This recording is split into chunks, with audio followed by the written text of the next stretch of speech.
súnmọ́ bí.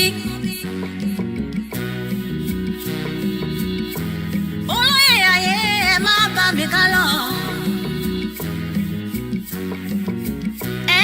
ọ̀pọ̀ ìgbéyàwó ọ̀rọ̀ ìlẹ́nu mi. mo ní igi là ń bẹ nígbò ìgbò. ìgbò ìmà mi wò lọ. àràbà yìí wá gbìyànjú kò dọ́mọ kó wà láyé lọ. igi ńlá yìí wà lóhun tó máa fi ṣàràbà lóore. oníwíwọ́ ní káràbà ìlọ́wọ́ láwùjọ igi. onílé wò ó kò máa gbúdọ̀ wò. àràbà ní ẹ̀gbọ́dọ̀ wọ láwùjọ. ṣódà àbáwọn sọ fúlàní òyìnbó ṣe ń pa wá. ṣó wá sùn ọkọ̀ máde ẹmọ́ ṣe bẹ́ẹ̀ kó jáwọ́ ní. àwọn àgbààgbà ikọ̀ wọn kò tíra mú odò sí wa kó wà láyé rẹ̀ lọ. ó máa ṣe òye kò máa gbúdọ̀ wò. àràbà ní ẹ̀gbọ́dọ̀ wọ láwùjọ.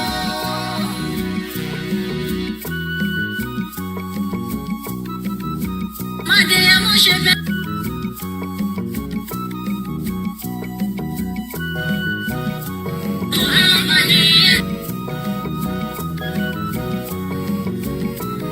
èrò bá mi kọ́ mọ́dé mọ́.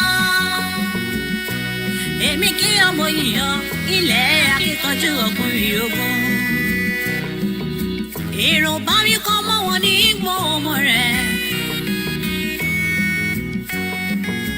iná máa rógún màmá ti di pẹ̀lẹ́ ọmọ bàbá rógún màmá ṣojo. Sunday ẹyẹ tó má ṣe bọ́ kí yẹn ò sí ní gbọ́mọ́. òrìṣà tí ó ṣe bọ́kọ̀ màdé ẹ̀mọ́ ni ṣebí yẹn ò kọ́ mọ́ lágbẹ̀dẹ. ẹ bá lè jẹ́ ẹ̀bọ̀nà jẹ́. Adéyẹmí yóò máa sọ kọ̀ọ̀kan láì dáa. kìkì orí tó máa kọ́ ni wípé Yorùbá nation yìí ló going back in. ẹ̀dá bí rẹ̀ ṣọ̀wọ́n òye kó máa gbọ́dọ̀ wò. kò máa gbọ́dọ̀ wò. onílé wò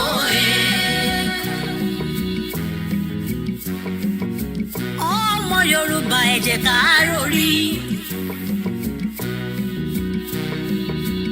ọjọ́ wo ni wọ́n dalẹ̀ Ifẹ̀ tán gangan. àwọn kan sáré kó lè dára. èrè bó bàjẹ́ kókò mi làwọn kan sá. ṣó dára kí dára ṣó ìwà lọ́kùn. Yorùbá ìrònú kẹ́lọ́ fi mọ̀ ṣọ̀kan. ọ̀tá ló pọ̀ tán ìwà ká. kó máa gbọ́dọ̀ wò. àràbà ní ẹ̀gbọ́dọ̀ wọ láwùjọ.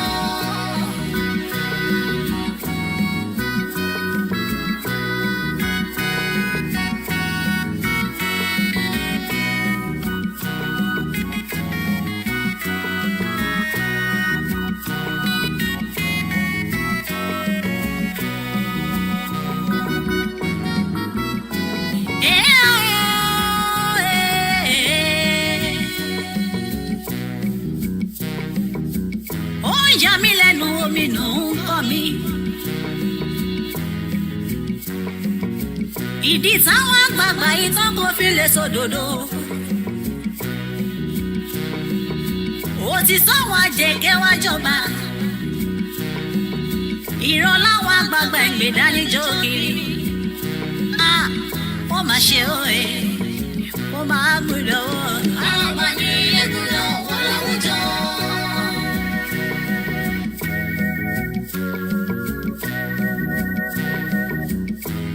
ọba mẹ́wàá ìgbà mẹ́wàá yóò máa lòlé ayé gbó. lọ́ba lọ́ba lóye lóye Yorùbá mo bẹ̀ yín ẹ̀ ṣayé ìre. kò bàjẹ́ láyé Olúgbọ́n kò má bàjẹ́ láyé Àrẹ̀sà o. kò má torí tí yín bàjẹ́ òye. abẹ́ orí àrùgbó Yorùbá ó máa fọwọ́ rọ́ọ̀rì kú mọ́. kú sí kiri ọlọ́pọ̀ lè lóko nílẹ̀ Yorùbá mọ́ kíjokíjo lọ́dọ̀ ló wọ́n yìí wá ń sáré kiri.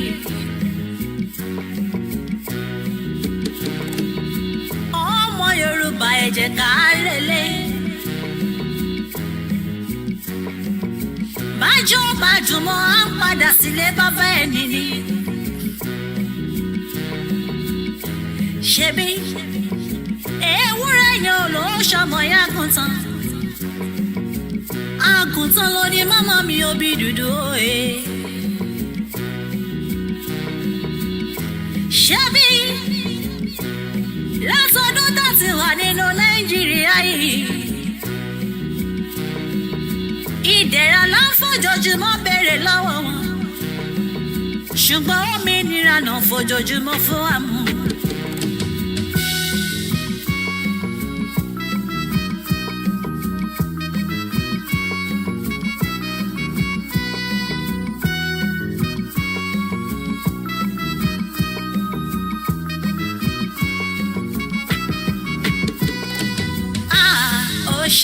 ṣe àsìkò tí tó ilé tó lọ òmìnira àlàfẹ́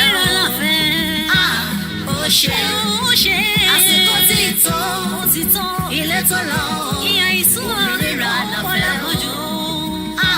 ó ṣe àsìkò tí tó ilé tó lọ òmìnira àlàfẹ́ ó ṣe àsìkò tí tó ilé tó lọ òmìnira àlàfẹ́ ó ṣe àsìkò tí tó. orúkọ mi ni Sunday Adéyẹmọ tí gbogbo ẹ̀ mọ̀ sí Sunday Ìgbòho. sàmùkútẹ̀ bá jọ ọmọ Ìbàdàn tó bá ń gbé kó wọ́n máa pè ní bàbá Ìbàdàn wọ́n lè máa pè ẹni náà pè ní Ìbàdàn. so ọ̀pọ̀lọpọ̀ yẹn tó bá ń gbé lu òdì kejì tó bá jọ ọmọ bòmí ó kọ ìlú tó ti wá yẹn náà máa fi pè é níbi tó ń gbé. èmi náà jẹ́ kan náà tó kópa nínú ogun Mọdákẹ́kẹ́ àti Ifẹ̀. so ọ̀pọ̀lọpọ̀ àwọn tó bá gbọ́ sórí ogun yẹn tó ń gbọ́ gbogbo pa tí mo kó mẹ́rin pé ọkùnrin mẹ́rin ogun bàbá yẹn ń gba ogun ó ṣe báyìí ó máa ń jẹ́ kí ẹlòmíràn pé ọkùnrin ni akíkanjú ọkùnrin ni. gbogbo wàhálà Ládọjà àtàwọn bàbá dídí búmbàdàn náà gbogbo àwọn tí wàhálà yẹn sojú wọn wọ́n fẹ́ impeach Ládọjà wọ́n fẹ́ yẹ Ládọjà ń pò wọ́n fẹ́ gbàjọba lọ wọ́n fẹ́ yẹn Ládọjà jẹ nǹkankan tèmi dẹ̀ dúró tì ń gbà yẹn gbogbo àwọn tó rí pa tí mo kó láti pé kán mọ́ rí Ládọjà yẹn jẹ́ ń gbà yẹn sùtẹ́lẹ̀ mi bá rí mi èrò yẹn mo pé ọkùnrin mẹ́ẹ̀ẹ́dọ́gbọ̀n nìyẹn bí wọ́n ṣe bọ́ta ṣe pọ̀ tó Ọlọ́run ṣẹ́gun wọn fún.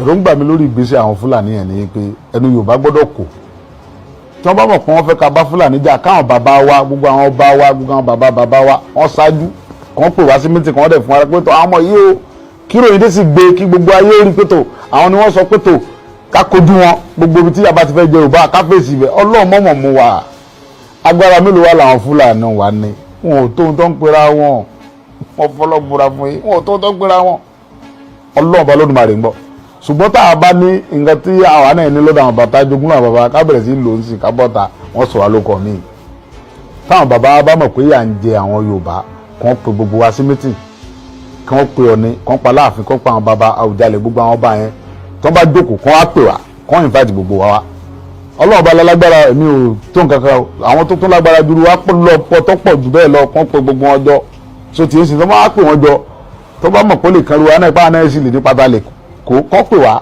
káwájọ jókòó káwo bá ṣe fẹ́ ṣe tí ò ní sí nǹkan kan ẹ̀mí gbọ̀n kankan mọ́ ẹlòmíì náà ń gbọ́ gbòó ni kò kú rí mi rí ẹlòmíì á ní ó lè kọ̀máǹdì mọ́ ó lójú àwọn tí mo ṣe lójú wọn rí ẹlòmíì á ló lè ṣe báyìí ẹlòmíì tí bá ṣèkan lójú ẹ yóò sọ mẹ́wàá ṣé nǹkan tí mo sọ yìí ẹlòmíì á sì ní ẹnu ni so àwọn tí wàá mọ́ sọ pé nu nìyẹn èmi mọ́ bẹ́ẹ̀ lọ́n kí nǹkan dẹ̀mí àti wọn pọ̀ wọ́n lè rí pé kì í sọ̀rọ̀ ẹ̀ nù ṣùgbọ́n pé kẹ́nìkan wá lóhun dìde ṣe èmi ìwọ ni mi Sunday Igboho mo wá bọ́ ọ̀tá o àbá nígbà tí wọ́n bá fi dọ̀tún la Buhari ó pàṣẹ láti Àbújá sọ́jà tí ó ka mọ́ta nkìdé yóò ju tó gun Boko Haram tó ń jẹ́ ilẹ̀ Haúsá lọ wọn ò ríra wọn bẹ̀ yẹn tá a bá dẹ́rẹ̀ wò nísìn ẹ̀ rí i pé wọ́n yìí máa lọ́wọ́ gbogbo táwọn ń ṣe ilẹ̀ Haúsá tó ń mú jẹ yẹn tá a bá dẹ́rẹ̀ wò nísìn wọ́n yìí máa lọ́wọ́ torí pé àwọn Yorùbá kan náà ni ó lọ bá wọn lọ́hùn tí wọ́n sọ pé àwọn ọmọ bí wọ́n ṣe wọ́n ṣe nu pa ẹ̀ làwọn ọmọ ayákìlá làwọn ọmọ bẹ́ẹ̀ wọ́n yẹn ta la parí ta ìyá yóò la parí ìbíjà yẹn làlá fẹ́ gbé ó tó fi gba sùúrù nìyẹn ó gbọgbọ́n kì í ṣe nǹkan tí yẹn kàn kágbá lọ́rùn tó kó funpá tó kó lóńdè tó gbé bọ̀kọ́ tó lọ́fẹ́ lọ pàdé Fúlàní o bí bẹ́ẹ̀ kọ́ wọ́n sọ di nǹkan mímọ́ yẹn lọ́wọ́ àfi kéèyàn jókòó kó lọ́wọ́ àwọn bàbá yẹn táwọn bàbá yẹn ó ṣèwé kán sáyìn fún wa pé àwa la ṣèwé fún yín pé ìyà gbọ́dọ̀ jẹ Yorùbá gbogbo bíkíbi tí ilẹ̀ Yorùbá dé ẹ lọ ṣàbò lórí ẹ̀pọ̀ àwọn ọmọ tẹ bá mọ̀ ń bẹ kẹ́ ṣàbò àwọn ọmọ ń bẹ ńlẹ̀ bàbá mi àwọn ọmọ Yorùbá ń bẹ ńlẹ̀ tí wọn ò ní sá rárá àwọn ọmọ tẹ́wọ̀n tán jókòó wọ̀nyí wọ́n yìí sọ wọn ìṣẹ́ran rírọ̀ but ọgbọgbọ́n àlèkè sọ pé ẹ mọ lọ sí Ìkirè ibi tí wọ́n ti ń kidnap Yorùbá ẹ mọ lọ Òṣogbo ẹ mọ lọ lọ́rin ẹ mọ lọ sí yóò di nǹkan mímọ́ wa lọ́wọ́ tó bá ti dáhùn lójú pé àwọn làwọn bí wa àwọn sì làwọn bàbá àwọn ni bàbá wa lẹ̀ Yorùbá ń bí wọ́n sì ṣe bàbá burúkú wọ́n dẹ̀ sọ̀dàlẹ̀ bàbá tí fìyà jọmọ káwọn náà bá gbádá rẹ̀ kàn ó tì wá síwájú bàbá lọ bàbá nílọ káwọn bá gbádá rẹ̀ kàn ní ká nìṣó níbẹ̀ bàbá lọ bàbá nílọ báwọn gángan ò ṣe bẹ́ẹ̀ toró táwọn bàbá àkànnà ń bẹ tó ń gbà ń bẹ àwọn oníṣẹ́ jù báwọn lọ bọ̀ táwọn bá jẹ́ bàbá dáadáa tí wọ́n dẹ̀ fẹ́ fi àtúbọ̀tán rí lẹ̀ fáwọn ọmọ wọn kò yẹ kí wọ́n gbàbọ̀dẹ̀ fún Yorùbá kò yẹ kí wọ́n pè wá ká bọ́ ta ni káwọn dẹ̀ dúró tì wá pé ó yẹ nìṣó níbẹ̀.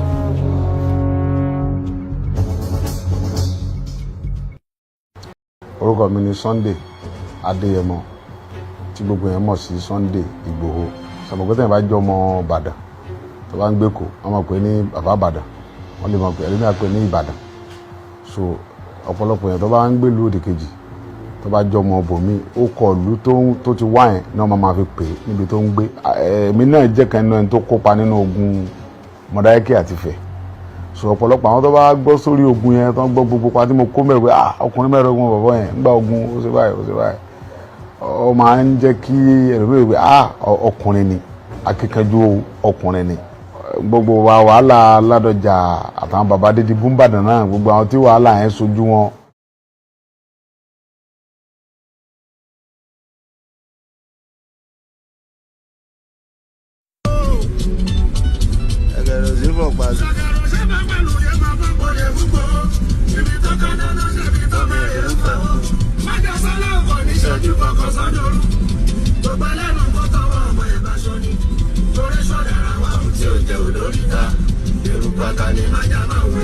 ẹ má fojú ko eruku ata abẹ́ ń bẹ eruku ata tí o ti fojú ko bàbá wà gbogbo Nàìjíríà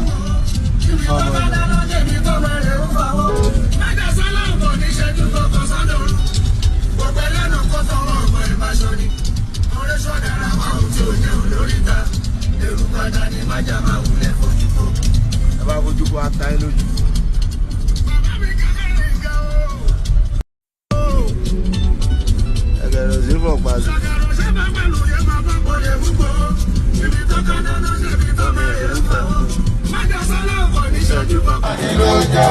ọmọ Oòduà ọ̀gá Fúlàní ló jẹ́ o. Yorùbá nation yìí ti gbogbo wa ni kó má gbọ́dọ̀ bàjẹ́ torí kò sílùú mìíràn.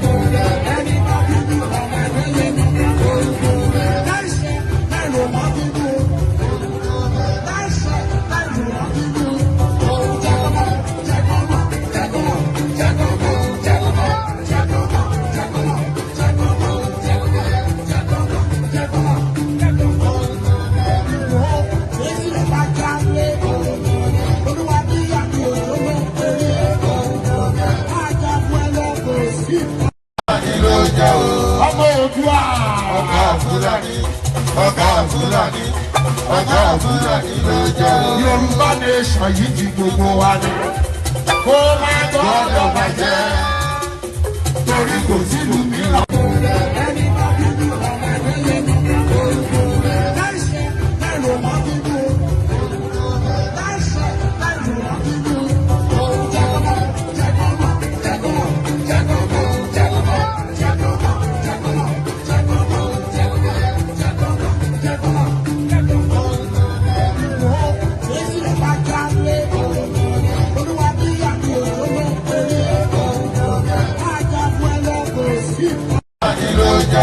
ọmọ Oòduà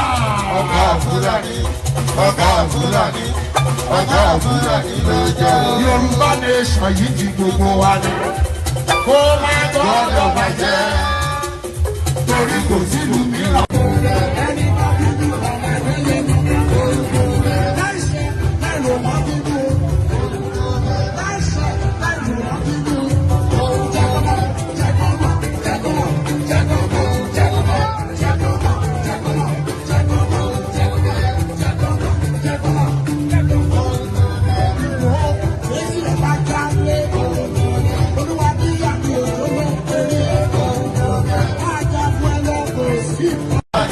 jẹ́ o. Ọmọ Oòduà. Ọkọ̀.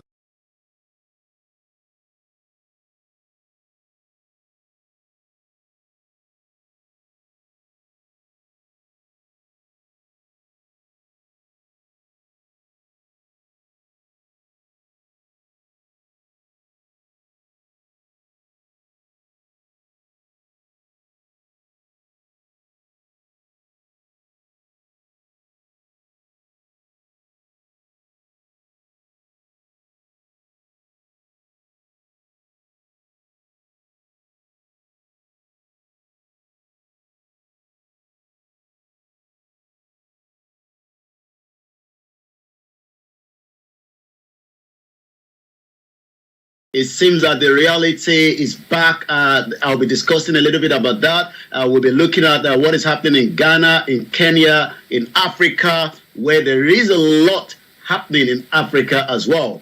Also, I would like to say good morning to all our viewers from other parts that have also joined us this morning, that have also been part of the Starr Radio UK family, if that's what you want to put it that way. Where do we start from this morning? I have the paper in front of me. I'll be telling you everything we need to know that is happening. But the most important thing is, if you're joining us for the first time, and maybe this is the first time that you will be part of the Starr Radio UK, you might want to say, welcome to the finest African and Caribbean radio station in London.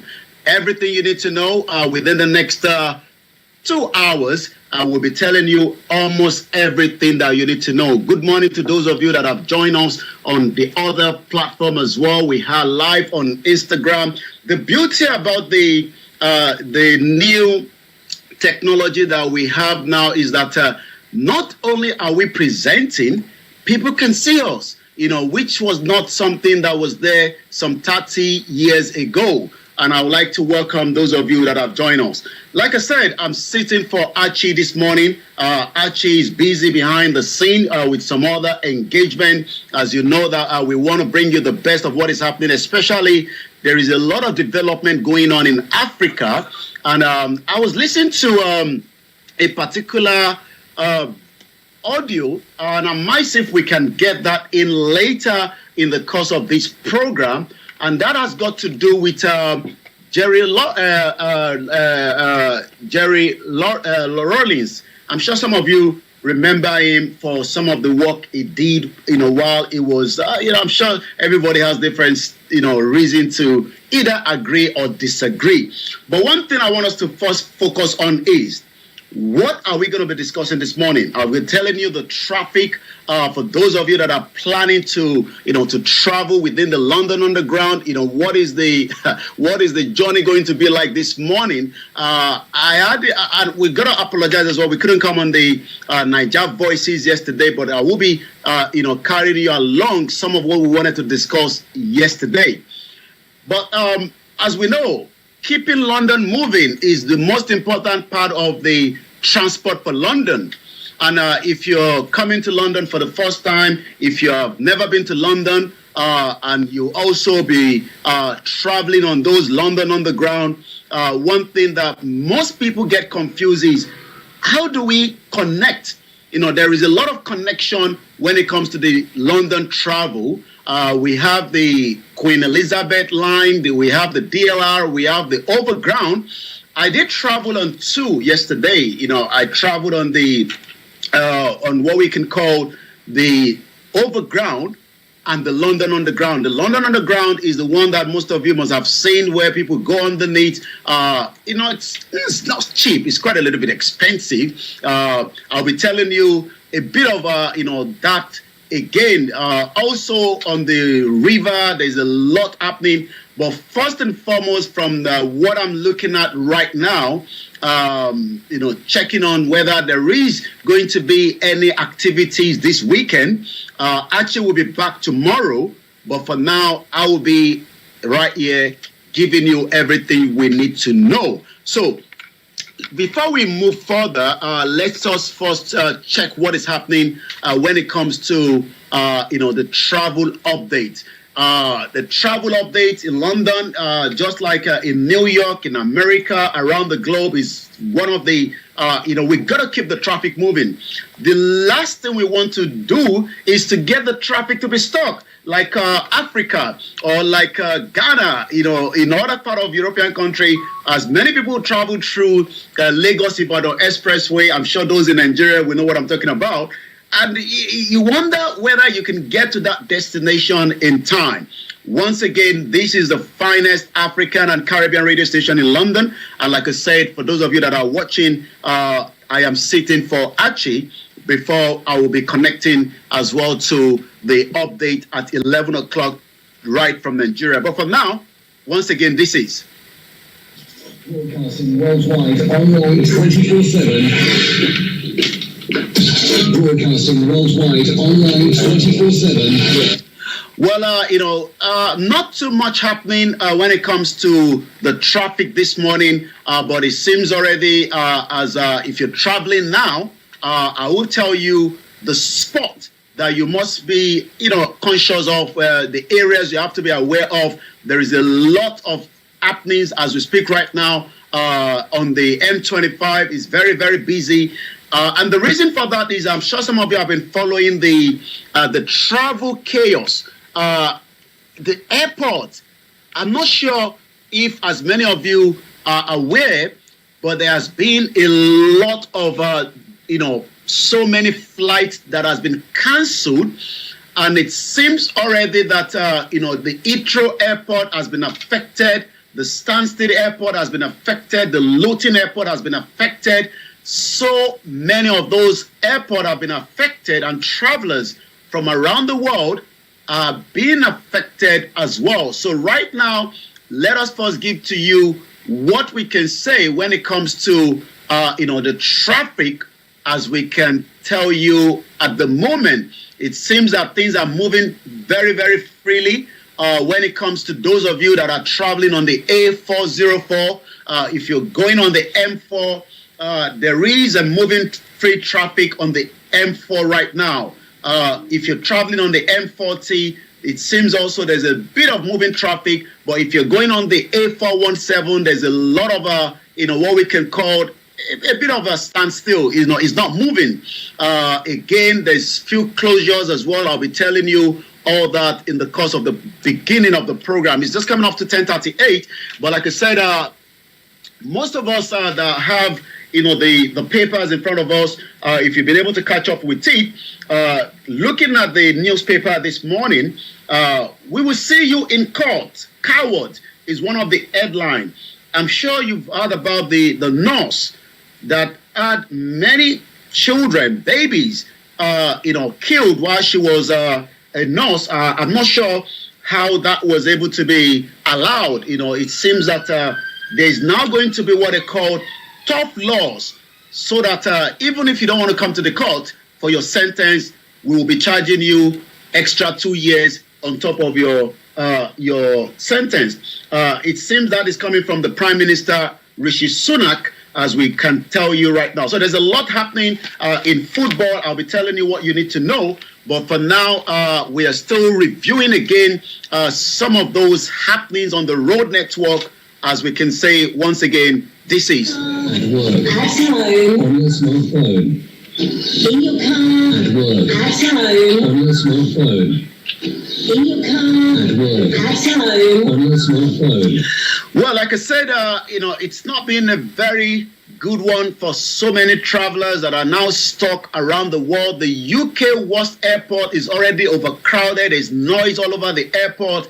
And it seems the reason for that is that the UK best and the worst airport have now been named in a new ranking from Which Travel. The best was described as well-running, while the worst was slammed for being overcrowded. I mean, I've traveled to out of UK from Gatwick, from Heathrow, from Stansted. I'm not sure whether I've traveled from Luton, but if you have traveled out of any airport, maybe you want to put it out in the comment section and let us hear from you when it comes to traveling. What is your fear? I mean, the last thing you want to do is get to the airport and realize that your passport has been left at home, or your I don't know, you've left one of your most important tablet, medicine, or your most important document back at home. What is your most fear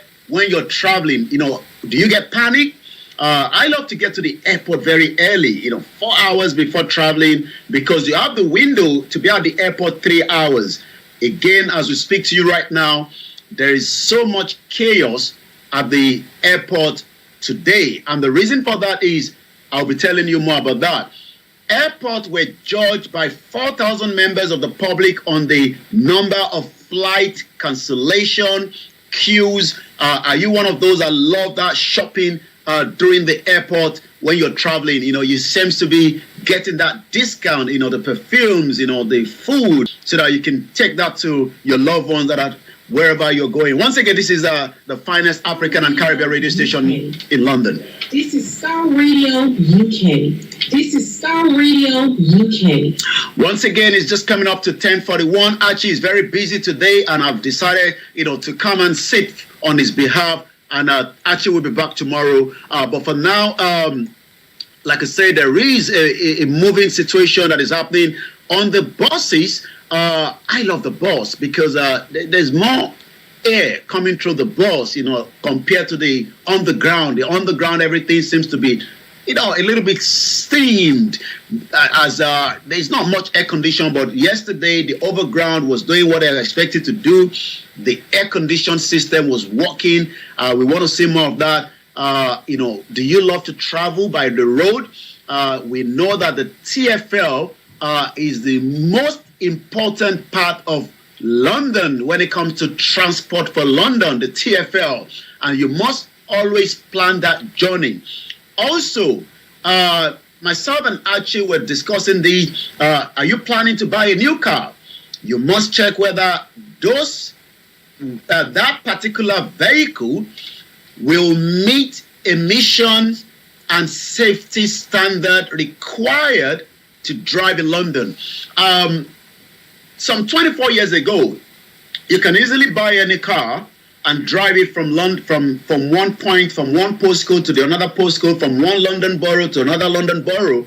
But that seems to be changing because of the climate change, the emissions that some of these vehicles are producing, and the TFL, the London mayor, are saying, no, we can't just allow you to buy a vehicle that is not up to the standard.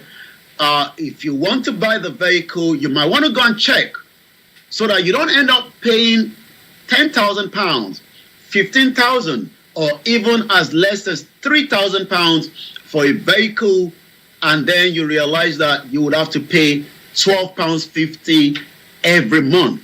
I don't think you want that. And that is the reason why you have to stick with the Starr Radio UK, so that we can tell you everything you need to know, whether you are in London studying, whether you live in London, whether you are not going to be in London, or you are just passing through, because we have people that are also passing through. Once again, this is the finest African and Caribbean radio station in London. This is Starr Radio UK. This is Starr Radio UK. In your car, At work. at home, On your smartphone. Broadcasting worldwide online 24/7. Broadcasting worldwide online 24/7. in your car, At work. at home. On your smartphone. The best radio show. The best radio show. Yes, we're the best radio show in the town. If you're just coming to London and you're finding out, looking for what to listen to, why not listen to the Starr Radio UK, where we bring you the best of what is happening. Many frustrated students that are now stranded at the airport overnight amid chaos, travel chaos. The last thing, few times, not a lot, few times I've been to the airport, and for a reason sometimes these happen, but for reasons beyond my control, I couldn't travel. How do you feel when you're told by the airline that, Mr. Koiki, it seems that you will not be traveling with us today? How do you react? What is going to be your first reaction if the airline says you are not going to be traveling? How do you react to such kind of news? Do you just accept it as a fate? Or do you start asking questions? Why am I not going to be traveling on this airline or this flight rather? But it seems that frustrated Scottish students are now stranded at the airport overnight amid the travel chaos at most of the airport. According to drama student Matthew Creed, 26 years old, had to sleep in the Amsterdam airport after his flight was cancelled. At least you can get, I don't think it's very comfortable sleeping at the airport. I've done a few times, not a lot.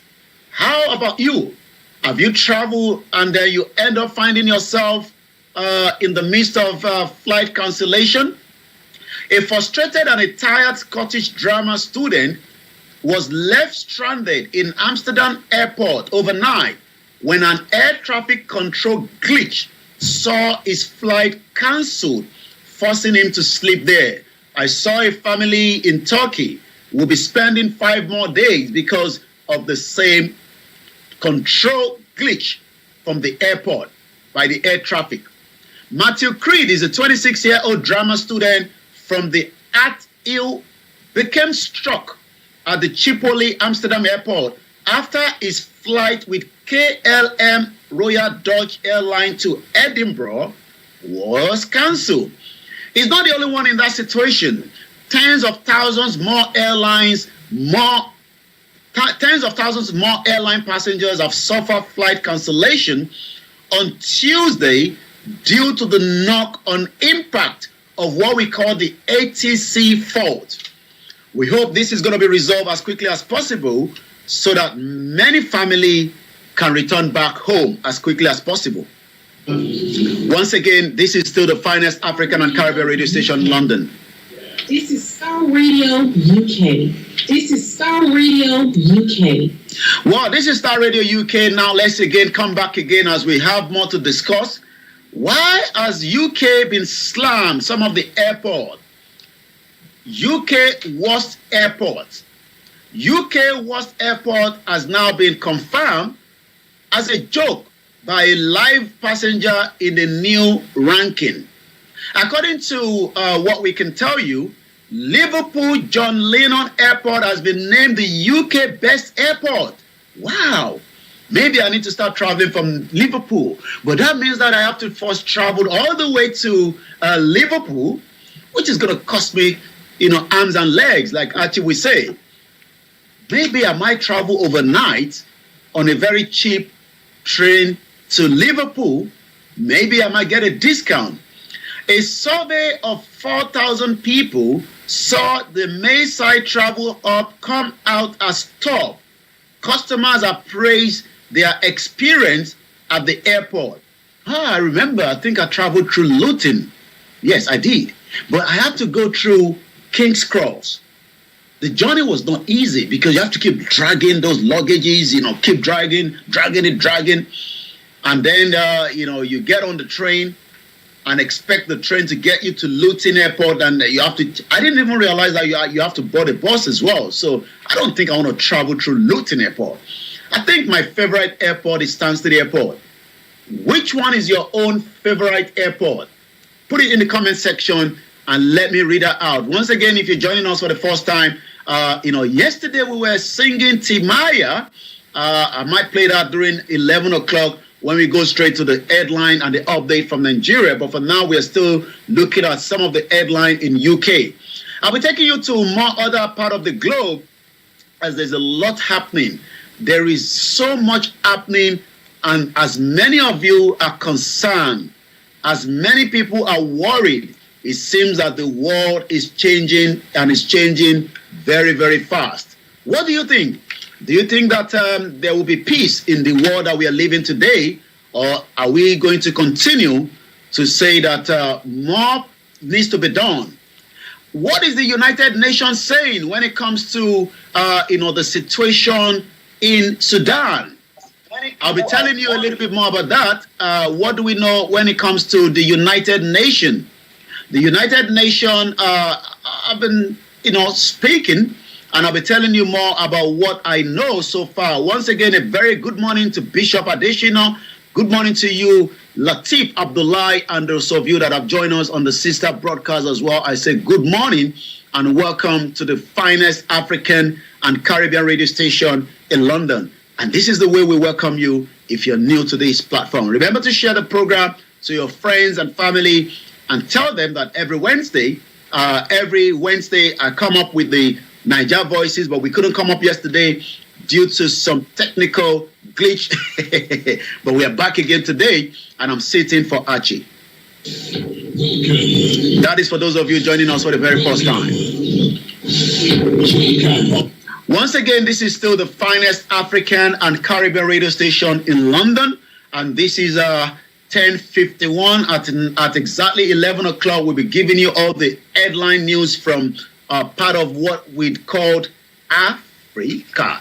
But for now, let's go around the world a little bit and see what is happening. It seems that the top news is not just Gabon.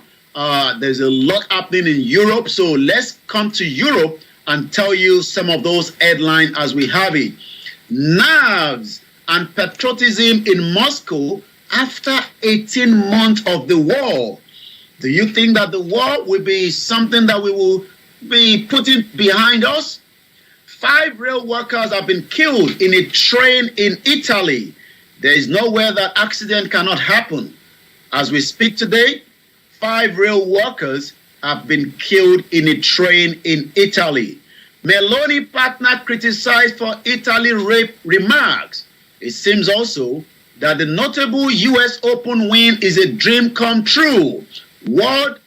The former world number 1, Caroline Wozniacki, claims the biggest win of her comeback by beating 11th seed Petra Kvitova to reach the U.S. Open.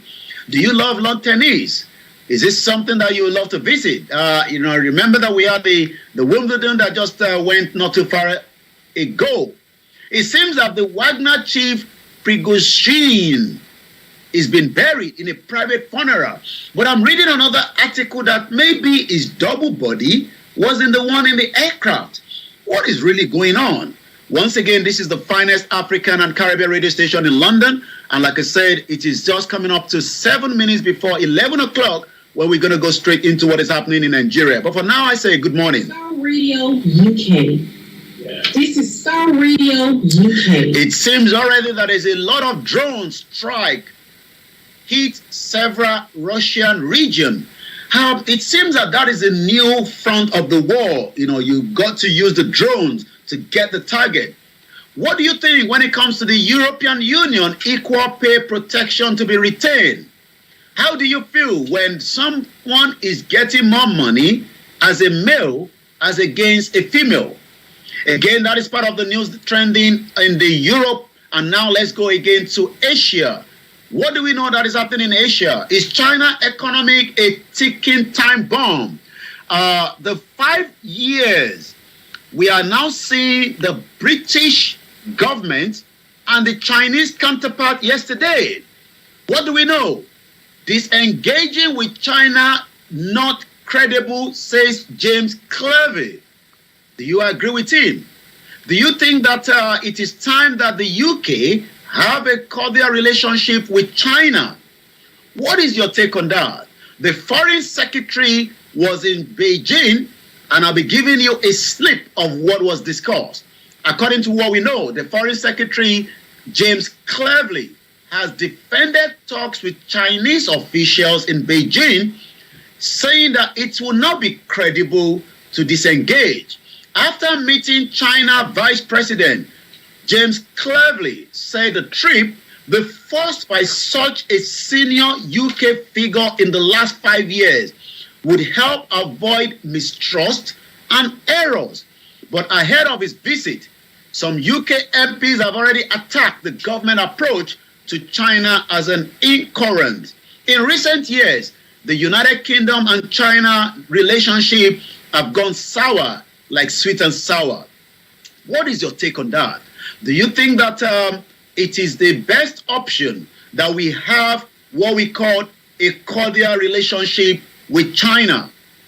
Do you think that it is the best interest for UK not to abandon that kind of relationship so that we can continue to engage?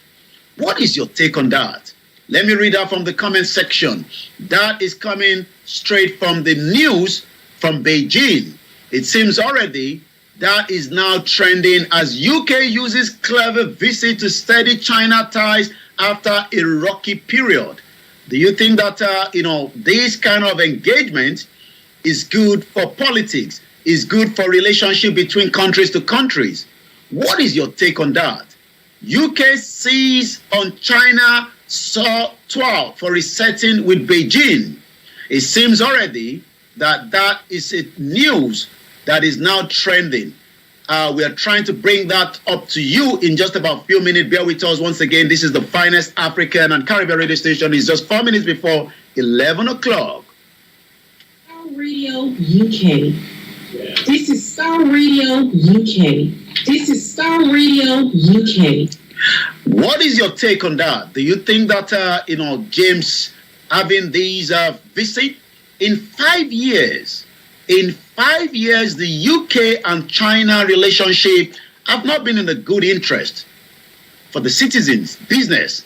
But the UK government thinks that it is time that we have this cordial relationship back as quickly as possible because it will be in the interest of the both countries. Do you agree with such? Or what is your own take on that? All these was part of the conversation that has now gone across the globe. James' clever visit is something that is now being discussed, and I'll be getting you a snip of what is said and what he hasn't said. That is coming up in just about a few minutes, but for now, let's continue to some of the other news across the world. We are still in Asia. Asia, as we know, has a big market. And what is your own take on that? Before we go further, let me go back again into some of the news in Asia. China debt landing property giant report record loss. 100-man Australia couple that were killed in a mushroom launch. Wow. What is that all about? It seems that North Korea says it stimulated the nuclear strike on the south. Again, China Prime Minister ate a fish from the Fukushima nuclear plant water. I'm sure some of you must have forgotten about that. Remember that some years back, there was some crisis when Japan rather, they had this situation where there was some kind of nuclear waste that went into so many waters, and a lot of concern was raised there as well. This is the James Clevis before we go further. Directly with China, alongside our allies, while steadfastly defending our national security and our values. And we can expect profound disagreements. Dealing with China, I can assure you, is not a job for the faint-hearted. They represent a ruthless authoritarian tradition utterly at odds with our own. But we have an obligation to future generations to engage, because otherwise we would be failing in our duty to sustain and shape the international order. Shirking that challenge would be a sign not of strength, but of weakness.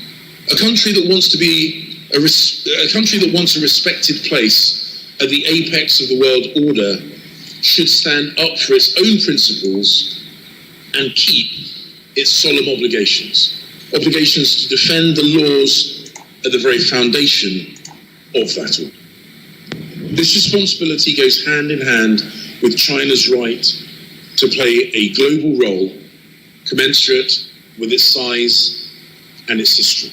Well, you've heard that, from, James Clevy there, telling us a little bit of what we need to know. I'll be telling you more, but as it's coming up now to 11 o'clock, there's still a lot to discuss, but we're going to come back there as we now have to go to some of the news from Africa. I'll be telling you before we go into more in-depth when it comes to Nigeria. Once again, it is still the finest African. It's a morning show where we look at what is happening, most importantly in Africa, but also in the Caribbean as well.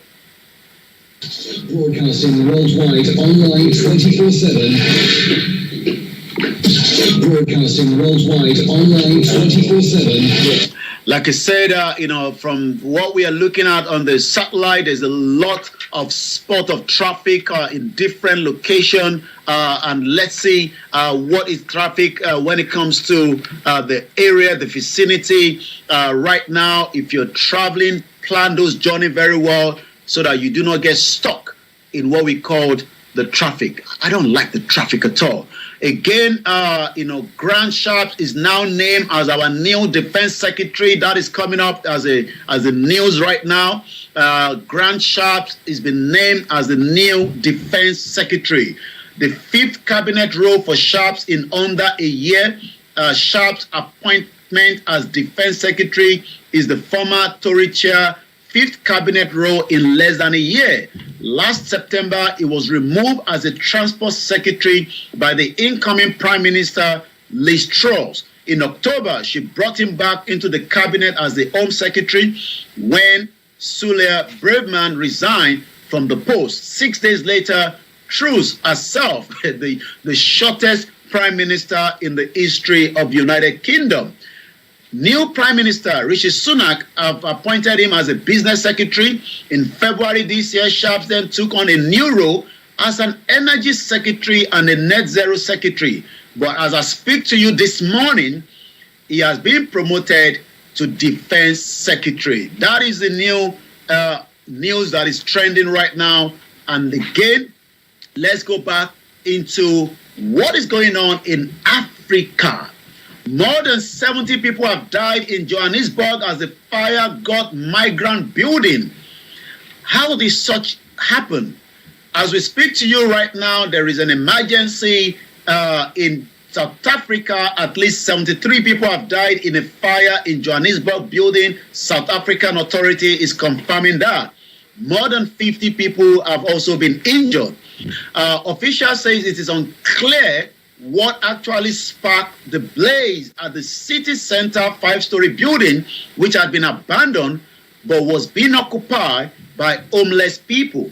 Again, part of negligence there. It seems that if a building is not being used and people are using it to be living inside, it is still responsibility of the local government to make sure such people are either moved or the building is safe to live inside. According to a spokesman for the emergency services, Robert, firefighters have been able to bring some of the occupants. He also said that they've got out the building, and the search for more victims was continuing. So it means that more people might be pulled out as well. May souls rest in peace. Online 24/7. Well, as more videos continue to come out from the Gabon, coup plotters have paraded their new leader in Gabon. Wow.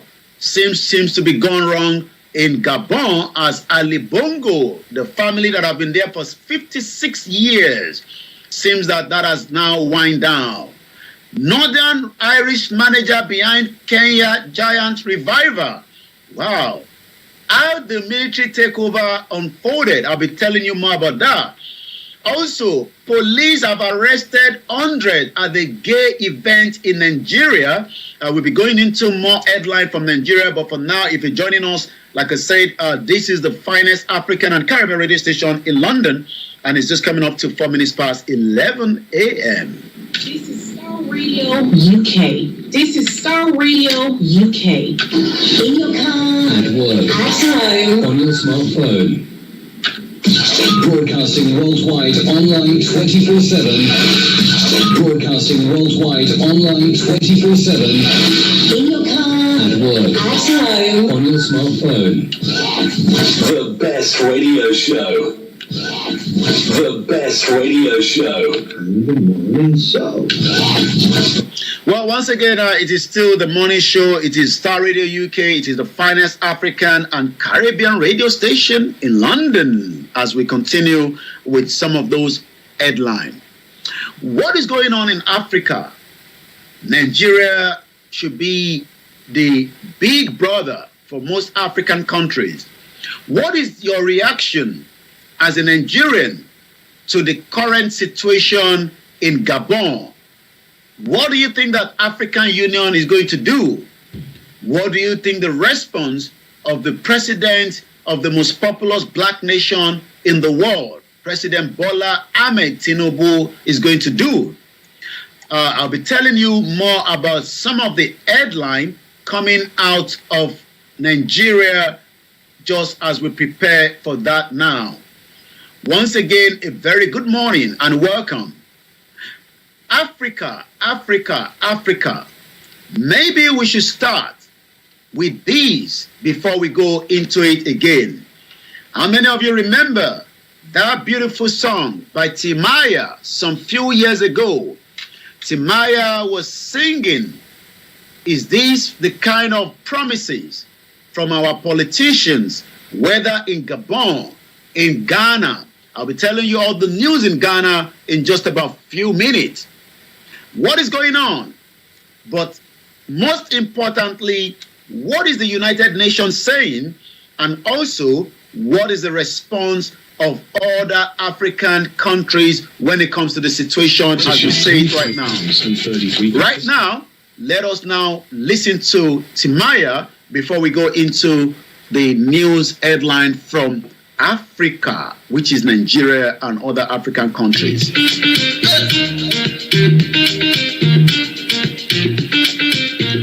Once again, a very good morning and welcome to the Starr Radio UK Morning Show. It is the 31st of August 2023.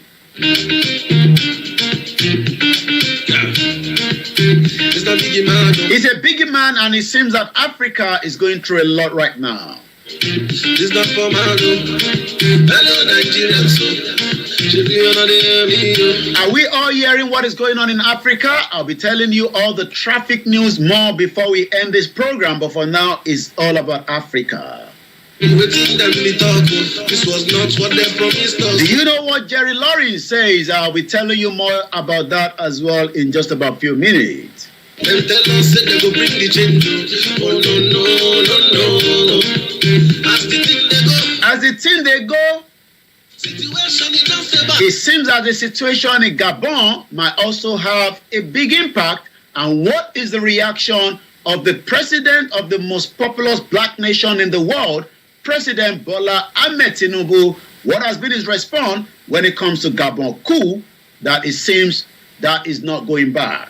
After the break, things we just the hard. No food to chop. Every day dollar they rise up. See the people down they cry. Oh no.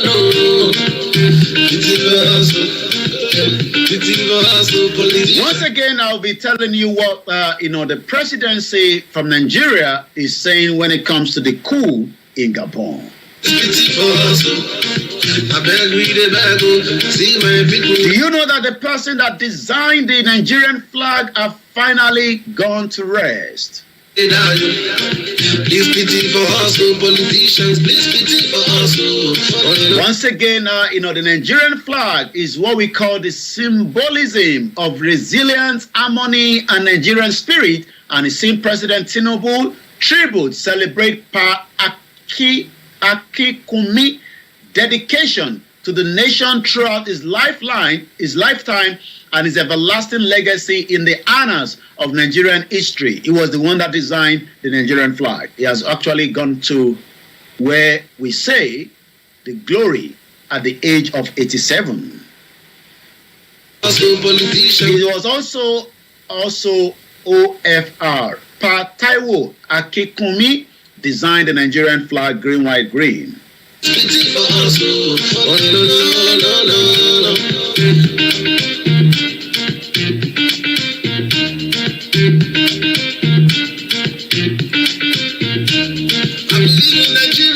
you still believe in Nigeria? With all your life? Where is President Bola Tinubu speaking with Justin Trudeau of Canada to do with what is happening in Gabon? I'm not sure. Maybe you have an idea. Let's read from you. Anywhere you go, na Niger. Now let's go into it before time is now 10 minutes past 11. We come back to Timaya. President Bola Ahmed Tinubu, the President of the Federal Republic of Nigeria, and his counterpart, Canadian Prime Minister Justin Trudeau, had an in-depth phone conversation today, which was yesterday, discussing the enhancement of democratic governance in Africa, deepening investment in agro-processing in Nigeria, and the pivotal role of older democracy in supporting younger African nations in their battles against terrorism and poverty.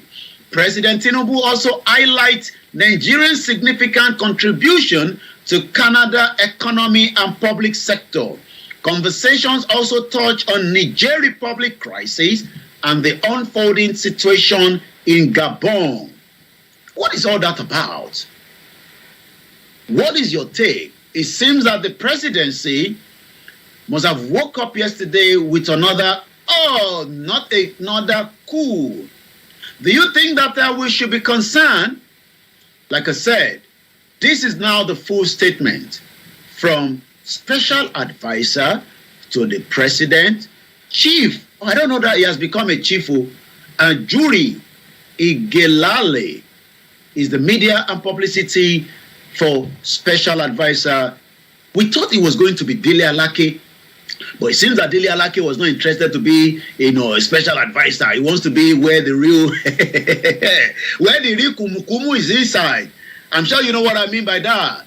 Dele Alake wants to be where there is kumukumu, where you can drink kumu with pepper soup, with fish. He doesn't want to be speaking. He wants to be where we will not be able to see him all the time. We hope that all the ministers under this new government will perform.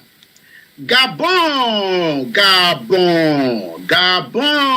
What is going on? Let me take you to what I read from, it looks like his poster have now been destroyed. Not only that, let's take you through to what is happening first in Gabon before we move straight to Nigeria. It seems that the Gabon president that have been ousted is now saying, please, I need you all to make noise. I mean, how are they going to make noise? Because what we are told is that the internet has been disconnected. I mean, the Gabon is saying that we should start with this. I don't even know which one to start with. I think we should start with the former president of the Federal Republic of Nigeria, Jonathan. This is what Jonathan told us some few years back. Let's listen to it. Let me use this opportunity to advise us who are politicians and those of us who are in the security services that while we are doing the job we are meant to do, let us not, because the judiciary is very conservative, try to blackmail them or squeeze them. Sometimes when we have political powers, we get blinded. They say sometimes wisdom is consumed with confidence. When we bear the big name, president, governor, all the speakers and so on, we become so blinded, especially even in the security services, when you're holding certain positions, become so blinded. But society is changing, and we must learn, we must admonish ourselves. And civil society is becoming very, very active. And certain things that probably we do and get away with it, we may not get away with it tomorrow. If we take laws into our hands and try to squeeze society, young people will react. It happens when I was a president in a sister country, Burkina Faso, where by their law, if the president is not there because they have no vice president, it's the speaker of the parliament that will take over the country and manage the country. The president wanted to amend the constitution so you go for a third tenure. And from the thinking of society, the parliament was compromised, so the speaker was to do it. The young people in Burkina Faso, the civil society, they mobilized and moved in to the parliament to kill the speaker. The security people couldn't defend it. the speaker has to run away. They burn down the parliament, the national parliament of that country. The mob moved into the state house to attack the president. The president defense squad that was even stronger than national army couldn't stop the mass movement. Otherwise, you kill everybody. The president has to run to Cote d'Ivoire. The country was in a quagmire.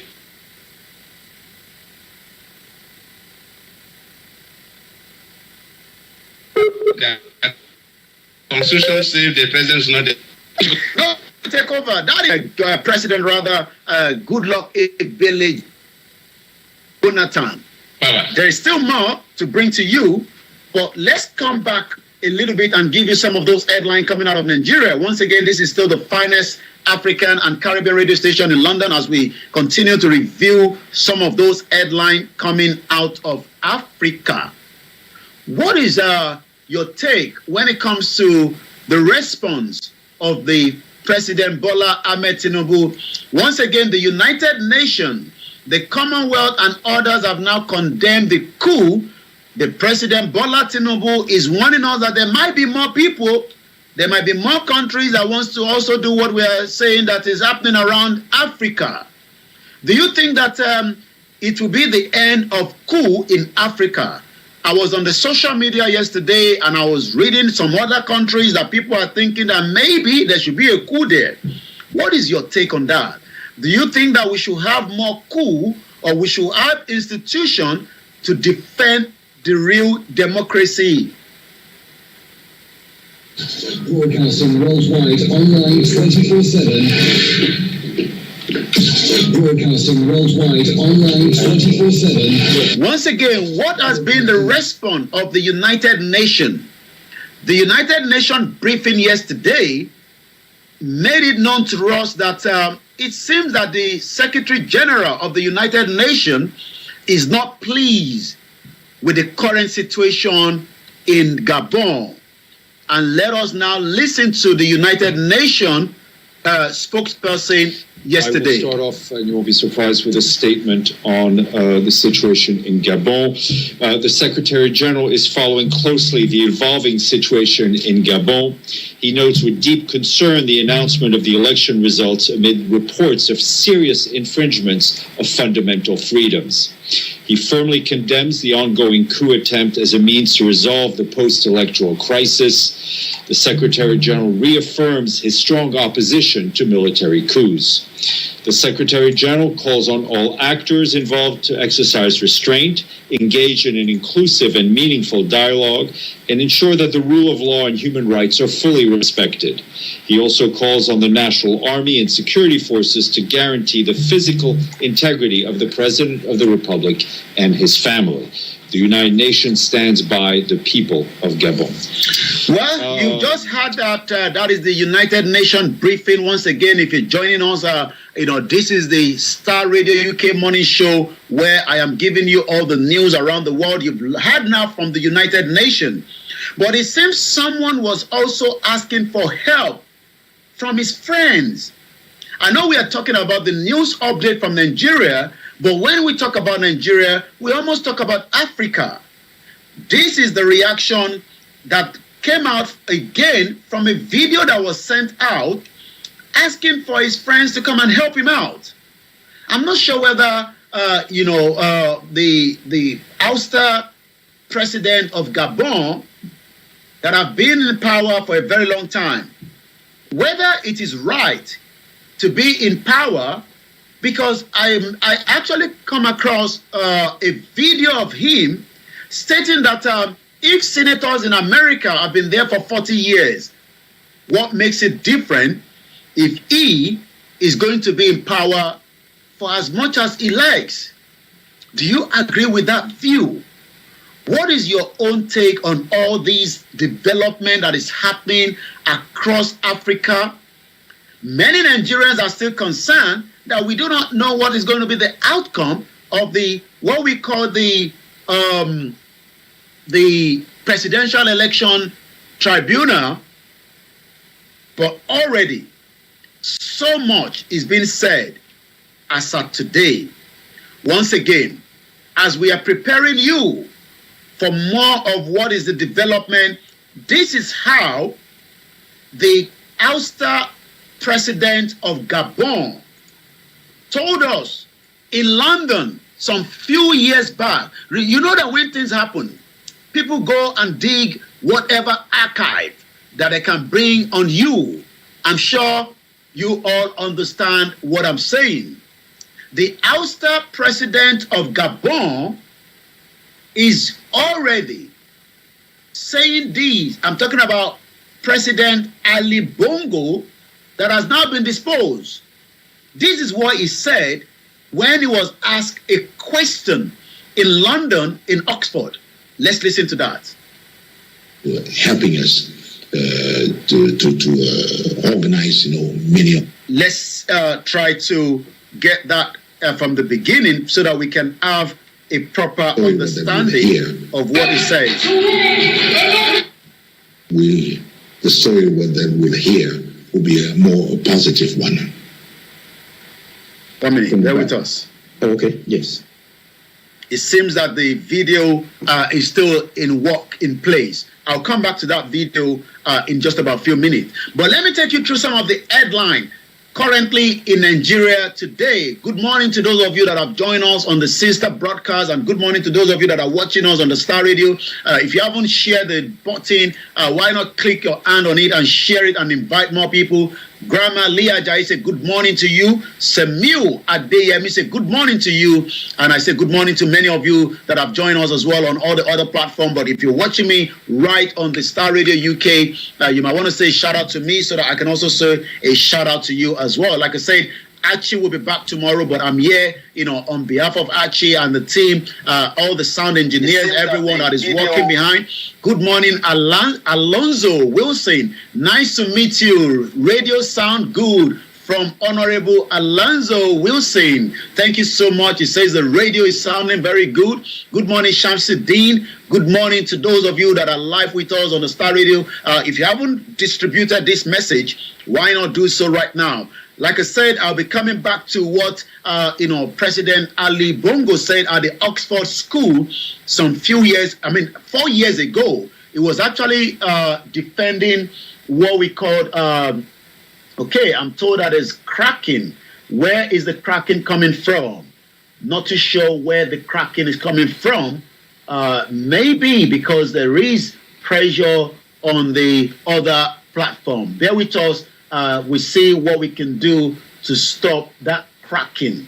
I'm told that there's a cracking going on. Let's see if we can, do some magic around the cracking. We don't like to hear cracking. We don't like cracking. We want everything to be working perfectly, sound-wise. So let me know if everything is still working, in accordance. For those of you that are watching us from around the globe, and especially those of you from the sister broadcast. Again, let's listen to this. That's why they do it. But they really don't believe in it, because on the ground, they see the difficulty, And so I don't believe that, term limits, improve, democracy. I don't believe in that, and we've seen that, in many cases in Africa, that's not really. You need a certain time to apply your program, and that's not done, in a country where you have no term limits. And then, as you start implementing, you have to think of your re-election, and that means that if you have tough measures, to apply, you won't do that because you will be thinking of re-election because you have a 5-year term. So you are campaigning for your election. Okay, you win, then you said, I'm going to. And then those people don't listen, they don't listen to you anymore because they say, they know you're leaving office and you have a tough time. So in reality, in just 2 terms, you only have a few years really where you can work. Now, it is also fair to say that in most European countries, there are no term limits. And you can't say that these countries are not democratic. So you see, term limits is not really linked to democracy.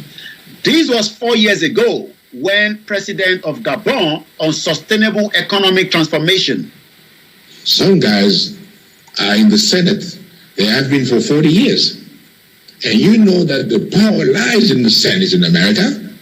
So So why not apply then term limits to everyone, to every electoral office? That would be then fair, and not just the president. And actually, the guy when he was a president faces the toughest election.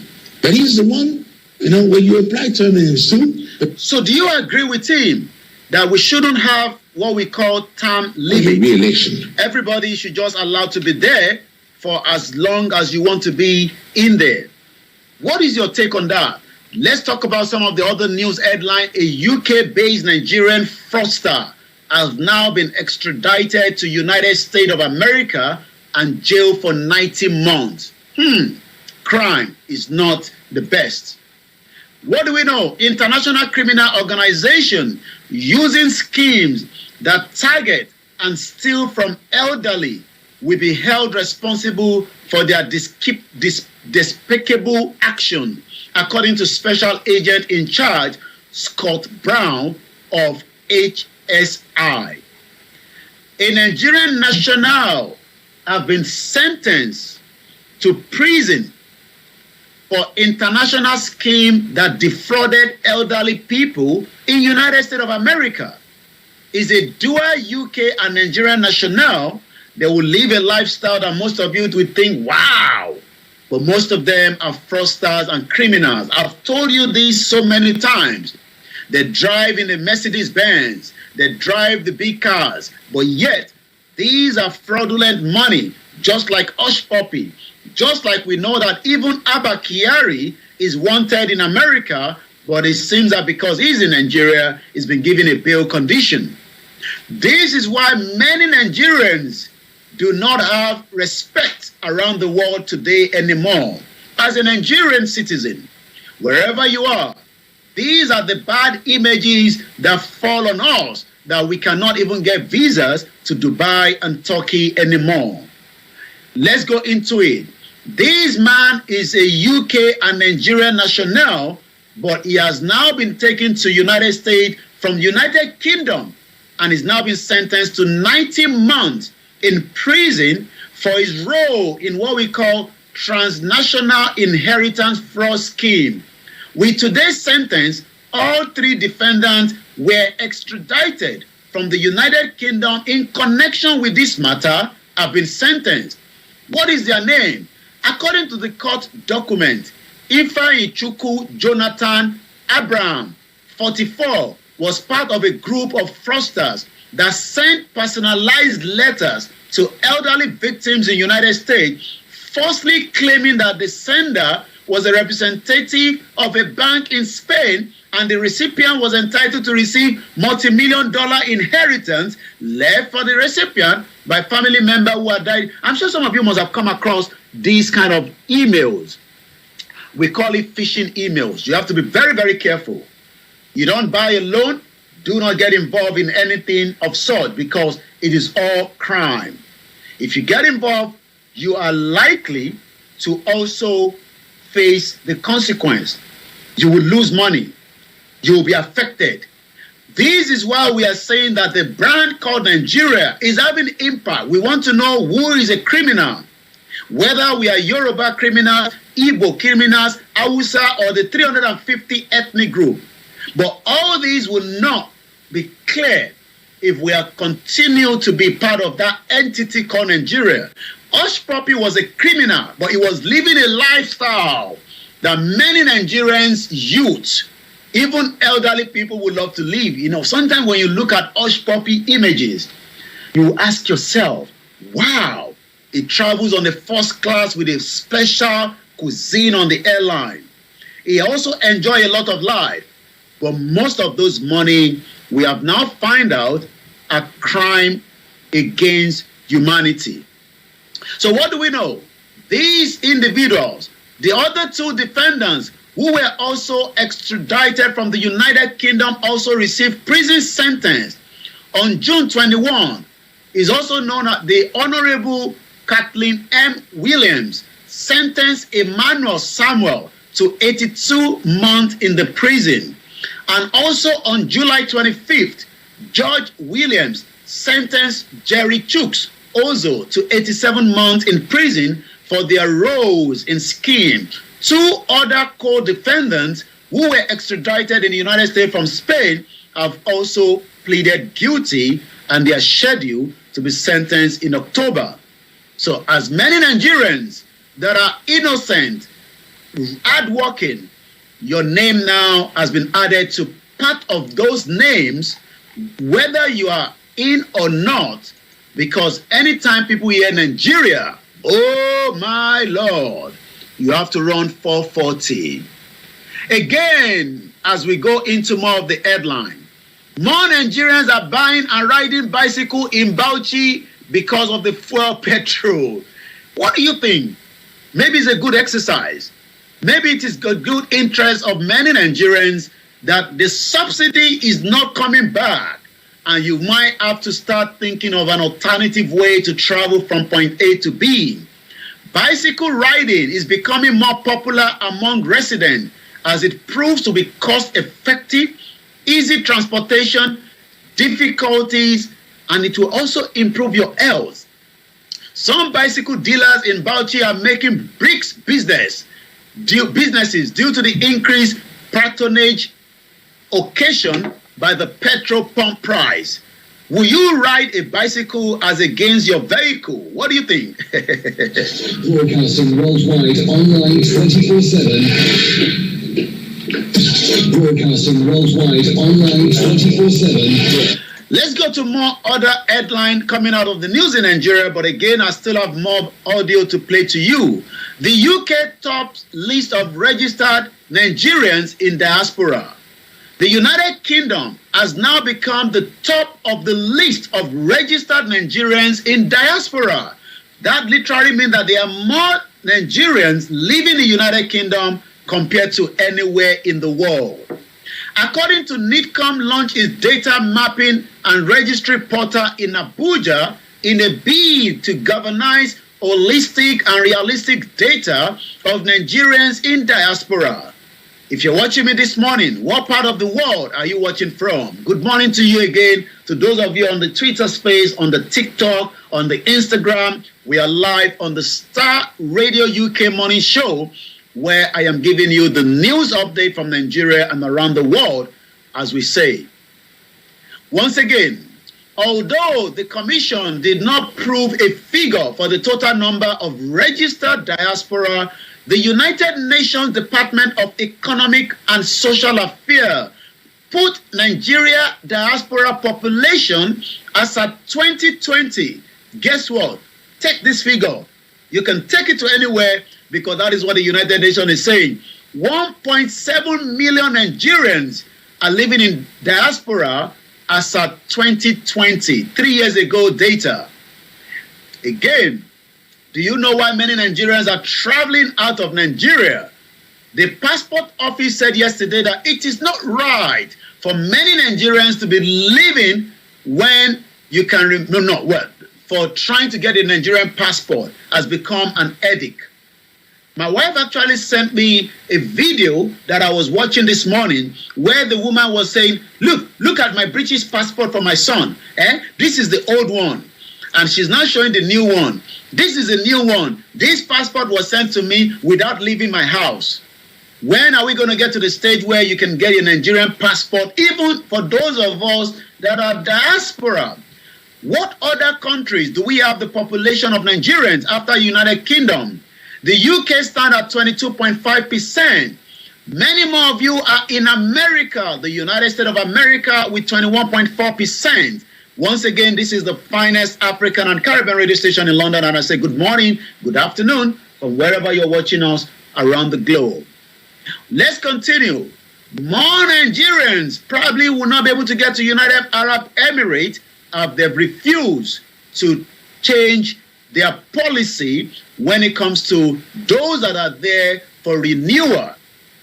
5.4% of Nigerians have migrated to United Arab Emirates, known as UAE. Let's talk about some other countries. We have 4.8 of you in Qatar. In Canada, remember that the president spoke about the relationship between Canada and Nigeria, where significant contribution to Canada economy and public sector. Many Nigerians at 11:35 a.m., 31st of August 2023, on the finest African and Caribbean radio station in London, while I am sitting also for Archie this morning. Starr Radio UK. This is Starr Radio UK. That is the network. It's Starr Radio UK. Remember to follow us on Twitter. Let's continue with the percentage of many Nigerians are living around the world. In Canada, 4.4% of Nigerians are living in Canada. In South Africa, where we have so many Igbos and the Yorubas that are doing very well, but also we have those that are also doing the otherwise and destroying the images of the others. 4% of you are living in South Africa, Germany. I'm not sure many Nigerians want to go to Germany because you have to go and learn language. And that is what makes it different when those that are agitating are saying that we want our own sovereignty so that we can speak our own dialect. It seems that those dialects have been changed. And the reason why there's pressure across Africa today, I'll be telling you a little bit more on that at exactly 11:37 right now. Again, UK. This is Starr Radio UK. In your car, at work, at home, on your smartphone. Broadcasting worldwide online 24/7. Broadcasting worldwide online 24/7. Again, we have about 2.5% of Nigerians living in Germany. 2.3% of you are living in Saudi Arabia. 2.3% of Nigerians are living in Italy, and I know we have a lot of Biafrans that are in Italy and Germany, and they are doing very well for those in the support of self-determination. And we are looking forward to the conference that is coming up, the Biafra conference in Finland. We'll be looking forward to that as well. We have many of you in Ghana. 1.5% of Nigerians have left Nigeria to be in Ghana. And 1.1% of you are living in Malaysia. Malaysia was a country that Nigeria gave what we call the palm oil. They are now the second producer in the world after Indonesia. Where is the big Africa, the biggest, the most populous black nation in Africa? We have 0.9% of Nigerians in Spain. We have 0.9% of Nigerians in France. France. What is going on? You can hear why I'm calling France. The reason why I've been calling France is because the next audio you're going to listen to is coming from Jerry Rollins, talking about France and why we should be concerned, or maybe not. I will tell you more about that. But for now, we have more of you in Uganda. We have more Nigerians as well in Australia, 0.7%. In China, 0.7%. In Benin Republic, where we also have many Yorubas, we have 0.7%. 0.7% Nigerians are living in Sierra Leone. 0.7% are living in Turkey. And we also have a big liar, a Yoruba media man that is there telling lies that they've got a country. You haven't got a country yet. Stop telling people lies. When you say you have a country, the question is that country in Idumota or somewhere in Ojuelegba? We have a Yoruba man that lives in Turkey. He has not even gone to tell the Turkish government that he's now have his own country because he's still using the Nigerian system in Turkey. And we know that Turkey, if you don't marry the citizen, you are not likely to become a regular there because you will only be given a little permit to live there. Even if you're given a work permit, I'm sure some of you know how difficult it is. So when somebody like that is coming out on the social media and saying, we have got a country and we are bringing our interim government very soon, the question is a lie. There's nothing called a Yoruba country as we speak right now. All we are still saying is we want our right and our quest. But they declare their country on YouTube and they've made it a laughing stock. He lives in Turkey. He's part of the 0.7%, but he has not gone to the Turkish government and say, I have got a Yoruba nation. I don't want to be known as Nigerian anymore or as a Nigeria anymore. I now want to be known as a Yoruba nation country. These are part of the lies that have now become part and parcel of the Yoruba campaign from these other group that have become the splinter group. Just like we have them as well in the doors. Remember that people were saying that Nnamdi Kanu wrote a letter Eventually now we are also hearing that Nnamdi Kanu say, God, I will never apologize or forgive for asking anyone to even say I should forgive. How was the headline? I want to get it right.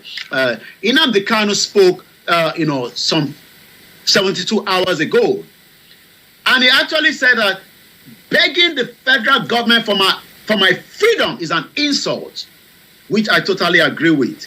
So when we are saying that we are not yet there, even the Biafra only have what they call the government in exile. There is nothing called Yoruba nation as a country yet. If you are part of those that are, shout out to you, Aziz, shout out to you, Akinlade, and good morning to you. Once again, if anyone tells you that we have a Yoruba nation, just tell them, where is that Yoruba nation? Is that in Ojo Elegba or in Okokomaiko? Let's listen now to Gabon X. What? Is it X or is it just Ulster? Because I don't know whether he's going to come back as well. But this is what he said yesterday. Actually, I don't know how we want us to make noise. But we are making noise here for you on the Starr Radio UK. Let's listen to him. I'm Ali Bongo Ondimba, President of Gabon. And I'm to send a message to all the friends that we have all over the world to tell them to make noise, For the people here have arrested me and my family. My son is somewhere, my wife is in another place, and I'm at the residence. Right now, I'm in the residence, and nothing is happening. I don't know what's he said going nothing is happening. So he doesn't know what is going on. He's calling on all of us. We should make noise. To make noise. We must make noise. To make noise. We are making the noise already. I'm thanking you. Okay, we thank you too. Thank you. Thank you too. Thank you too. Thank you too. Well, that is when they are playing the cat and mice. It did not even allow journalists during the election. He actually gagged every media. He actually turned off the internet until the military overthrown him and the internet was brought back. There's jubilation already in Gabon. But already, this is what Jerry Lawrence said as well some few years back.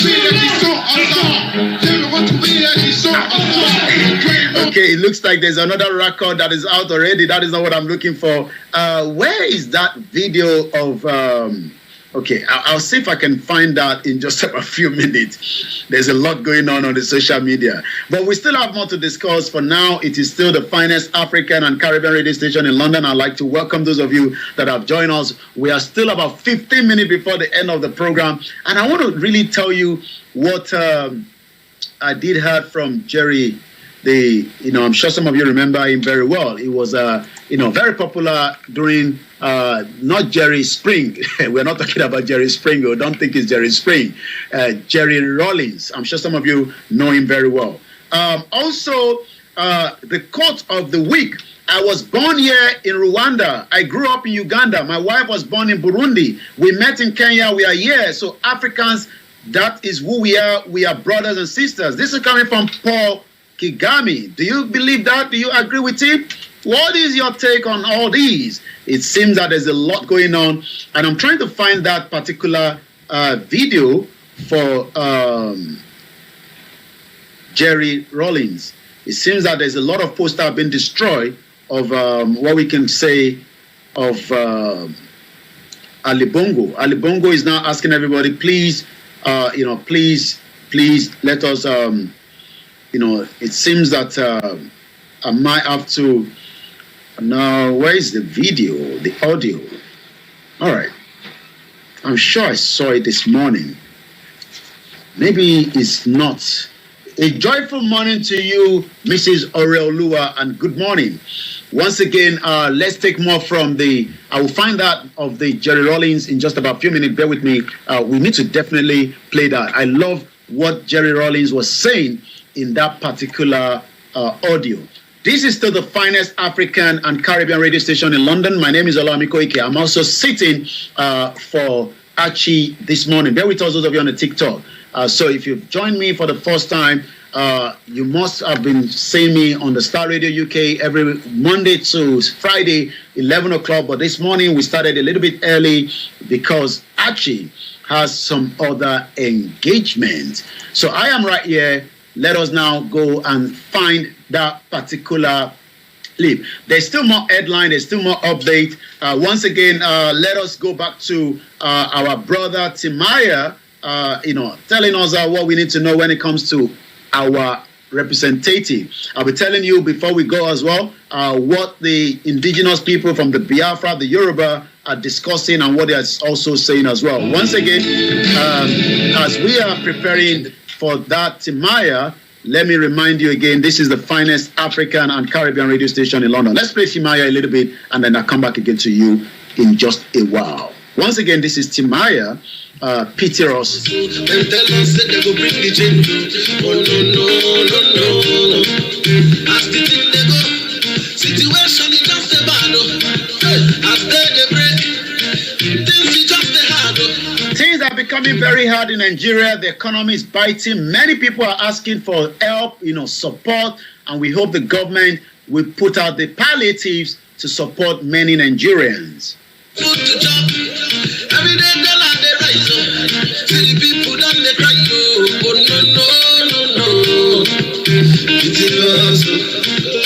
Pity for us, politicians, please pity for us.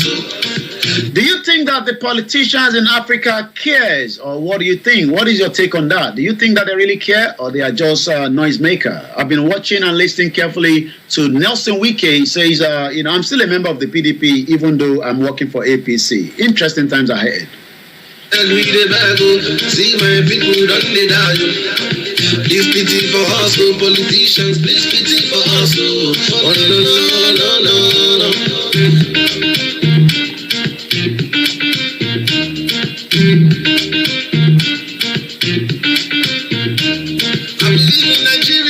Are you sure you are part of those that still believe in Nigeria, or you are now asking questions about who are the real Nigerians and what is the meaning of Nigeria? Because people are now asking, come and tell me the meaning of Nigeria. Nobody can tell us the meaning of Nigeria. What is the language of Nigeria? What is the culture of Nigeria? Nobody can tell us anything. What is the international community saying when it comes to the coup in Gabon? I'll be telling you all that as well. What is trending on the social media this morning?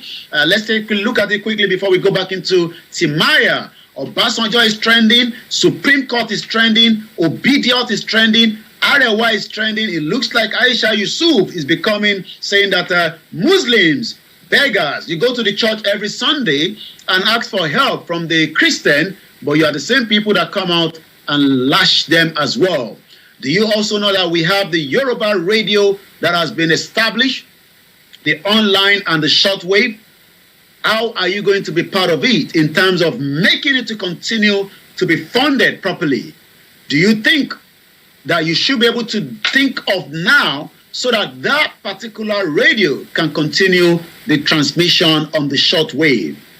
Once again, this is still the finest African and Caribbean radio station in London, and this is coming up to you at exactly 11:49 as we continue to review all the news headlines around the globe.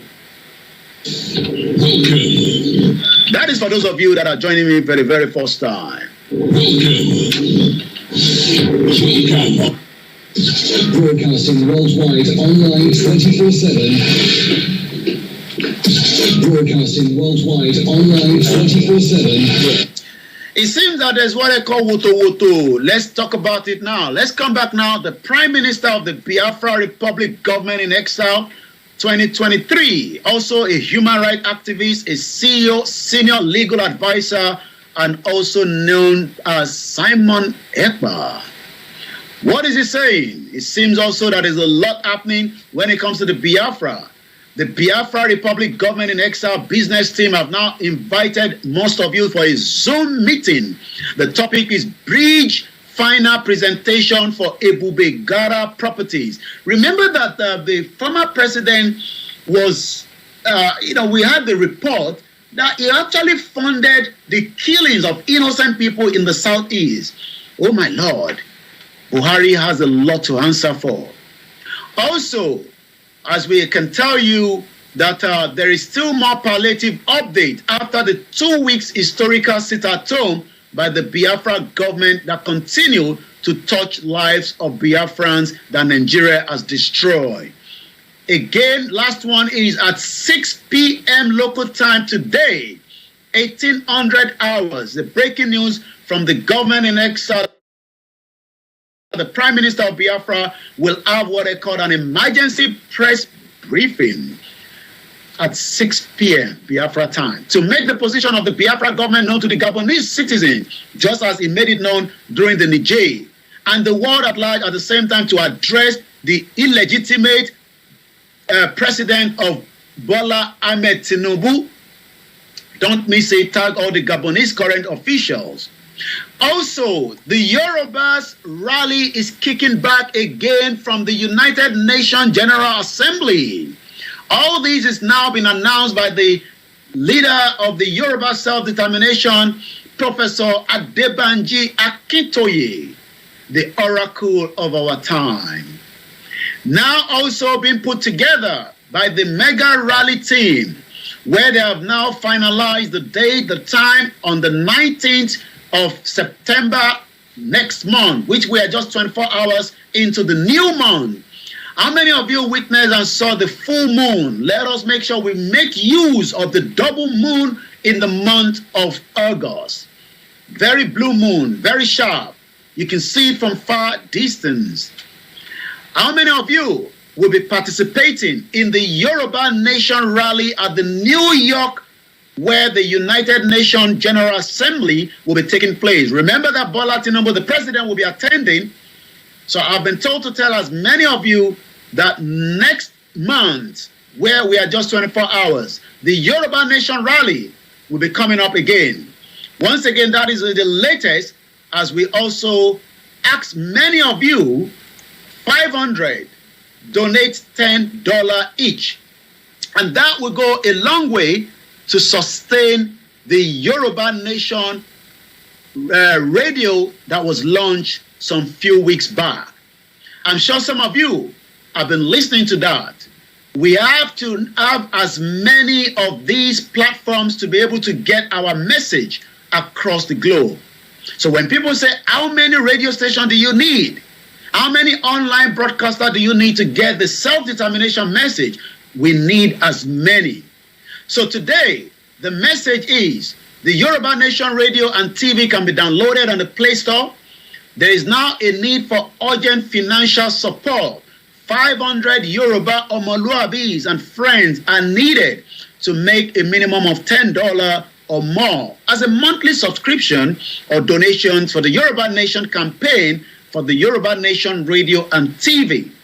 We must continue to fund it until we get to the final stage where we can now say that will be taken care of by whatever government of the day of the Yoruba Nation. Once again, this is Starr Radio UK at 11:54 a.m., 31st of August, 2023.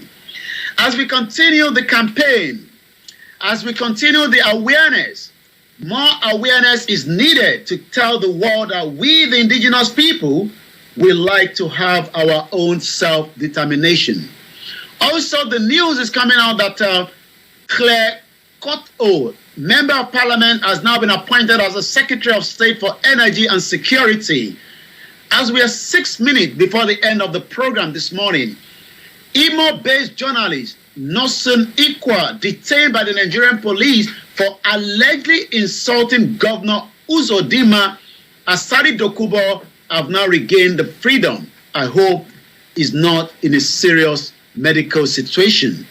We know because when people are kidnapped, like Daddy Yati, up to today, nobody knows where Daddy Yati is, yet we know that El Rufai knows a little bit about where Daddy Yati is.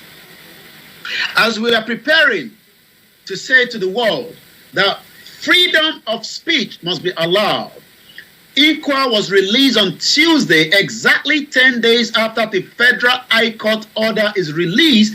Imagine the court says it must be released 10 days ago, yet the court is not respected.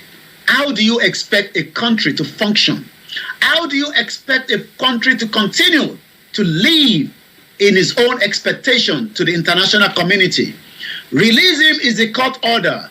Just like we might disagree with Emefiele. Release Emefiele? No. Releasing Nnamdi Kanu? No.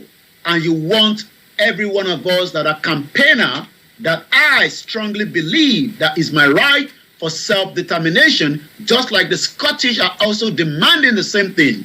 And for the Yoruba that keep saying that we do not need any more rallies, we've done enough protests, do you know that the Scottish people are holding the next rally within the next few weeks again? Why do you want to stop something that will create awareness? Why do you want to stop a campaign that more people will be interested to know who we are?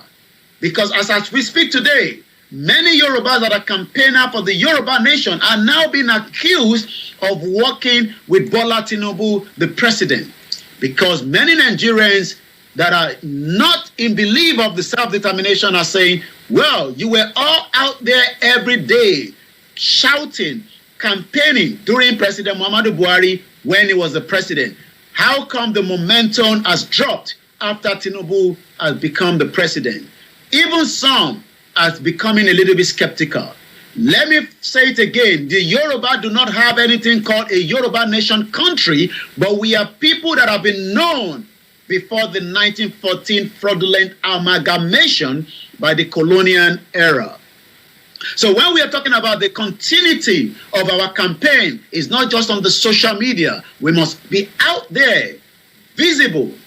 Ogun pastor set lady on fire during a special prayer. What is going on in Ogun State? I saw the governor has become an emperor. I'm talking about Dapo Abiodun, the governor, where people were prostrating. The local government chairman were prostrating because they want to be fed by the governor. The reason why the function of local government is not working is because people prostrate to the governor.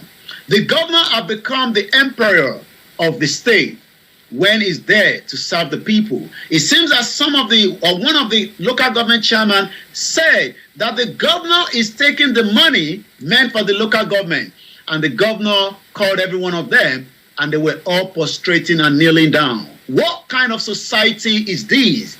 Is this the kind of society that you want some of us to be part of? Is this the kind of politics that you want us to play with? This is Starr Radio UK, the finest African and Caribbean radio station in London, as we're just 2 minutes before checking out. And we will be saying to those of you that tomorrow, Archie will be back on the desk. I will be back as well. But before we leave you, let me tell you, a 21-year-old lady identified as Shukura Owoduni has allegedly been set ablaze by a pastor, Taiwo Odebiyi, when he was trying to perform deliverance on her at his Cherubim and Seraphim Meberu parish located in Ofi in Shagamu area of Ogun State.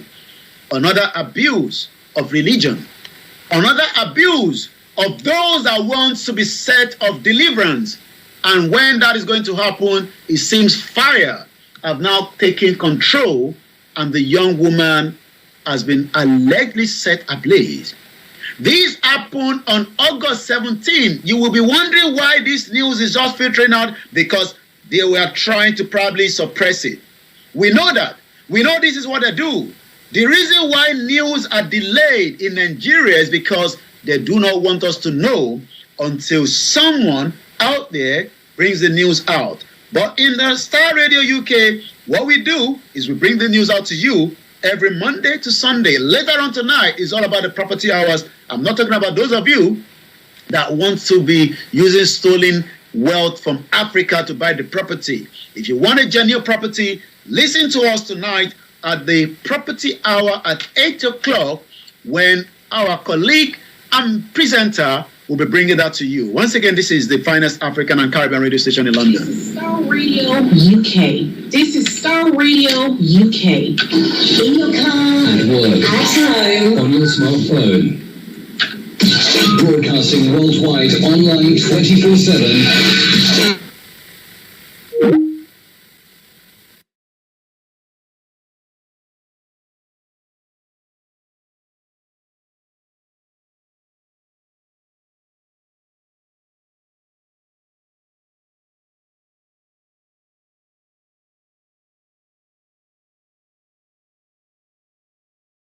Thank you so much, those of you that have joined us. That is the Star Radio UK. I had to take the seat for Archie this morning. Thank you so much, those of you on the Twitter space as well. I hope you enjoy my morning. Imagine you do this in Nigeria. Now DSS will come carry me before I even leave the studio.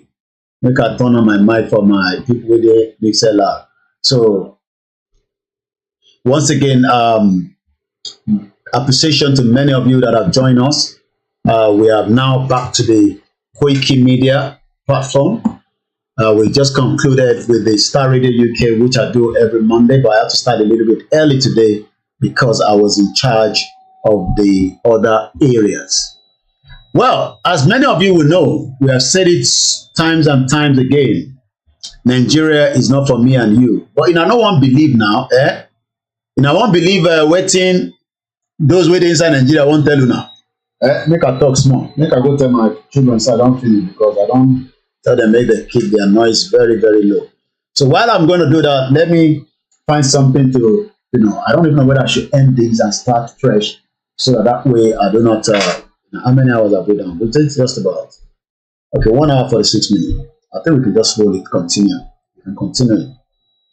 So what I'm going to do now, I'm going to start the other platform, which is we keep telling our people to join me, but I know some of them are still finding it difficult to get the message. We only have 10 people watching me on the backup channel. I've told them that every day we will not be able to. Somebody sending a request will be that. Uzo Chukwu, disciple of. Hold on with me there, my brother. Shout out to those of you on the Mixer, Comrade Plan B. Good morning, Temi, on all the platforms. I don't want to bring it too close like that, so let me just have it like that. How on a day? Making a note that yesterday, your boy did busy. I did very, very busy yesterday. That is the reason why you couldn't catch up with me. I couldn't even make it to the Star Radio UK, Niger Voices. It was a very, very long day. Yesterday, I might be losing me. It was a long day as usual, so I couldn't come online. Thank you so much. Let's ask the question. What I've just done now, radio. It's nothing new. It's nothing big. It's something that you love to do. But can you really speak like this in Nigeria? That is the topic I want us to talk about. So let me start the Koiki Media so that we can have a full program running as well. Let's see if we can get that in. Shout out to every one of you. How in a day? How in a day? How in a side? Everything they work. Everything they work. Okay, now we're live back on the Koiki Media. So they've actually missed the first. So now I'm just gonna put there. So, do we have freedom in Nigeria today? And I'm going to open the phone line. Do we have freedom in Nigeria today? With a question mark. That is the topic. Do we have freedom in Nigeria today? With a question mark. Do we have freedom in Nigeria today? Again, is Yoruba Nation versus Nigeria. Yoruba Nation versus, sorry, I'm just putting my headline, versus Nigeria. So let's talk. Yoruba Nation versus Nigeria. Pick one. Pick one. So now let's put Yoruba Nation hashtag there. I love my people. How many of you don't see my my self-determination is too big, so let me put Koiki Media as a hashtag. How many people don't see all my Nothing New Carnival video? My Biafra people, say you not like those carnival video. Say you think if you operate like that inside Nigeria. So people don't they raise their hand. I go bring everybody in just about 3 minutes. But they know you're the bad boy. He say yes, so you can speak in Nigeria when you are ready to stay in the forest. You're the bad boy. Oh yeah, they bring people in. Now I go first tell my pikin say my children, I don't hold them, they don't fit do anything.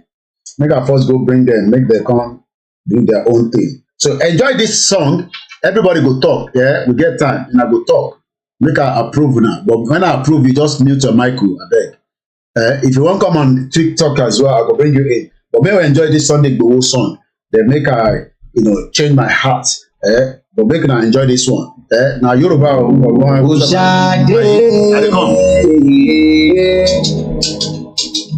ọmọ ẹkùn náà dà ọmọ ẹkùn náà dé àgàgà ọmọ tó ti dá ìyàgbé bàbá ẹ̀bà mi rìn ẹ̀ṣà gbóhùn mi Sunday Igboho ṣá owó bíi ẹ̀bà mi rìn ẹ̀ṣà gbóhùn mi ọmọdé ẹmọ tẹ̀rí ẹ̀wọ̀n kọjá kiri mi. Nìkan kì í ṣẹ̀ṣẹ̀ àgbo òòṣà ẹ bá ti rí ọ̀rẹ́ àgbo òòṣà mẹ́kù tó fi torí òòṣà mẹ́kù tó fi tìrù òòṣà nínú àwọn lórí ṣàdáni Sunday Igboho òòṣà akọni ọmọ ìsàlẹ̀ jẹ́gbẹ̀rún àjẹrán májà tó lá ikú bàjẹ́ tó jẹun apátápárá òòṣà tó para ẹ̀ lájú bá ó kọjá ọkùnrin mẹ́ta ìṣẹ̀dá ọkùnrin mẹ́sàn-án Sunday lọkùnrin kàkà tó mọ́. Ọmọ abẹ́rẹ́ mẹ́ta òkè ayé òkèlè bó ṣe ń fìkan gún ọ lójú ó ń fìkan gún ọ lẹ́nu ọ̀kan tó kù ló fi gún ọ lọ́nà fún. Oníwẹ̀ ọmọ aládìgbò oníwẹ̀ ọmọ adé ẹmọ ẹbẹ́ yìí lọmọ orí adé ọmọ kẹ̀kẹ́ rẹ̀ ọmọ òkúta mẹ́ta ó lè ṣe lójúde ọba bẹ́ẹ̀ni ọ̀pọ̀ kọ́ mi lẹ́sẹ̀ lálọ́ ọ̀pọ̀ sì kọ́ mi lẹ́sẹ̀ lábọ̀ ẹ̀kẹta nígbà tí mi ò mọ̀ mọ̀ wá lálàdé àdínkù mo ní mo mórí adé lọ́mọ láṣẹ kí orí adé ọmọ aládé ṣẹ̀ṣẹ̀ rí ẹ̀yin lòrò olúwa fún wọn tó kú bọ̀ àbò ìṣá ọmọládé ńláde ládé ọjọ́ tára fi ò ládé ṣèbádé aládìkú làgbà wọn láàfin tí bàbá dẹ̀ fi ń ṣọ́gà ọmọdé ọmọ aládé nìkan ọmọọba ẹ̀bà mi rẹ̀ ṣàgbóhùn mi. Sunday Igboho ṣá owó bíi ẹ̀bà mi rìn ẹ̀ṣà gbóhùn mi ọmọdé ẹ̀mú tẹ̀rí ẹ̀wọ̀n kọjá kiri mi. Nǹkan kì í ṣẹ̀ṣẹ̀ àgbo òòṣà ẹ bá ti rí ọ̀rẹ́ àgbo òòṣà mẹ́kù tó fi torí òòṣà mẹ́kù tó fi tìrì òòṣà nínú àwọn lórí ṣàdáni Sunday Igboho ṣá. He's a legend of our time. He's a legend of our time. Let me go quickly to Ugo Uzochukwu. Unmute yourself. Let's hear from you. The topic and the question is: do we have freedom in Nigeria today? I mean, I didn't put Biafra, but I just see Yoruba Nation versus Nigeria. I know you guys are Biafra. Let's hear from you. Go ahead. Release your speaker. And those of you that wants to call in as well, I'm going to give you the number. It's a live program. Everybody's listening. We are live on TikTok, Instagram, Facebook. Now go ahead. Let me enjoy what you want to tell me. Hey, Will. Muleni. I've been to South Africa. Muleni. Okay. The Cossas will say Muleni. And Universe will say, Ikaro. Okay, so Muleni is the afternoon in Africa or morning? Muleni can be used in the morning, can be used afternoon. Okay. Can be used in the evening. Okay. The general creatives. Okay, interesting. Go ahead, my brother. You're live. We can hear you. Yes, thank you, my brother. Creativity. You're welcome, sir. It's my pleasure and a great thing to be on your space, sir. You're welcome, sir. I think it's my first time to speak on your space. I don't know.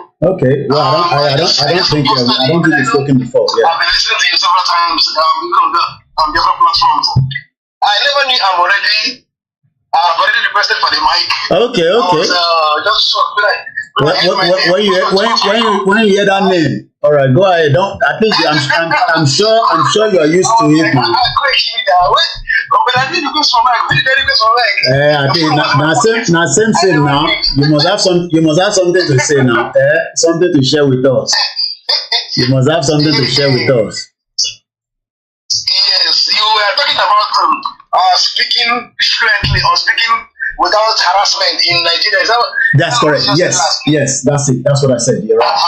Okay. And I don't think on earth that is ever possible with the kind of country we have. We have been subjected into by the Fulanese and empowered and backed up by the useless Britain, which has amalgamated us into witchcrafts and into stupidity, into slavery, into destruction and annihilation. So, in such a country where there is no justice, in such a country where a kingpin drug lord is assigned, elected, not even elected, was he elected? Stupidly pioneered by Britain and France and the neo-colonizers and colonizers into power. Okay. And for those who stupidly out of money hunger, serving their stomach from the Sioux country and from all facets of life, who have been empowered by the Jakapani idiotic money. Ghana must go that exchanged hands in the name of election, and hereby empowered him and stupidly brought him to stupid power. Okay. In that kind of situation and country, there can never be freedom of speech. In fact, I heard you saying a lot of things, and when you said if it was in Nigeria, by now DSS must have handled it. Before I finish that program, now inside that dungeon for don't be now. If I don't take me to Abuja on the road, though, they're not gonna take me by air now on the road, though, and they go don't beat my road. You can't believe. During what's his name? This idiotic foolish man that was ruling before he died. And I cursed him. Other people also cursed him before he died. What's his name? The idiot that was on the chairman, on the leadership. Before he died, he approached me one day from my platform and said, where are you even residing? Come to me. I can make you what you need to become. How much do you need? You need to stop all this thing that you're doing on Facebook. You need to stop all this awareness you're creating. You need to stop this and that. By every thing that you're carrying on your head. Where are you residing? Where are you? This and that. Come to me. How much do you need? I can empower you. I can make you become. Blah, blah, all those long 4 pages or long pages. There were almost 3 pages that he wrote. Trying to corner me to one side. I said, my friend, you cannot, whoever you are, if you are Obidoso, you can't buy my conscience. And I don't need your money. What we need is Biafra freedom. To hell, perish you with your money. Paul said to this teacher that was asking him to send the message to him. Paul said to him, perish you with your money. Perish you, die with your money. And here he is gone. He's dead and buried. Wow. In the shallow grave, like Muhammad Buhari. Wow. In fact, there is no freedom in the zoological republic. There is no justice. A place where people that are calling for self-determination are being kept in the dungeon for years because they're asking for freedom. Because they're calling for self-determination. If there is freedom, if there is self-determination, why won't somebody have freedom of speech? Why won't somebody comment freely and go freely? But no, if you say what is the truth, they will come after you. If you say there is no water running, they will come after you. If you say no, we have electricity, we should have electricity, they will come after you. If you say no, this oil belongs to us, why is it being sold to useless content? And they are making us monetizing us, using our resources to build their place, and why we suffer. If you say so, they'll say no. They'll say, come, bring his head. Oh yeah, put his head on the platform, on the placard, so that we can bury him here. If there is justice, Nigeria is not a place where you can find justice. A lot of things, a place where there is no election and people are being sworn and put into power, yet there is no election. Yet nobody brought him to power, and yet he's ruling. He is answering state governor, state minister, prime minister, the senator, all those Californian names. A lot of them that are put in there in those positions are not being promoted. Not being recruited or voted in by anybody. But rather, instead, they were stupidly brought into power by those money mongers and those idiotic laws that call themselves the laws of election where there's no election. Democracy where there's no democracy. Politics where there's no state politics. But rather enticement, aggrandizement, enslavement of the masses. You call it political system. You call it democracy. A useless environment entity. That animal kingdom, that zoological kingdom. Animal kingdom is better than me. My brother, there is no peace for the wicked. Nigeria can never have peace again. I'm glad it's bringing the peace. The dissolution of Nigeria is the peace of the masses. I say it again. The dissolution of Nigeria is a peace of the masses. Why? So why do we still have many Nigerians that still have this hope that there will be freedom of speech, there will be autonomy in their job, there will be governance? Even Shetima in the headline yesterday, no, not yesterday, the day before yesterday, say Nigeria is in a big mess. If Nigeria is in a big mess, why are we trying to survive and make it work? Before I bring in my next brother, if you want to call in, we have the Biafra in. That's why we're speaking as much English, because they have been with me on the live show from the Starr Radio. I'm going to bring the next brother in. Uzo, why do you think we have so many Nigerians? Because whether we like it or not, we got to be, many Nigerians are still out there. I was on a link there. To be honest with you, I wish I can find that guy. There was there's an acting CBN, but there's another guy below him. I think it's from the Southeast. They said it's very brilliant. And if you see intelligent elite of Yoruba people comment under that, say, this guy is good. We can still fix Nigeria. And I'm thinking, how do we get to where many people still say that we have the brain, not that we don't have the brain power? I can't remember the name of the guy. He works with the central bank. He's not the acting. No. He actually represented the acting at an event that happened in Abuja some few days ago. So the guy posted the video of this guy. I think it's from the Southeast. They said it's very brilliant.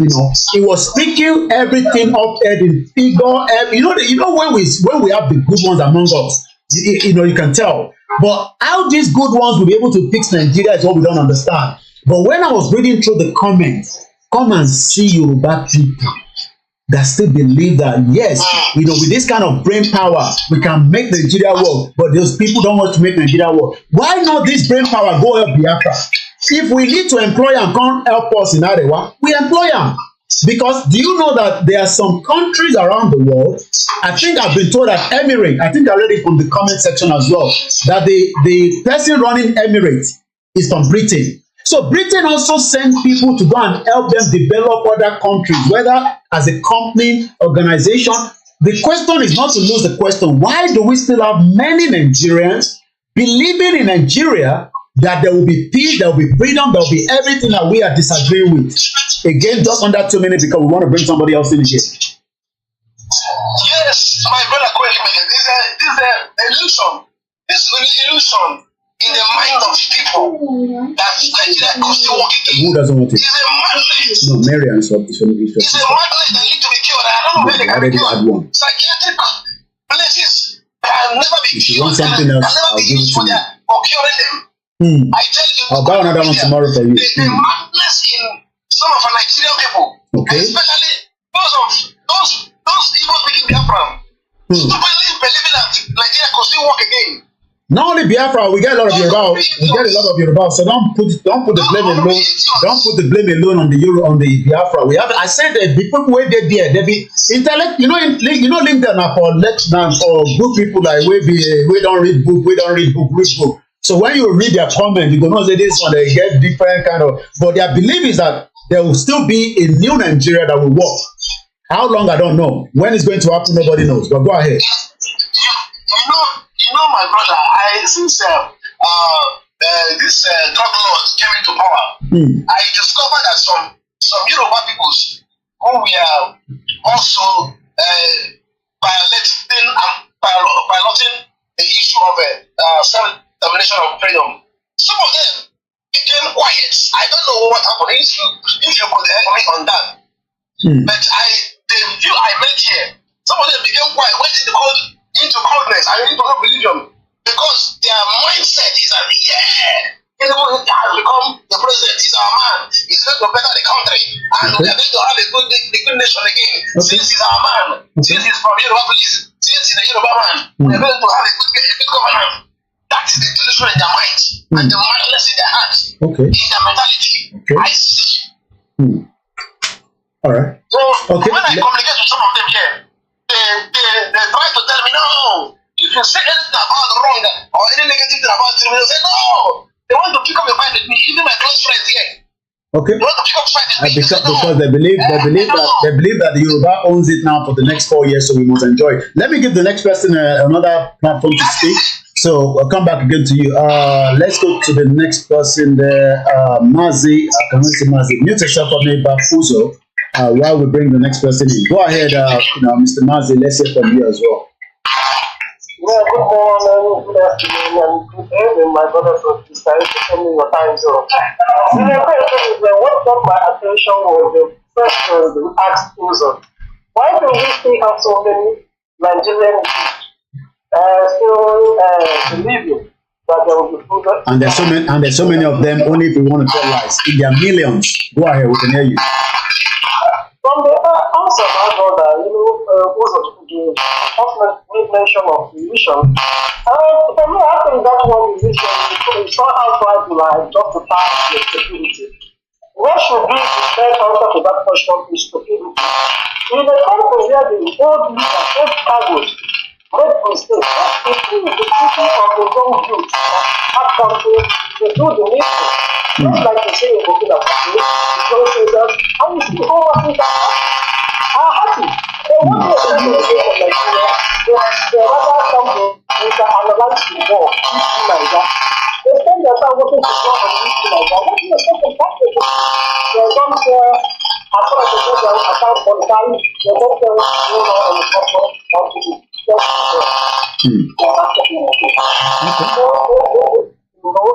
that it is, to have freedom of speech in Nigeria, that nothing will ever work in Nigeria, and they know that. Tell me, which countries with so many diverse cultures like Nigeria around the world you see doing good? There is none. Every countries in the world, yes, what they have is, even if they are new, what they have is resource control. Live in your space, control your resources, then we meet at the federal level.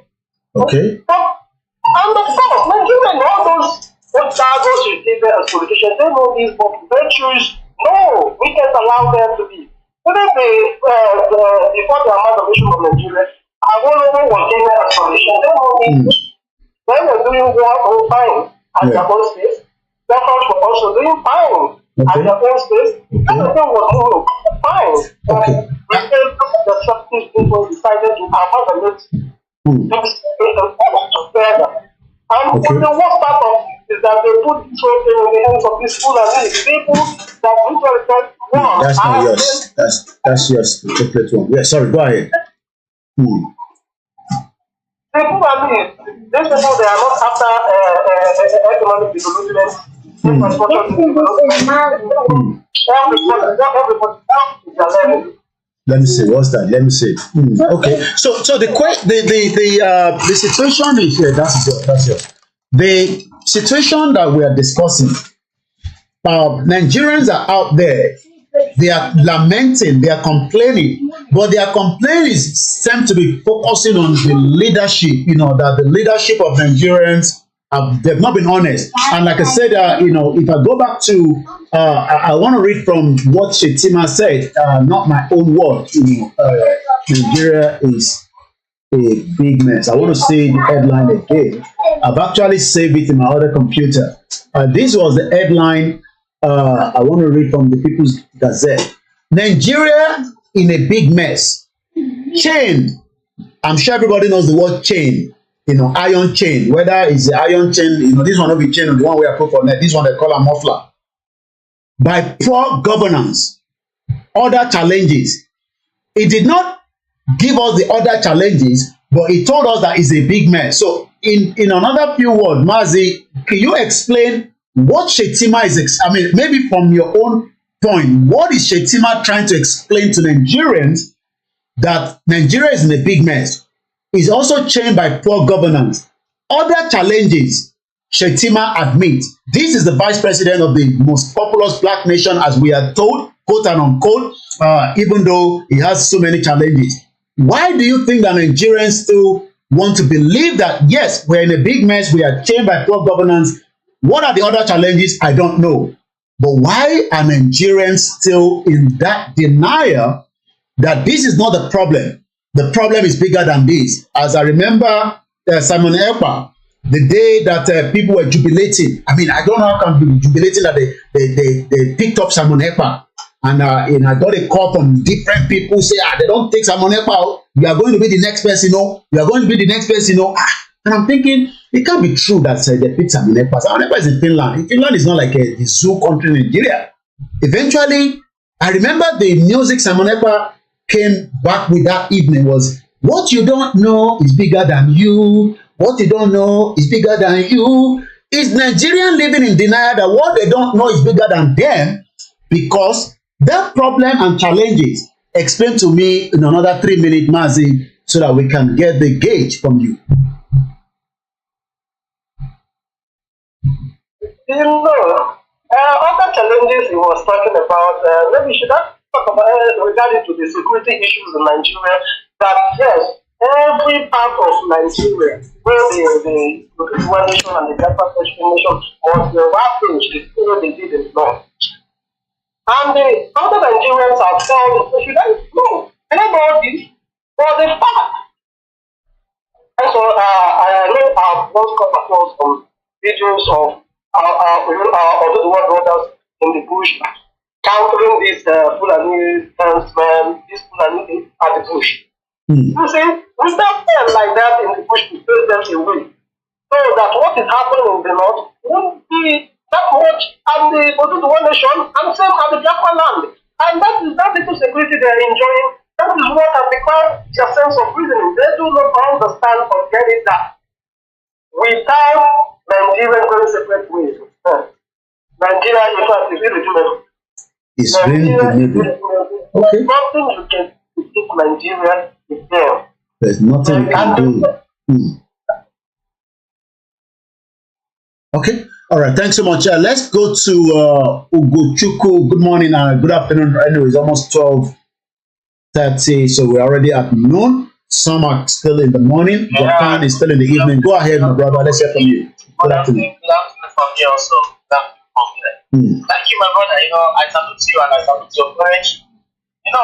When you made mention of the people jubilating that when they say they had and they pick up a good guy, the peacemaker, the prime minister of one of the most complicated people on the planet Earth, being Biafra, our great prime minister, Simon Ekpa. I'm not an ignorant person, but this is why I describe. I'm not trying to paint but he's not. But when you look at him, he's well equipped, and he's you know what he wants. So when you see something like that happen, and some people, I got a lot of multiple messages for those that have never spoken and never used their faith to mention Simon in their life, Simon ever. They were sending me, you know, in Instagram, in the WhatsApp, you know, look at the, you know, they were jubilating. You know, you do not expect people that call themselves giants of Africa, who have well knowledgeable people all over the world, who is doing very well, until where they came from, there is no access road to their homes. What do you expect from people that will come back from even those in abroad? Okay, let me just go to the point. The point is that you know, when Lai Mohammed made a speech for some time ago, that either Lai Mohammed, one of them, that they have 200 recruits these young youths all over the world. These people were giving money to come and propagate that there is hope. Apart from that, people are coming in since 1984, telling people there is hope. And you know the kind of masses who go to those churches, they have brainwashed the people, and they have seen that the place where, like as I said, there is no access to their homes. There is no drinkable water. Some of the, like majority of the people go to still where animals shower to get water to drink. Even where they have resources of people drink from the polluted oil water. So when you say these people, they don't have information like you and me. Their internet is like you activate your internet right now. The same people that activate the same network that activate you will study back from you. So you can see that the people have been random. Shemu is channel TV discussing APC jump to PDP jump to Labour Party. Obi is man. You know, they bring people that come and make the country white, while the country is black. And when you look at the Shetima side, Shetima is trying to tell you that they are good soldiers who they voted with the criminal richest man of Africa. They voted with the Trump to different zones. Dangote. Dangote, let me so that people understand. The monopoly bad of Fulani. The one that they gave more value to the dollar in a cheaper. This is the dollar, okay? So Dangote was buying dollar cheaper than me and you in the central bank. But go ahead, yeah. Yeah, exactly. So you know, these guys they use the drug to import people to one land, to our brothers to one, to my great country Biafra during the COVID. So all these people, the Great Liberation Army, that Nigeria for criminal, the great ESN, that Nigeria for criminal, the Black Marines who protect my mother, my father, my young ones, the farmers who feed from their back to their mouth. Why the resources go to the criminal, sponsor their children all over the whole world? They call these people. So the point here is that Shetima has seen that they have been stopped. And when they see our Prime Minister and most of all, who emerged to support our brother because he's in a great position. You know, you see that they have been stopped. So that's why he's telling you that they are there. Because he knows that there is no way for them anymore. He's not saying on the behalf of you that they want to give you water. Oh, there is no running water for the masses. There is no infrastructure for the students. There is no student loan for the students. There is no welfare for the old people. There is no pension for the old people. He's not trying to tell you that all those things is not here. Because they have never been here and they don't have any plan for this. So what he's trying to tell you that the soldiers they want to use, because what they do is that, for example, because they do state, there is something wherever they find something, they use their terrorists, 100% terrorists in the evening, in the night, and soldiers they have to clear that village, make that asylum camp, which they call IGP, so that the government wants to know the difference between IGP and asylum. Living an asylum in your father's land is a court. Okay. As I used to say, yeah, like it's a court. As I used to say, my father has fought people and he's going to take their food in my ancestral land. But today, people like go put on we see on the national TV and say Fulani my brother. And it's a taboo for us, for other people want, and that's why they abolish history. For them not to know that so many of their ancestors are in grave today, trying to stop Fulani not to burn their food. Even the animal, they got the tree of my land is against Fulani. But today, these idiotic people, lack of information, lack of history, has made them depress them. That is why what we are getting to the top. When the Shetima and the terrorists, the foolish idiotic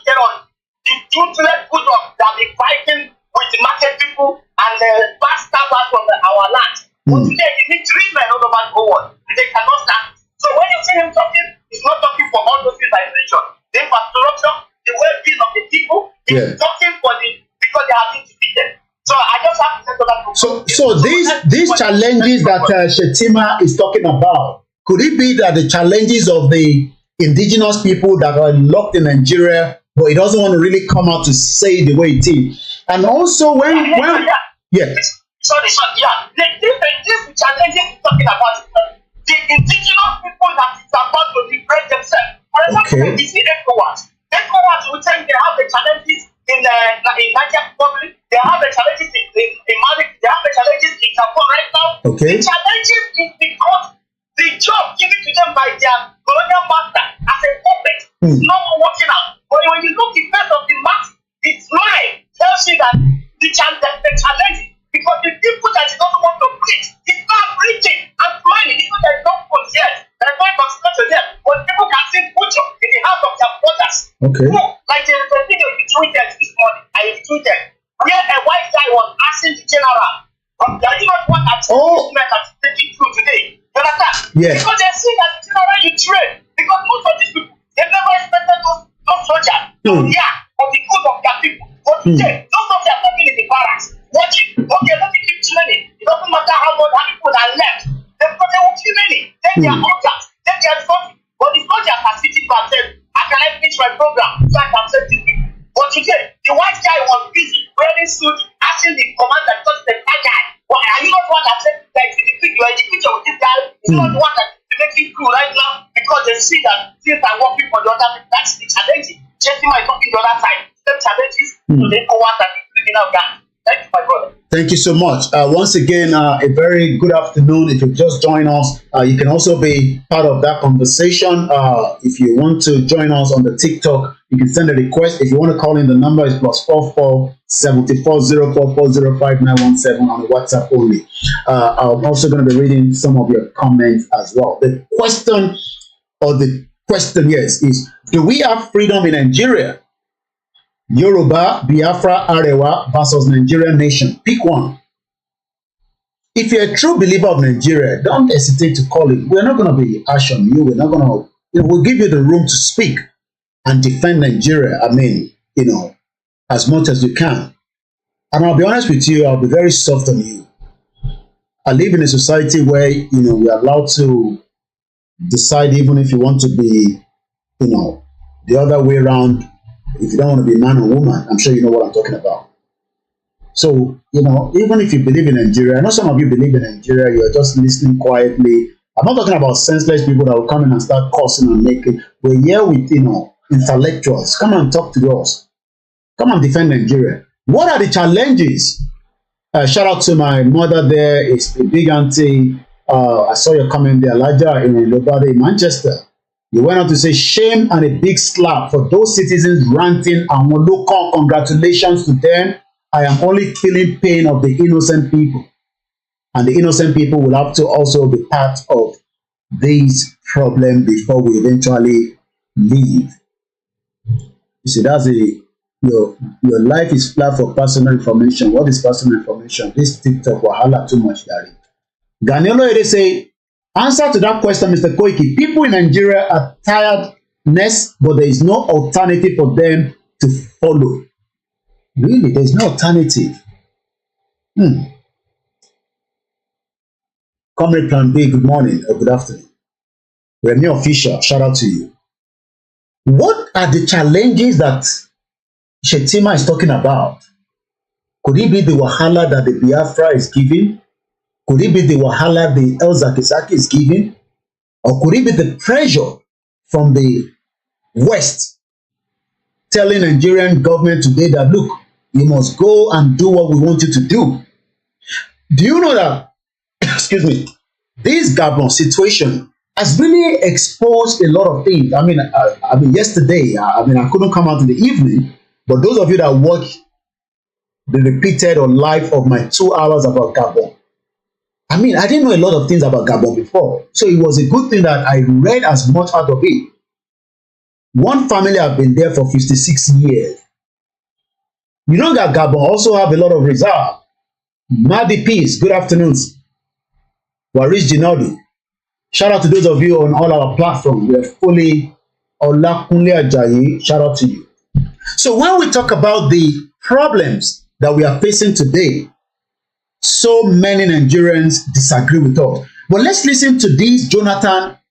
Maybe this is coming up, or we don't know. I picked this from, Dele Momodu's page, where Jonathan spoke. Are we going to see Nigerians' reaction would be much worse than the ones that we have been seeing in Niger and also at the what is going on in Gabon?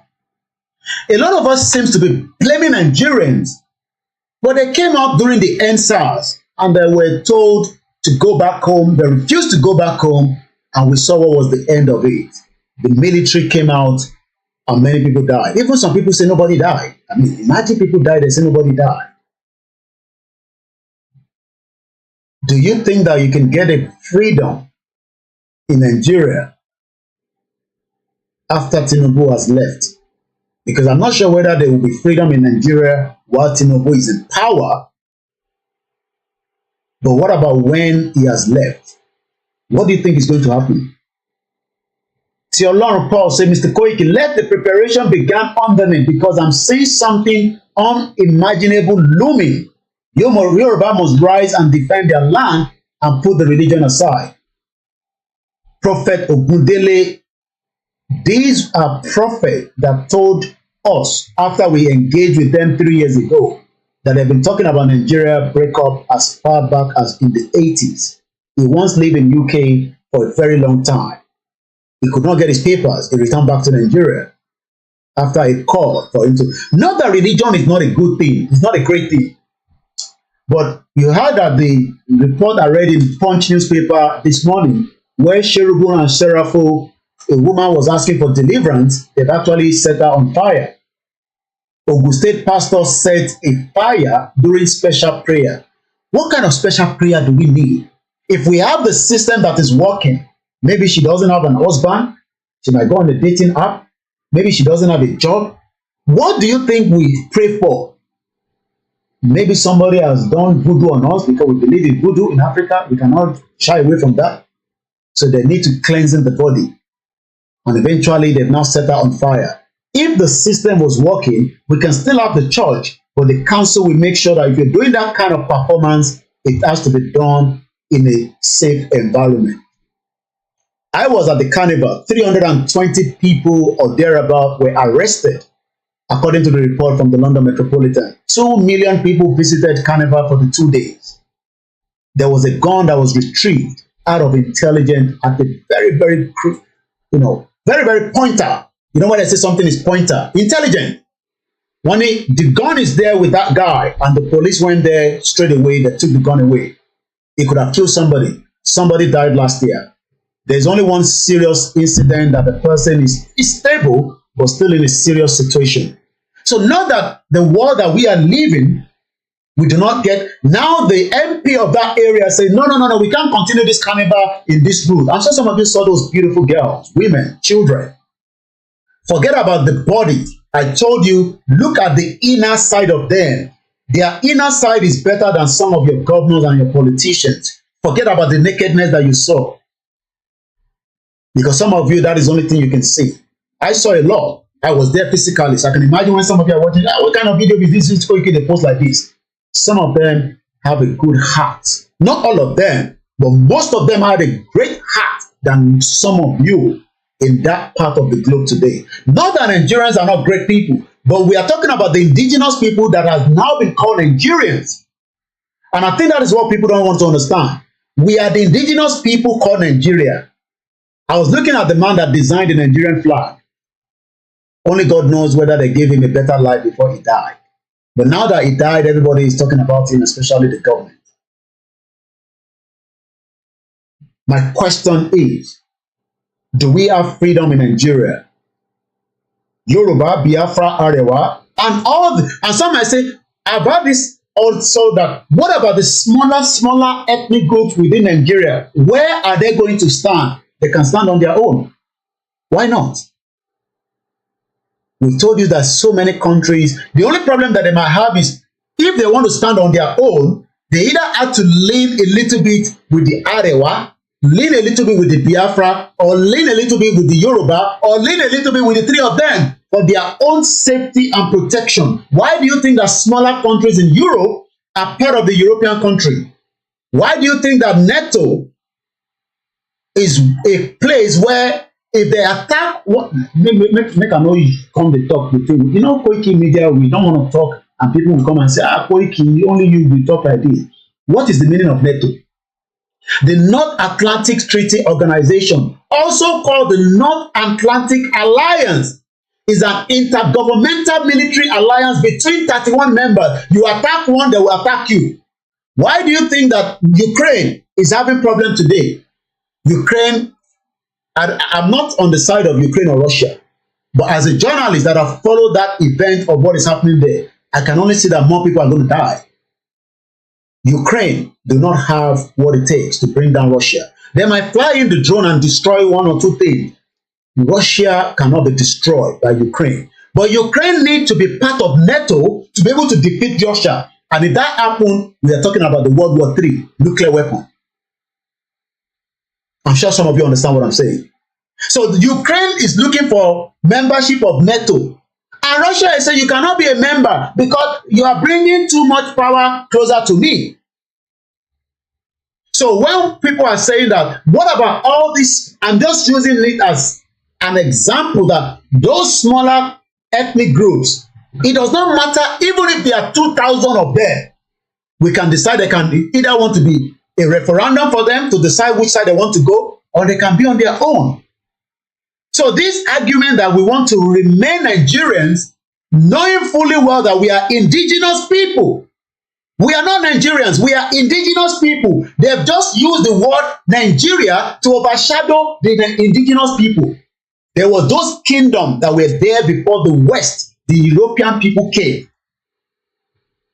So while we are discussing self-determination, Nigerians are saying, no, we don't want to be part of Biafra because I don't like Nnamdi Kanu, I don't like Sunday Igboho, I don't want to even have Arewa nation. I just want to remain Nigeria where we can live together. We cannot live together because our views are different.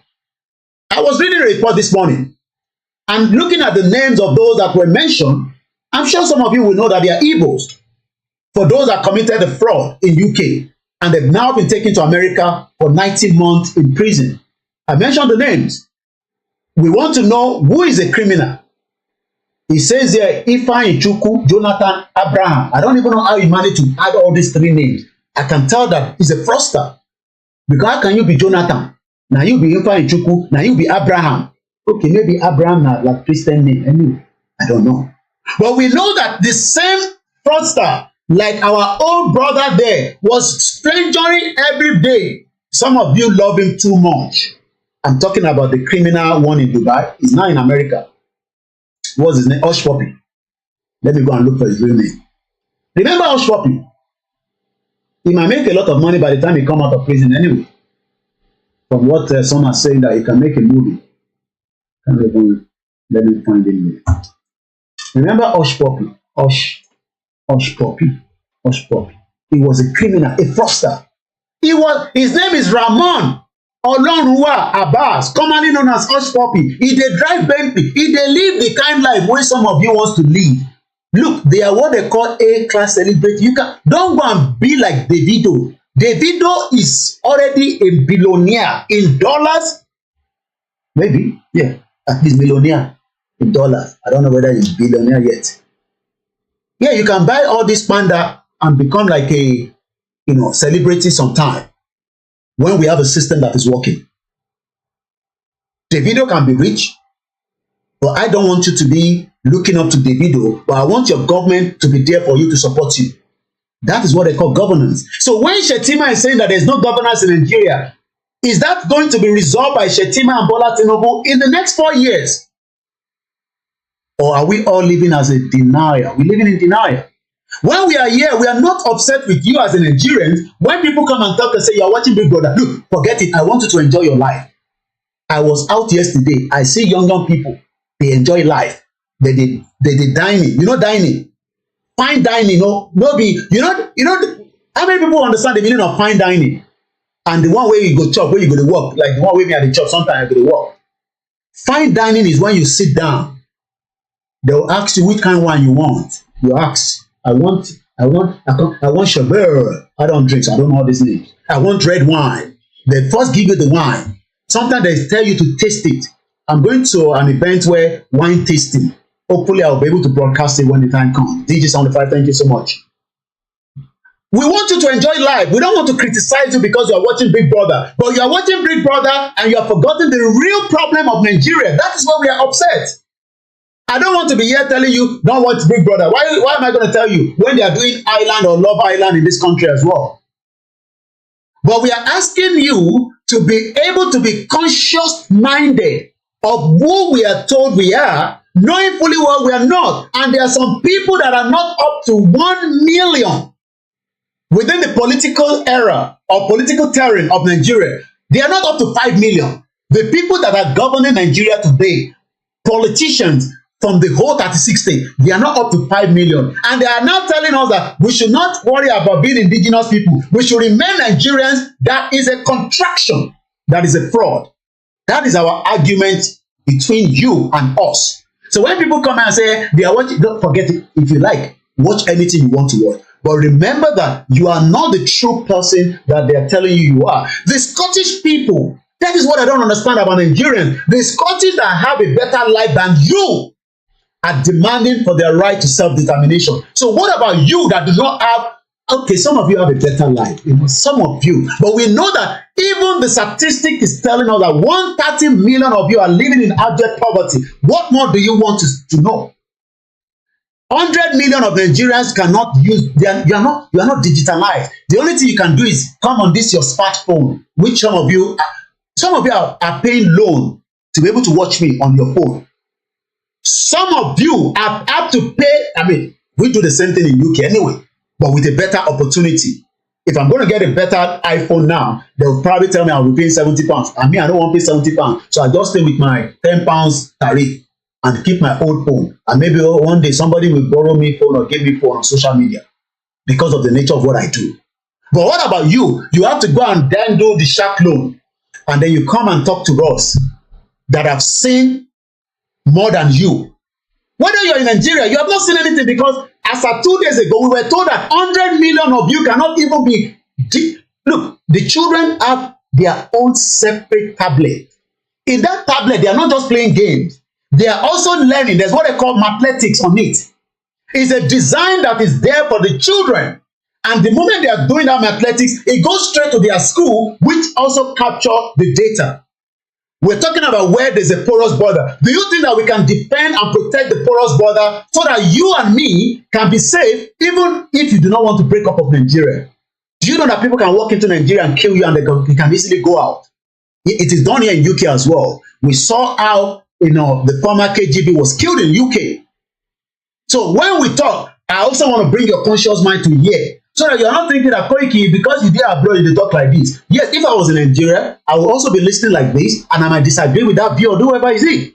But we are here now telling you that the real indigenous people must rise up and ask for their right to self-determination. Is that a big problem? When the Scottish people, every day, they have, look, we have Scotland, we have England, we have Wales. The three of them are now coming to the center, and two are now saying that, look, we don't want to be part of this union. We want to have our own separate, even though they already have what it takes, because England goes and play football at the World Cup in Qatar. We saw it. Wales went to the same World Cup. Scotland went as well. Then me, as a Nigerian, we put Igbo together. Then they're like, Edo, Yoruba, Hausa, and then we all travel down there. And people say, no, we are not going to pay money to that bomb bastard NFA, because they have ripped our beautiful sisters from their earnings. For the first time in the history of FIFA, they refuse to pay directly to the Nigerian Football Association. Why do you think so? It's because they do not see Nigeria as a country anymore. But you are the one still seeing Nigeria as a country. FIFA already knew that we are only have to be part of that representative because Nigeria is still a sovereign nation, and that means that whatever they are doing outside, as long as Nigeria can qualify, you will represent. But when they are playing football, we will not pay you anymore because all the money that they've been paying before was not paid to the people that are earning that income on the pitch. Oh, hey, Moye. Oh my God. Some of you think that the West that you love so much, you think they care about us. They don't care about us. I don't know whether Dele Momodu put down the video. I saw a video of Rollins that was speaking about how France have destroyed us. This platform is going to go off Koiki Media Instagram. You need to go join the other platform because that phone is going there. So you need to go to Olayomi Koiki if you want to continue watching, or you go to TikTok, or you find another platform to watch it. Koiki battery is going the Instagram, not my battery. Instagram, I mean. Let's listen to what Jonathan said. I don't know when this video came out again. Maybe it's an old video. Maybe it's just a reminder. One day, some of you will rise up and your blood will be running more than my own. And I'll be the one to say, but you, because some of you are still thinking that there is hope in Nigeria. Shetima said on the 29th of August, less than 48 hours ago, Nigeria in a big mess. So how soon do you want that mess to be rectified? I need fresh air. How soon do you want that to be rectified? In this government, Bola Tinubu said you have to give him 3 years to run the operation of Nigeria to be able to come back a little bit up. 3 years, Lenny. So don't expect any changes from this government anytime soon. It does not matter, but even if you are brilliant, you will not get a job. It's not a cost. Even if you want to set up your own business, the economy of Nigeria is completely gone. Nigeria is like a Titanic that they are trying to go and look downstairs. Remember, people paid up to $250,000. If you have that kind of money, you go, well, maybe, depending on whether you want to go. People paid $250,000. They locked them in a 71 boat, put them inside a submissive, drop them down there. And what happened? Boom. That was the end. People pay money to go and see something. They cannot ever bring the Titanic back up. That is what they are trying to do. So Bola Tinubu is trying to bring something that cannot come back up. It's a waste of time and energy. Let us all separate. There's what they call velvet divulge. We don't need any single gun. We don't need to kill each other. All we need to do is, okay, UK left European EU in 2016. Till date, they are still sitting down around the table, discussing issues that has to do with policy, because UK wants to be smart. You have left EU, but you want to use the Northern Ireland to deliver your goods because the Northern Ireland is still part of the European Union. Will it work? The EU said no, it cannot work. You have left the EU. If you're going to use the Northern Ireland, we will have to increase some tariff. So some people think that the breakup of Nigeria is going to be a big mess. It's not going to be a big mess. It's going to be the beginning of a new thing in our life as indigenous people. Nobody will be known as Nigeria anymore. At some point, we all knew what was called Soviet Union. There is no more Soviet Union. It is dead, gone. Long time ago, since 1991. So one day, Nigeria name will go as well, like the Titanic, that some of us will only have to go to the museum to watch what took place in that bastard nonsensical with the country for 63 years. Inú museum láti máa lọ wò tó bá gbẹ̀yìn.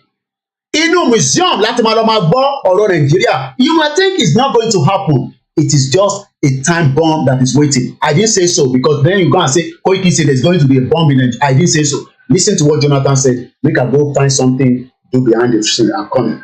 Our politicians and those of us who are in the security services, that while we are doing the job we are meant to do, let us not, because the judiciary is very conservative, try to blackmail them or squeeze them. Sometimes when we have political powers, we get blinded. Listen to Jonathan. Sometimes wisdom will consume the confidence.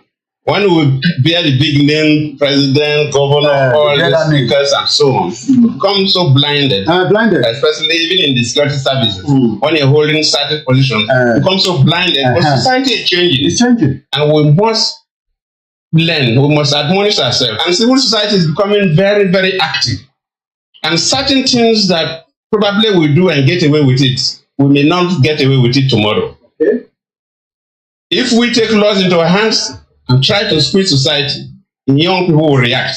We're going to react. It happens when I was a president in a sister country, Burkina Faso, where by their law, if the president is not there because they have no vice president, it's the speaker of the parliament that will take over the country and manage the country.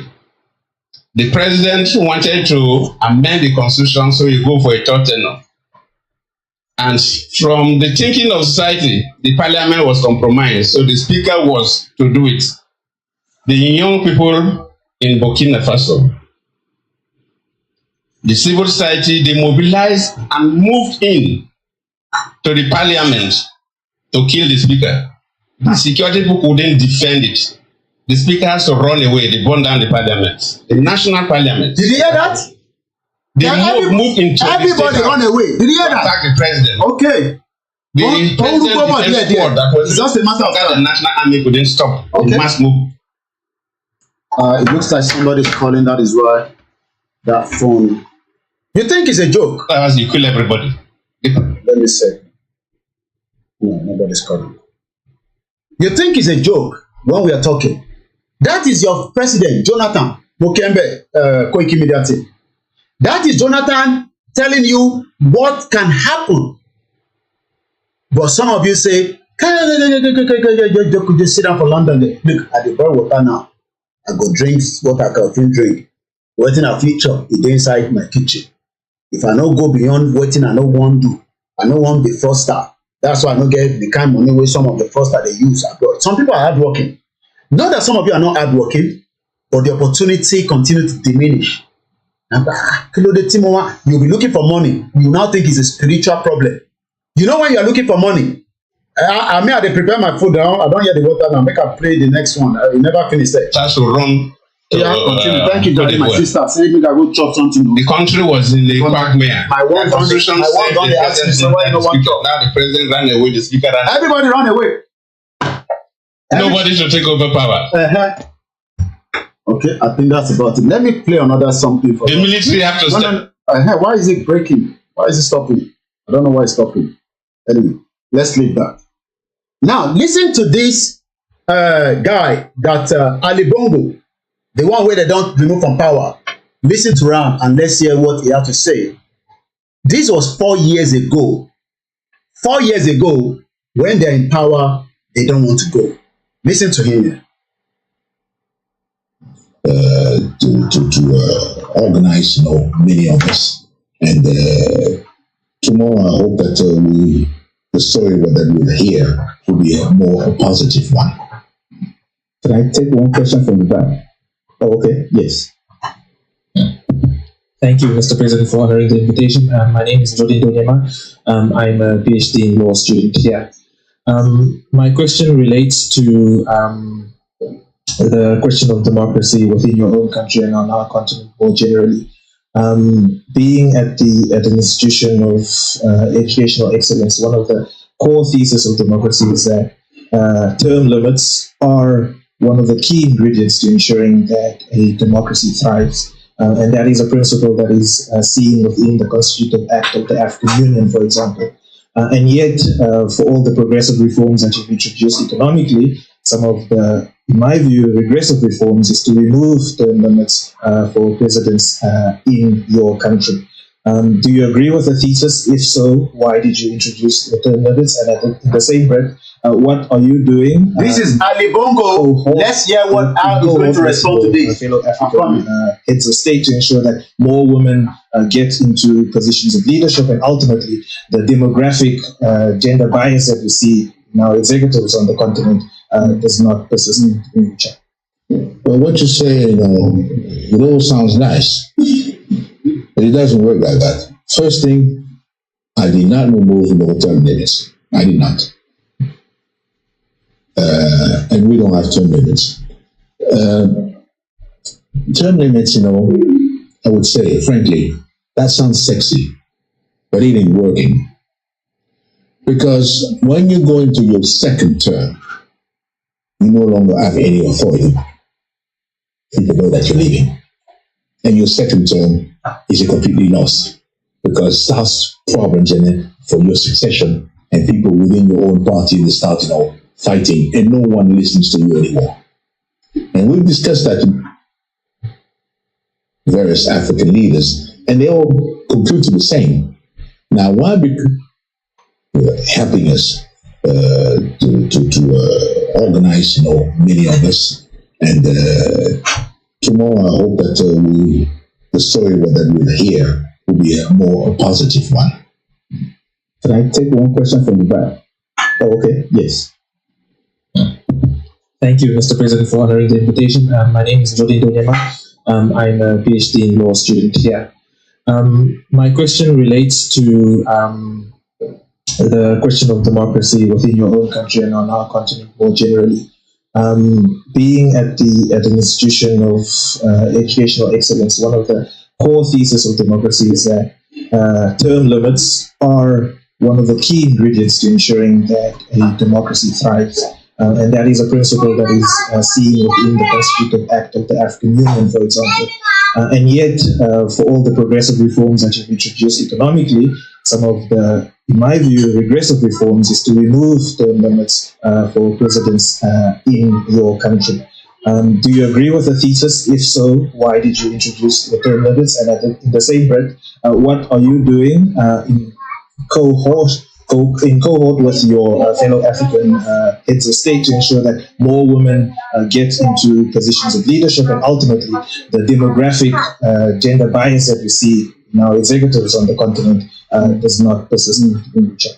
Well, what you say, it all sounds nice, but it doesn't work like that. First thing, I did not remove no term limits. I did not. And we don't have term limits.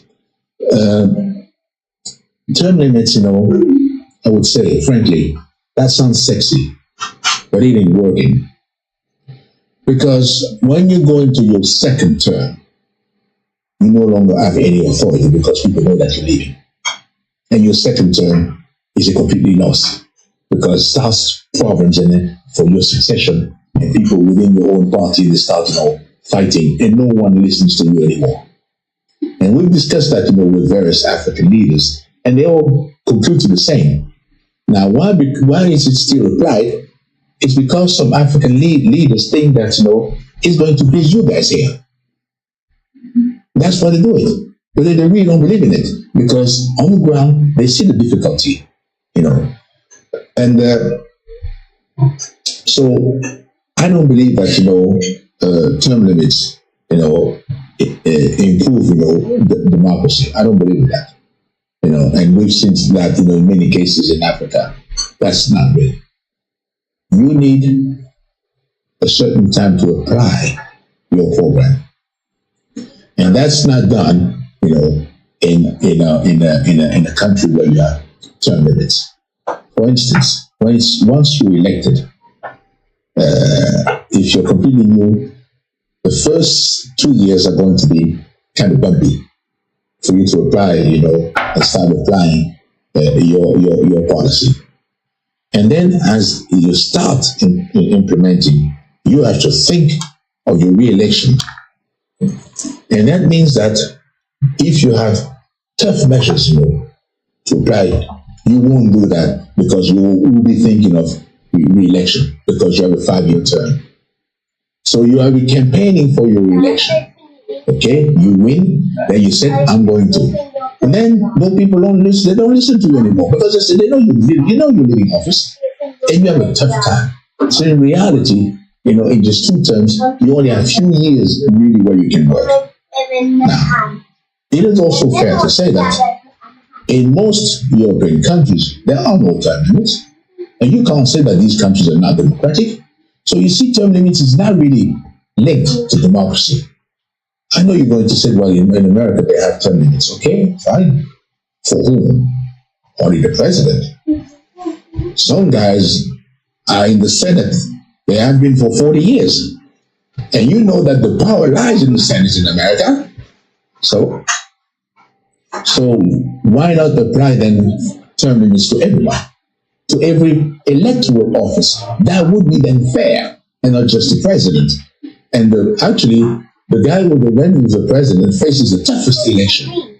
But he's the one, when you apply term limits to, but you don't to the others. You can be in parliament for 30, 40 years, no problem. Why? Why?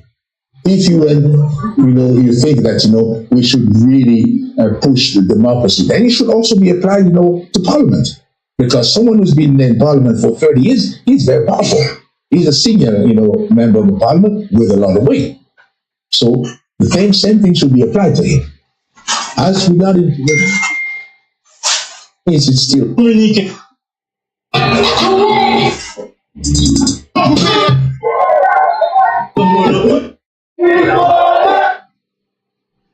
Let me use this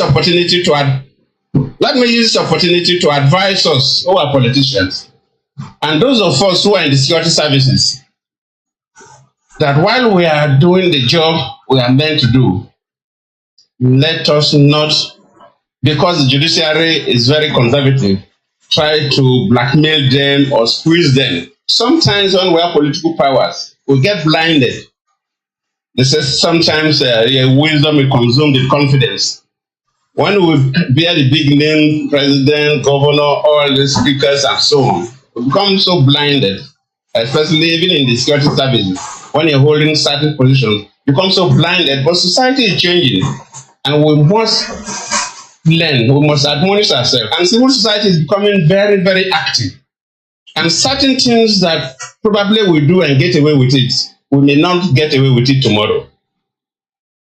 If we take laws into our hands and try to squeeze society, young people will react. It happens when I was a president in a sister country, Burkina Faso, where by their law, if the president is not there because they have no vice president, it's the speaker of the parliament that will take over the country and manage the country. The president wanted to amend the constitution so he go for a third tenure. And from the thinking of society, the parliament was compromised, so the speaker was to do it. The young people in Burkina Faso, the civil society, they mobilized and moved in to the parliament to kill the speaker. The security people couldn't defend it. The speaker has to run away. They burned down the parliament, the national parliament of that country. The mob moved into the state house to attack the president. The president defense squad that was even stronger than national army couldn't stop the mass movement. Otherwise, you kill everybody. The president has to run to Côte d'Ivoire. The country was in a quagmire. Their constitution said the president is not there, the speaker. Now the president ran away, the speaker ran away. Nobody should take over power. The military have to step in. So we, the politicians, and those of us who are holding sensitive security positions should know that society is changing so much and that we should do everything based on the rule of law. Let me use this opportunity to advise. We should not do anything rule of law. By the time the problems start, a lot of us will get the understanding. Let me play the next one. I still have about 10 minutes before I come back on my seat. If you think that United Nations is coming to help us, well, this is how United Nations was responding to the Gabon problem. Let's listen to United Nations. You will be surprised with a statement on the situation in Gabon. The Secretary General is following closely the evolving situation in Gabon. He notes with deep concern the announcement of the election results amid reports of serious infringements of fundamental freedoms. He firmly condemns the ongoing coup attempt as a means to resolve the post-electoral crisis. The Secretary General reaffirms his strong opposition to military coups. The Secretary General calls on all actors involved to exercise restraint, engage in an inclusive and meaningful dialogue, and ensure that the rule of law and human rights are fully respected. He also calls on the National Army and security forces to guarantee the physical integrity of the President of the Republic and his family. The United Nations stands by the people of Gabon. Just a programming note, tomorrow, August 31st, the last day of the month, the Secretary that is stakeout. That is the United Nations Day. I'm going to forward it where the journalists were asking questions. Let me forward Day is the international. We're always concerned about the safety. Day, the special representative, the Secretary General ahead, laid a note to resolving the renewed efforts and commitments to resolving the fate of the victims of enforced disappearances. She said that solving the fate of missing persons can contribute to the broader process of trust-building, reconciliation, and sustaining peace. Voila. Deji, then Mr. Bryce Pease. So this is the second coup now in West Africa. How is it? I mean, for this year. Or Central Africa. Okay. So okay. So how would this affect a local operation of the United Nations there? Well, we have about 776 people who are, as far as we know, all safe and sound.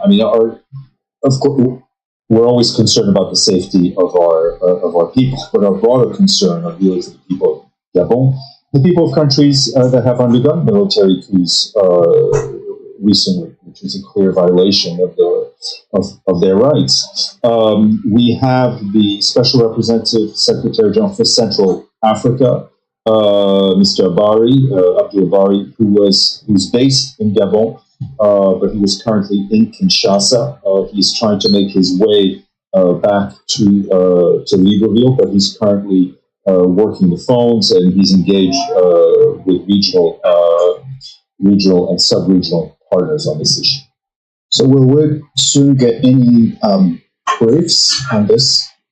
Well, we will share what information we have, and as soon as we have more information to share, we'll share. Now, yesterday I asked about the whereabouts of Mr. Greenberg. Can you confirm that he was in? Yes, he was in. So coups on the rise, particularly in this region. Where do the solutions lie? Where does the Secretary General believe is there a greater role for the Security Council here? There's this deference to regional organizations that are making very little progress, very, very slowly. There are conversations about transitional arrangements that complicate the return to constitutional order. And as we saw in Sudan, transitional arrangements can fall apart. Is there a greater role for the Council here in terms of punitive actions, in terms of sanctions, and really holding? It's a multitude of issues. The best way to deal with these military coups is, in fact, to invest more in preventing them prior, in investing in strong institutions, and ensuring that elections are safe, that people are able to express themselves, that human rights are respected. That's the best remedy, in a sense. Afterwards, there needs to be strong condemnation against these military coups, and I think we're seeing it from various institutions as well as from here, and we hope there's a strong message from the Council. Maggie, then Edie. Steph, who has Mr. Abari spoken to? You said he's working the phones. Has he actually spoken with Mr. Congo? I don't have the call list. Is the short answer. As soon as I have more information, I will let you know. And who in this building has tried to reach President Congo? Anyone? I think those efforts have been led mostly by the SRSG. And is there any complication in this situation because Gabon is an elected member of the Security Council? Do you see any? Concern? Military coup is a military coup which we stand against. The fact that Gabon is on the Security Council, whether or not that makes things more difficult for the Security Council to express itself, that's something to ask the presidency and the other 14 members. Edith. Sorry. Any update, since we're on coups, do you have any update on Niger for us and the special reps? No. All right, thanks so much for those of you that are still with me. That is Aziz, shout out to you. We're back on the seat again. As you had to know, I had to take that short break because this is what we say: hunger, no, they wait for anybody. When you're hungry, you have to go sort yourself out. So thanks so much for those of you that still was listening there. Let me come back to some of our speakers that we still have on the thread with us. I think we have another person that wants to join us. Maybe we should allow that one to speak and then we will come back to the others. I think Patricia, I don't know whether it's a male or female, please unmute yourself. Let's hear from you. The topic we are still discussing. So you can see that we've heard from United Nations. So when people are thinking that United Nations only solve crisis. So when the real crisis will start, when the real start between Biafra and the Nigerian government, you will see that we'll be talking about this kind of briefing. But we don't have to get to that but it seems already is already going on quietly. Patricia, go ahead, let's hear from you. If you want to call in, the number is +44 74 044 05917. I have more stamina that can take me for another 3 hours. So go ahead, let's hear from you, please. Go ahead.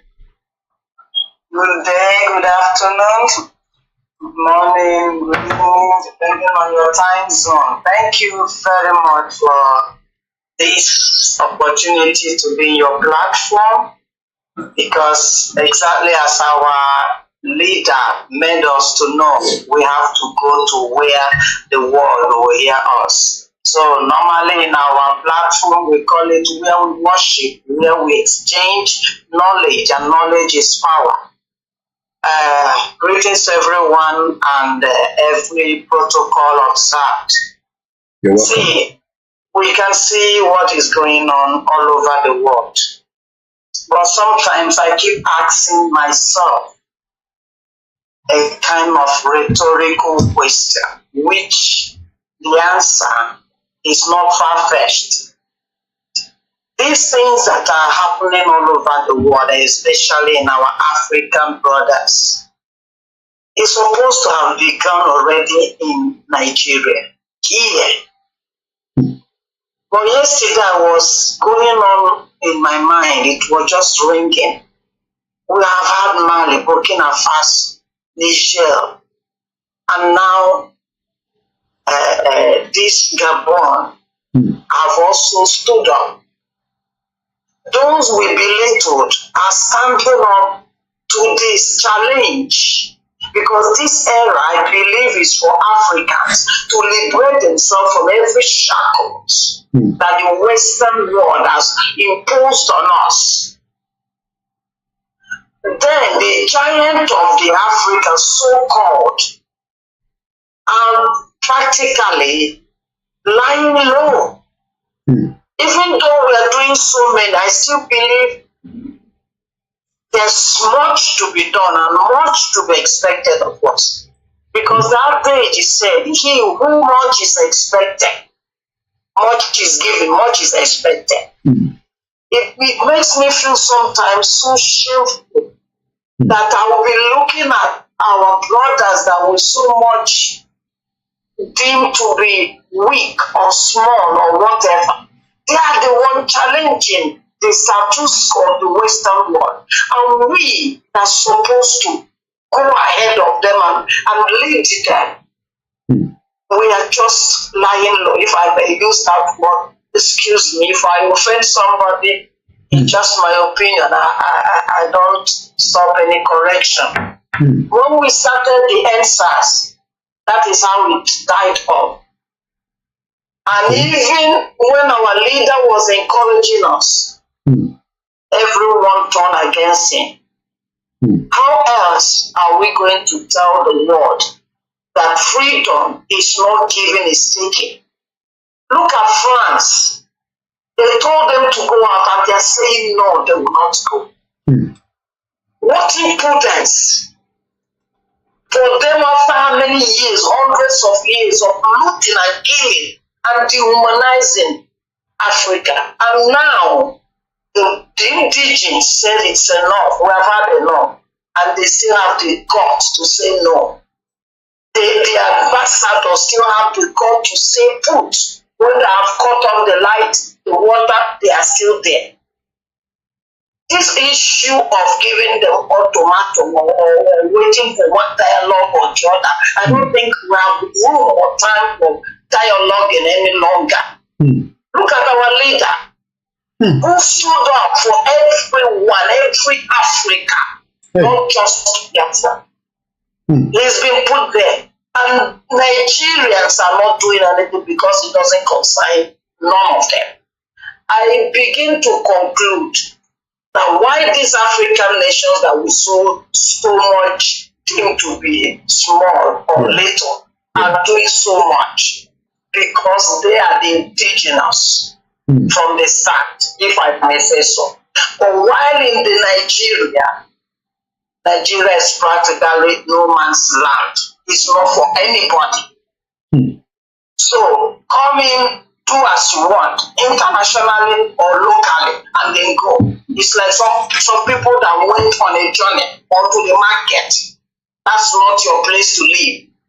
Just go get what you want and go away. That is why nobody is doing nothing. But let's bring it home to our individual nations, like we have one nation, we have Biafran nation, we have is it also Arewa nation? Yes. Why don't we get home and do something and do it this way these people are doing it? Why are we scared? If we talk, we are being killed. If we don't talk, we are being killed. Then let's go and talk and be killed and get something out of it. Because those people killing us are not spirits. They're also having flesh and blood. Are we going to sit still and see these people and eat, janjaweed, doing what they are doing that they have done for hundreds of years and getting away with it? When will it ever once be that we can battle? Your mic is unmuted back. Maybe you receive a call, because I'm really enjoying what our mother. I love when our mother. If you can still hear me, your mic is mute, mommy. Can you unmute yourself back? Because that is a very powerful. I'm taking note of some of the few things you've said, and I was going to ask some questions. Maybe the network, or maybe if you can hear me, please at any time. Okay, go ahead. I'm hearing you. Yes, go ahead. Now we can hear you. You were actually muted for a few minutes. Are you hearing me now? We can hear you loud and clear, man. Go ahead, man. All right, thank you. So what I'm saying is, it no time we all stand up as men, and be our brother's keeper? Because the Western world, they see themselves as one. They support themselves, whether they are doing good or doing bad. And we, instead of us to support ourselves, because we are all men of the color. Some people may say, let's not use black. Nobody is black. And then colored men, let me put it that. Why don't we support each other, one another, and get ourselves off from the shackles of these looters, villains, and beasts of the world? They have had enough, and we have had enough. Let's start speaking out, like I was telling my people last time. When you see a Nigerian army or police in uniform, we have been told that they have colluded. They are terrorists, and we know it. Sponsored by the West or sponsored by those in power, in authority. And we see one terrorizing, or maybe there might be two of them, terrorizing an innocent man, and the rest are there moping, watching, filming. Why are the Niger? Why are these other nations around us getting up to the challenge, and we are just talking? We know that freedom is not given, it's taken. Let's join hands and help each other, mobilize each other. How did these people mobilize just Gabon yesterday? How did they do it? What spirit and what heart and what mind? The spirit and mind of those who know that they are fighting for their home. But in Nigeria, it's not for anybody. So I think it's high time we start doing action work, not just talking. Thank you for giving me the opportunity. Yeah, you're more than welcome. And, I was going to ask you before you go. I was going to ask you, help her. Hey, sis, hello, help her to make one more, please. I was going to ask you this question. You talked about NSAS, bringing it home. We do need some men to stand up. Can we literally say that there has been a derail of diversion in the course of both sides, or the three sides, Arewa, the Yorubas, and the Igbo? We know that we don't have the kind of small numbers of the military.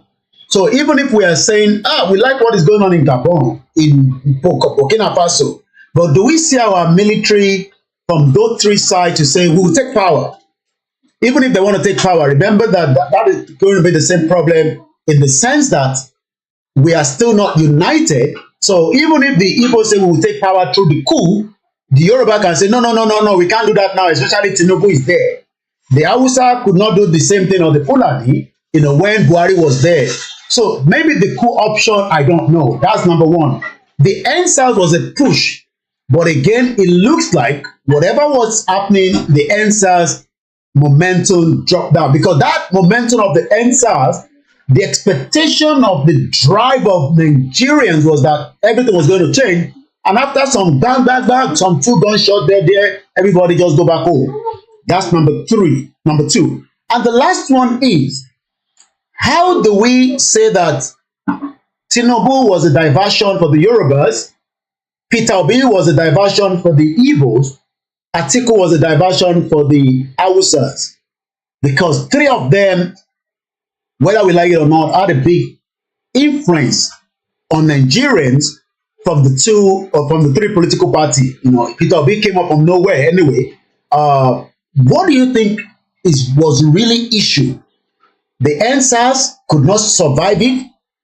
Military coup in Nigeria, with the disunity among us, especially now that we have a Yoruba man there as a president. I don't think whether some Yoruba might agree for a coup to remove him, even if the other two or other ethnic groups want that. So what is going to be the final straw, so that United Nations say, look, I don't give country. Me, I'm here for crisis, to make sure the stability, don't kill anybody, but resolve the problem. As I play that issue, the briefing from the United Nations. The reason why I played that was so that more people, maybe every day now, we're going to be playing the United Nations briefing, because a lot of our people at home think that maybe United Nations is coming down to come and give you Biafra nation. So when they see Simon Ekpa say it will be either we go peacefully or the other way around, I have said the same thing. My Yoruba people say, no, don't talk like that anymore. We don't want those kind of conversation. Mommy, what is going to be the final straw, the final push that will bring that man out, that will bring that revolution that even Shimura is asking for? Sorry about the noise at the background. Like I said, I'm operating from home, and there might be those noise. There's nothing I can do to that. At least I should even thank them for giving me opportunity. Go ahead, Mommy. I love the way you started, and I want to see if you can help us from the mother's side, because maybe I'm not the real man, sir. Maybe I got the shout of social media. Maybe I should have been the real man. I don't know. Let us help you to help us, Mommy, this morning or this afternoon. Go ahead. All right, thank you. I think, as I was saying earlier, our leader, Mazi Nnamdi Kanu, when he came on board, he came and stood for everyone. He didn't stand for Biafra. He didn't stand for Igbo men or whatever. He stood for those that are being pressed down. Those that the wicked rulers have taken their rights. And at least he played the role of the woman activist that went further to make sure that those that are chained, that are under the shackles, that they see the light and know the truth and get themselves free. We remember during that time, there was lockdown, and there was no palliative for anybody. He went as far as distributing help to anybody that needed it. So what will be the sense with which we can all get out of this mess is for us to know that we that are being ruled and depressed down, the cities, are those who are going to stand up together and fight those men that are on top, like the Gabons and the Burkina Fasos are doing. We don't need to come out and say, like you mentioned earlier, Archie for the Hausa, Tinubu for the Ududuwa land, and then P2B. These are all distractors set in by the Western world and by those janjaweed in power. And we know the secret. They are only coming to do what? Take our land, kill our people, and bring their people there, all far away from wherever they come from, wherever Sahel they came from. Nigeria is not their place. That's why I said it's not for anybody. Just like the Western world are here in Africa, African land is not for them. The resources here is not for them. So they're only here to do business. In fact, one of our brothers in our Biafra space, the first, he gave them the real name, that it is British Slaughterhouse or British Supermarket. So what are we getting from leaving them to be, improving on us what they want, how they want it?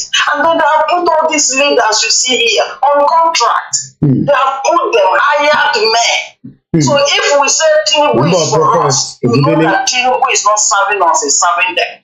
Atiku is not serving us, he's serving them. Obi is not serving us.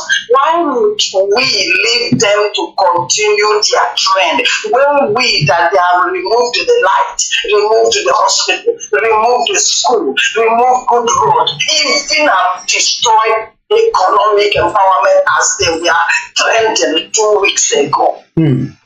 When they were destroying the things of the Biafra, if they would do the one nations, the cities in there said, no, you can't do this.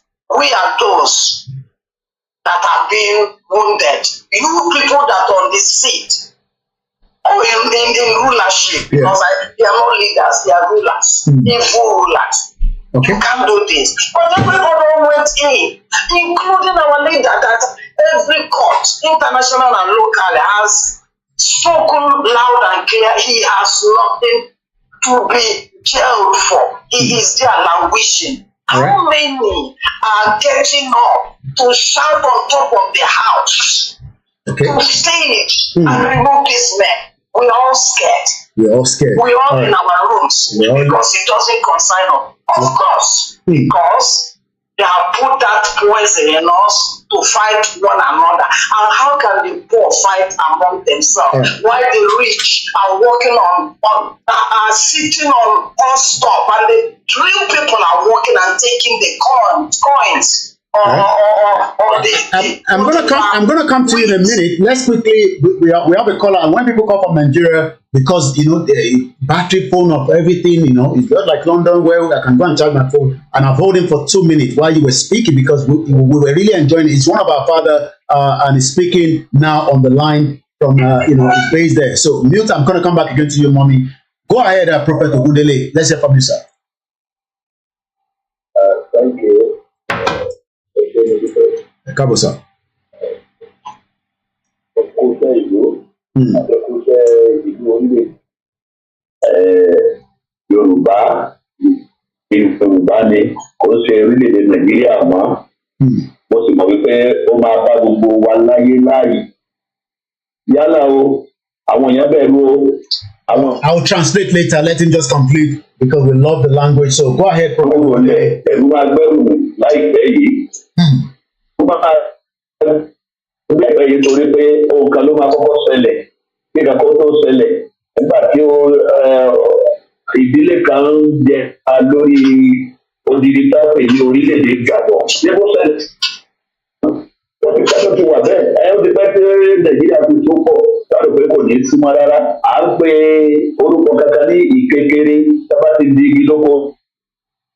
Igi tó tóbi gan ni àwọn igi gbọ́rọ́gbọ́rọ́ láti lè dá wọ́n á di ní kékeré lókè wọ́n á di ní kékeré sàlẹ̀ wọ́n á di ní kékeré láàrin ìkékeré yẹn ó lè gbégi láti oko délé ni ẹni tó dì í náà ló máa tu britain ò ṣe tọ́lá jẹ́ kẹ́nikẹ́ni ó lọ bàbá tẹ̀ wọ́n bùkà ọwọ́ britain wà lára àwọn orílẹ̀-èdè káàkiri wọ́n á pa àwọn ènìyàn pé wọ́n á pa àwọn ènìyàn nìkan wọ́n máa pa èdè wọn rún débi pé wọn ò nílé sọ wọ́n á máa sọ èdè ti gẹ̀ẹ́sì táǹpẹ̀ ní òye ìyẹn ni akónilẹ́rújayé gbogbo àwa tó jẹ́ pé a ti ń gbọ́ wa gbogbo ogun tó gbẹ̀yẹ ọlọ́run máa gbà wá kúrò lọ́wọ́ wọn.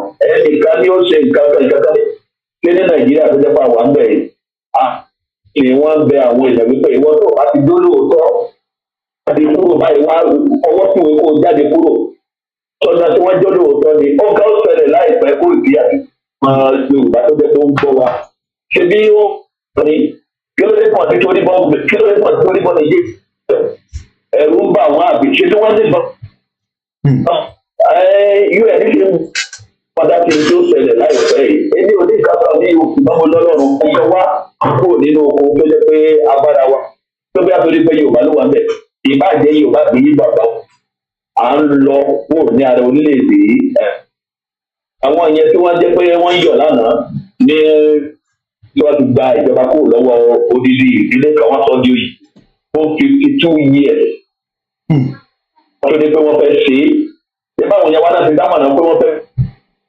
tẹ̀lé iye kan tí wọ́n dá wọn lórí àwọn tó wọ́n fẹ́ báyìí ọ̀rọ̀ tí gbogbo tí Jonathan ṣe pátápátá ó lé sí àwọn máa ń di nígbà táwọn bẹ̀ etí wọ́n dẹ̀ di lóòótọ́ àtàwọn tó wà ń bẹ̀ ní ìsìn náà etí wọn ìdájọ́ ti dé tán ẹ jẹ́ ká máa wò ó dépò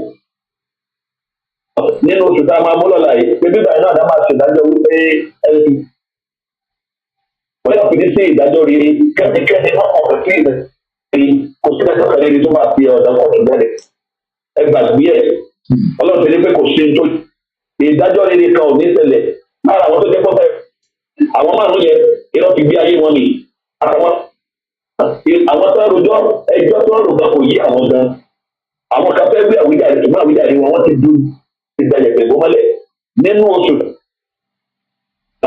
oṣù kẹsàn-án bá ń pè ní sẹ̀tẹ́mbà ẹ jẹ́ ká máa wo ìdájọ́ ẹ má gbé ojú sí ìdájọ́ kankan rárá ṣùgbọ́n bá sí ìdájọ́ dé àwọn èèyàn sáré wọn lè sáré àwọn èèyàn wó bí ẹni máa wá dá mi fún wa lẹ́kọ̀ọ́ bí. bọ́ọ̀lù bàbá tó délé bọ́ọ̀lù àwọn ọmọdé wa ní wíwà ti jẹ́ pé jẹ́ nípa ṣiṣẹ́ tó fi lábàdà síbẹ̀ ni wọ́n ní pé kò ní sẹ́yìn. ṣé ìgbà tó ní sáré tó láyé àtọ̀rọ̀ ìyá ń jẹ àwọn èèyàn ló ń jẹjẹ bọ́dà àwọn èèyàn ló lọ àǹkàjẹ ní ìgbà kiri àwọn èèyàn kalẹ̀ bọ́ wa lórí nínú ẹ bá pàrọ̀ kí lẹ fẹ́ ṣe ìgàrí àbí iṣu lẹ fẹ́ ṣé gbogbo èèyàn ló máa pín iṣu ni gbogbo èèyàn ló máa pín gàrí ni wọ́n ní kàn ní ṣẹlẹ̀ ayé ẹni tó bá sọ pé ẹ̀kọ́ ọlọ́mọdé arógun àpò ní bọ́ọ̀bẹ̀ nìyẹn tó bá ti rógun tó bá ti rógun ò ní bọ́ọ̀bẹ̀ àwọn tó wà lókè òkun síbẹ̀ àwọn tó wà ní wọn nípa tó lọ́jọ́ síbẹ̀ ó máa dópin báyìí apẹ̀rẹ̀ kó máa dópin lára kọ́nà yẹn ẹ̀rú ń bá àwọn tó wà lábújá wọn náà fẹ́ lọ kó bàbá wọn kó ló bá lọ bá wọn bẹ̀ tí wọn bá kó bàbá lọ bá wọn bẹ̀ bí wọn kò yí ó fàmọ̀ wípé kò ìnà ọmọ Yorùbá mo lè máa tó wá pé akóbọ̀rà sílẹ̀ wípé àṣẹ àdè máa nà láìpẹ́ yìí ó ń gbọ́ lọ́rùn bá bọ́ mi ìlú mọ́ gbọ́ bẹ́ẹ̀ àṣẹ àmà àwọn oníbàgàgà àwọn òní oko ṣùgbọ́n a ní ọ̀rọ̀ ẹgbẹ́ ọ̀rọ̀ mi ọ̀rọ̀ láti fi dọ́rùn àtayé gbogbo àwọn tó bá nípa òní bọ́ wò ní ọwọ́ Nàìjíríà nílẹ̀ ó jẹ wọ́n thank you ẹ máa ẹ ṣe gan ni. Thank you so much. This our father we were able to meet in the course of the movement 3 years ago precisely, and these are not prophets that still believe in one Nigeria. These are prophets that have said that Nigeria will collapse as far back as in the 80s. But because their churches are not as big as the other big player in the market, like my mommy said, the supermarket. For Nigeria, a supermarket. If you want cheese, you get cheese there. If you want tokumboka, you get them there. He was talking about a few things I've highlighted. Something is going to happen soon, whether we like it or not. No, he said something will happen before something will happen. I hope some of you understand what that means. Something will happen before something will happen. Because I was looking at why we could not reach out that ends us to complete the job. Maybe something happened and stopped it. We couldn't bring it home. My brother there was saying, Daisy once say, we are disappointed with Mazi Nnamdi Kanu court ruling, and appeal must be lodged because Mazi Nnamdi Kanu must be afforded the right protection awarded to a British citizen. That itself means nothing now to anybody. And I think some Nigerians that are British citizens that have these, British, passport or state things that by having such, as long as you do not say anything against the British, if you get problem, they will come and solve it out. Maybe it might not be the same. We don't know. The future is changing on us very, very fast. My prophet also went on to say, Britain does not want anyone to go. It seems that as many of us believe that, the West, Britain, still doesn't want anybody to go. And that is why they are now bringing more relationship with Tony Blair the other day, with Tinubu. I don't know what Tony Blair wants again. He wants to bring good governance. The same Tony Blair that went to Iraq and many people got killed. I've now found their Jerry Rawlings video I'm looking for. I'm going to play it in a minute. He also went to say that why is that the government hasn't gone to, remember that Tinubu is saying that he's the one delaying the invasion or whatever they want to go and do in Niger. That he is the one personally stopping it right now. So my father there is saying that why is he not going? Yoruba will say, don't be your kere. Go try it and see how it's going to happen. I don't know how it's going to happen. I might be far away from Nigeria, but we always say we all are stakeholders on the territory of that land. So why this noise that we are going to Niger seems to be dropping every day until Gabon also rise up? I don't know whether ECOWAS has any stake with Gabon, but we know that African Union have a stake. And African Union have already said that they are not going to attack or they are not going to be part of that body that wants to attack, that would give the leeway for the attack of Niger. So you can see now that, the Bola Tinubu and ECOWAS are now in a big dilemma. As they are dealing with Niger, Gabon don't come up again with another wahala. It might be a wahala, but remember I told you at the beginning that something will happen before something happens. Maybe these smaller ones will be the one that will erupt what is about to happen in Nigeria. We don't know. Maybe Nigeria will go flat and nothing is going to happen. And we will just continue to be moaning like this, talking like this, and the real men are not going to be there. The real men continue to hide away. Some are real men, they have money, they're saying, no. I want to go and import Boku spare part. I'm talking to my Igbo brothers now. But they forget that the spare part that they are bringing, the system there has not been able to be favoring them for a very long time, just like it does not favor any one of us. Just like the Yorubas. We had our brother that went home last year, July. He had a business in Ogbomoso. He was killed after they paid 5 million or 8 million, to get him out. If you listen to how he was crying out, when the Fulani terrorists. But people always think that it's about the Fulani terrorists. They're not talking about the economy. The economy has destroyed the indigenous people. We are the indigenous people, but we do not have access to what belongs to us. And when we listen to what Jerry Rawlings says, you will also accept with me. He also went on to say that the judgment is here, whether we like it or not. The judgment is no longer there. It is here. People are suffering. How many people can you give money to? I saw somebody even send me a video of a wife lying on the bed. Maybe they're lying, I don't know. How many people you want to give? I told you, if we like, set up many NGOs. Not that they are not working. NGOs cannot solve the problem in Nigeria today.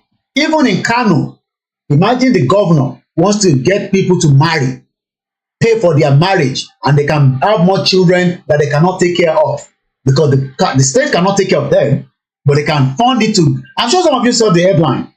Kano State is paying for the weddings of people in Kano. so that they can have more children that they cannot look after, because Nigeria is not going to look after anybody. They went out there, said the final one is, if you say you don't want a war, then you don't want to be free. Hey, that particular phrase is where people get like, especially the Yoruba people, no, we are too diplomatic, we cannot get a war, we don't need a war, we can do it without a war. Let's listen now to, we have just half an hour, because I realized that I started this YouTube at 1 hour 30 minutes. The other one has been running for 3 hours 30 minutes. So I will only make it up to another half an hour, which is not even up to that, 26 minutes, and we will bring the program to an end. So that in case if I want to come back out again, if I have the strength, I will not have exhausted all my time, because I've already done 3 hours 34 minutes already. Now let's listen to Jerry Rollins in this particular video that I've been looking for. I was looking for it during the Starr Radio, I couldn't find it. But it's advert, big advert. So that's where people make their own little. Now let's listen. There's another advert. It's gonna go so okay. You can see that. I want to seize this opportunity to talk to France. We have been working on this ECOWAS common currency for how many years now? And we are just getting close to the end product. Only for France to twist the arm of the countries and take the name of the currency we have decided to put on the common currency for ECOWAS and gone ahead to fix exchange rates. Where are the lawyers? France has no right to take the name of the currency we have decided to create and take the francophone countries we have been pulling for years, 560 billion euros out every year annually from their reserves. And then when you want that money back, you pay with interest. This is wickedness and this is bullying. France, get your hands off Africa. Get your hands off the francophone countries. Stop this wickedness. It is enough. It is enough. Stop it and leave Africa alone. The Africa belongs to ECOWAS. You cannot take it and twist it out. We know you are the one who put it. Alessandro Ouattara there. Because there's a tunnel, underground tunnel, from the French embassy to the presidential palace. All right, I'm not really enjoying it because I don't know why this individual have added another sound that was playing behind it. It's a waste of time. I watched it properly on Daily Momodu, but I can't find it anymore. And I just saw it on the brothers YouTube, but they had another too much sound under it. It's not good. I'll find another video to relate to that particular video because that was a very powerful one that Jerry Rollins, was saying there. May so rest in peace. We know that he died 2 years ago. So let's leave that because I'm not enjoying it because he has another. Like I said, we now have just few less than 20 minutes to the end of the program. I'd like to appreciate all our speakers that have joined us and as many people that want freedom. Our Yoruba people, we encourage you, join the Twitter space, very, very important. We have, huge number of our Biafra that are sitting down there. That is what their leader told them. Wherever there is truth, just go there. Even if they are not going to appreciate you, you go and listen. At least they're talking, they know that there are other platforms that are speaking right now, but they're here, and they're also appreciating to listen to the truth. So, Apeke, Ewa Darapo, more Twitter space as well. So, there's something I want to say here before. Now, maybe this one, I received, as a journalist, we have different ways that we receive information. But there's what I call the Pandora paper. Do you know that Peter Obi's name was there? Some of you probably don't know that. I'm telling you. But I'm not talking about Peter Obi today. I received an email from them yesterday because I'm subscribed to them. It's called, I don't taboo there. They are called International Consortium of Investigative Journalists. I've told you, I know be blogger, I be journalist. fully registered in UK. Tayo before Yoruba Nation. So when people come and say, why do we need to fund you? Well, because I am not going to tell you the way BBC is going to tell you. British Broadcasting Corporation, British Bias Corporation. Okay? Do you know that BBC 10 o'clock news yesterday, they just talk about Gabon in less than a minute. The thing where me I sit down do 2 hours. BBC just talk about it in just 1 minute. And they talked about it just after about 10:25. The 10 o'clock news yesterday. And me spent 2 hours explaining so that you will not be like a Bole Kaja person when you go beer parlor. At least you have learned a lot for those that have watched that video yesterday. So that you don't talk without a fact. So if you want to support us, it is voluntary. I know somebody is still asking for a mic. Let me quickly bring that person in. But please do it briefly when I bring you in. I think his name is Ugo. Ugo247, go ahead. You have just 2 minutes because I want to give you a Nigerian politician that have been mentioned again by the International Consortium of Investigative Journalists. After Ugo has spoken, I will tell you that politician. Don't go away. There are so many of them that are so corrupt and their money are all over the world. They are the same people controlling Nigeria. Go ahead, Ugo247. Okay, thank you, my brother Koiki. Thank you so much. God bless you. Thank you for keeping the gap, standing in the gap, and thank you every other person here. All protocols observed. It's just very simple. We cannot get together. We cannot go together. We cannot work together because we are different people with different ideology. The answers we are talking about, if you remember the answers very well, why the answers could not end up bringing or yielding any result. If you remember when Mazen Nandekano was there, like, go on, don't stop, go on, don't stop. You see some people come up, hey, this one no Weibo. You want to make you spoil your Yoruba land. You see, what is his name? The other guy, this musician went to London to ginger up the things from there. They set his house on fire. Then he said, okay, I don't know, it's now a tribal thing. So he went back. We cannot achieve anything. Sure, Sowore is asking, calling for a revolution now. That revolution we never hold. That revolution will never come. The revolution we need is Yoruba nation, go your way. Igbo Biafra nation, go your way. Arewa nation, go your way. If there is Fulani nation, let them go their way. We can never have anything like a Nigeria nation, no matter the kind of revolution you have. There will never be revolution that will give you peace in this country. And the only revolution you will have is the revolution that if you want peace, prepare for war. Prepare for war. There is no how you can get peace without paying the price. You have to pay for the peace you are looking for. We don't have anything to lose. We have already lost everything. We have paid enough sacrifices. If you talk, they will kill you. If you don't talk, they will kill you. So what do you lose? Nothing. Let us move. There is no how we can achieve any one Nigeria anywhere because it is not anywhere. Thank you.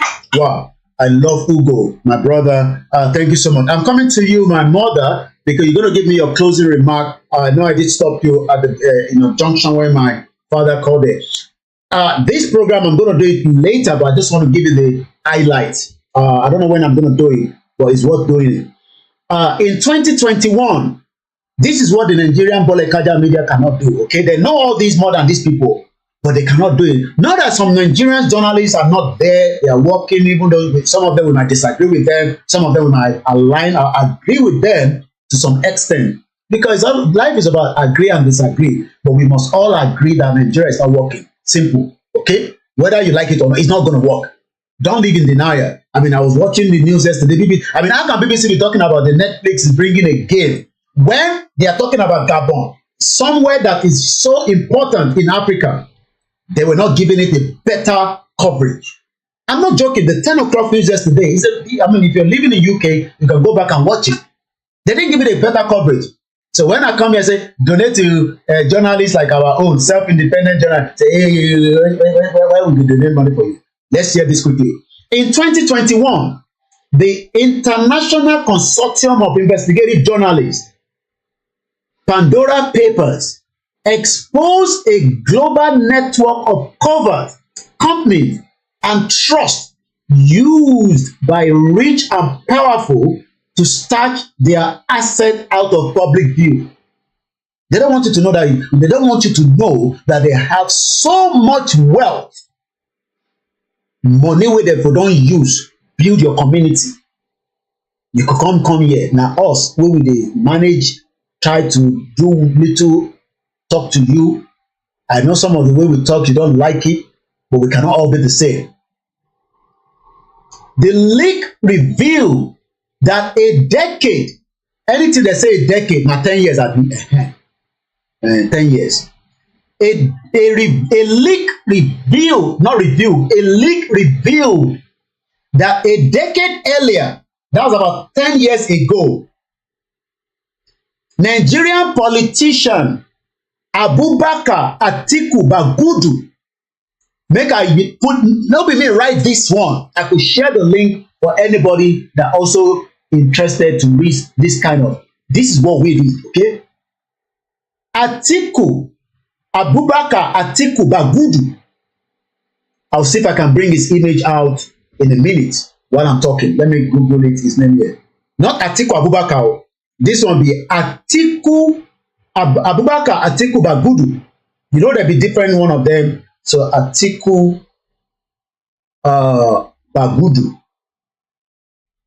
This one, in case you don't know the person where they talk. Okay. Do you know that he is now part of the minister? Abubakar Atiku Bagudu, CON, is a Nigerian politician who is the current Nigerian Minister of Budget and National Planning.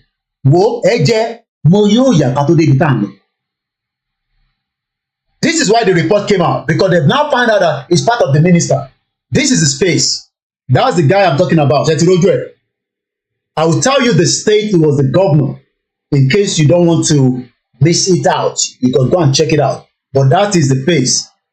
This one don't go again. That's the face there. It was Premium Time. Don't pick the news. Pandora paper. Premium Times. I don't know whether they picked it. Let's go back and tell you a little bit more about it. Let's go to Wikipedia quickly. He's 61 years old. These are the same set of people that will be there for another 30 years. Remember the one where I see when Ike Kerimadu was doing a court case. That full animal where it dey look like me, say make them cut my head, come give am for not, make it dey use and drink, make it dey use my head, na im own head go use drink pamu. He's 61 years old. According to Wikipedia, Abubakar Atiku Bagudu was born on the 26th of December 1961. He's a Nigerian politician who is also the current Nigerian Minister of Budget and National Planning. Omo, your money go. I can't bring anybody in anymore. I'm sorry. We have to go. I only have 13 more minutes. Don't be upset. I can't bring anybody in. I can send another request. Please, please. He served as the governor of Kebbi State. Wetin Kebbi dey provide? Wetin Kebbi dey add to the GDP of Nigeria? If not all their resources that they hide down, just like Zamfara gold. Wetin Kebbi State added to the value of Nigeria? So Nigerians that are there now, how many of you will travel to go and live in Kebbi? How many Nigerians want to go and live in Kebbi? The same man now is the one I'm going to talk about, according to the Pandora paper. According to the don't worry when I go back one step. It's because in lecture room, you must go back and forth. Okay, because some people, you talk like this. So I say, this Oyibo with this guy, they speak. And I'm not joking. This Oyibo is too fast for me. That's why our people, they say, well, we are this, because we have Biafra, some people don't say, forget about English, just speak Yoruba. But you still have to speak English at some point. The leak revealed that this same man, a Nigerian politician, Abubakar Atiku Bagudu, had used an elite London law firm. This same London, where me dey struggle for 25 years. Favored by the British royal family. If I talk about British people will say, not British people, British royal family. I remember one of our brother come and say, I don't talk about the British royal family. You know you live here. Don't talk about them like that. But not be me they talk about. Now the paper they talk like this. Let me repeat that again.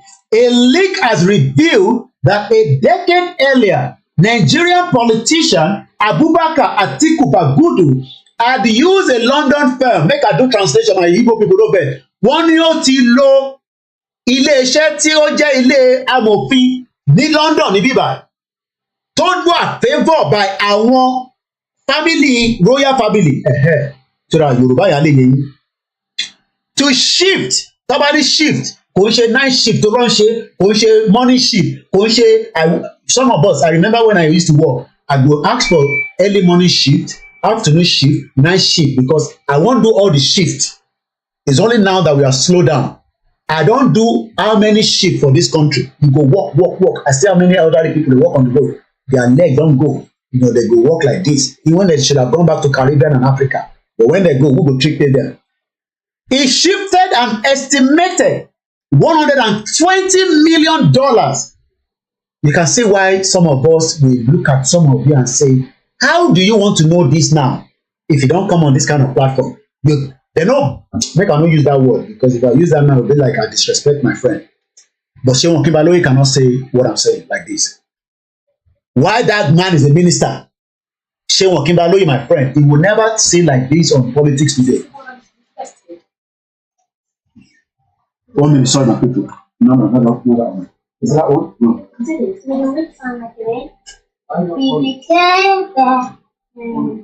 What? Is it this one? No, where is the box?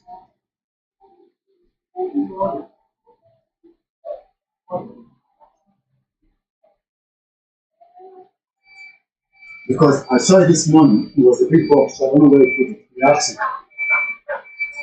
Call him quickly. Sorry about that, people. Sorry, just some other things. That's why I have to go anyway. $120 million. No move. $120 million. I pity a lot of you. In cash, you shift an estimated $120 million in cash and security from an offshore trust in a British Virgin Island to a more secretive structure registered in Singapore. You see how they move the money? To Singapore, and then they brought it back again to Cook Island. The asset, according to the US Department of Justice, accounted only some of the billions of dollars in public funds. It has accused Bagudu and others of systematically embezzling Nigeria former dictator Sani Abacha in the 90s. I pity a lot of you. And yet, despite what the DOJ called Bagudu instrumental role in the Abacha regime's alleged looting and laundering, he was recently appointed Nigerian Minister of Budget and Economic Planning. So it's like when they just give him another opportunity to loot Nigeria. Because the one way he loot, he don't go return am. And a thief will always be a thief. Continue to live in denial. Say you don't want Biafra, you don't want Arewa, you don't want Yoruba nation, no problem. Remain in Nigeria and be coming here. When somebody move $120 million, they come in here and they say they play. Now me they go say they play. Yeah, they play. Me they play. He is now appointed as the Nigerian Minister of Budget and Economy by the country Vice President Bola Tinubu. Bagudu has never been convicted of any crime and a rich settlement with the Nigerian government in 2003, turning over hundreds of the millions of dollars with no admission of guilt. He not even say he was guilty. Oh my God. Meanwhile, the US effort to seize his offshore asset has been stymied. This Oyibo too much. What will be the meaning of stymied? You know, we learn a lot on this platform. Make I quickly see stymied. Stymie, not stymied. Stymie. Why you use all this big language? Grammar. STYMIE. What is the meaning? prevent or hidden the progress, because the person wey steal, e go dey avoid make you find where the money dey. So they are finding it difficult. America wants to trace the money. They are still finding it difficult to know where the money is. 120 million. Only God knows other amount of money. And you are here. They say come donate, make we support the Yoruba nation. Support the radio station where we open. 500 people, $13. Help.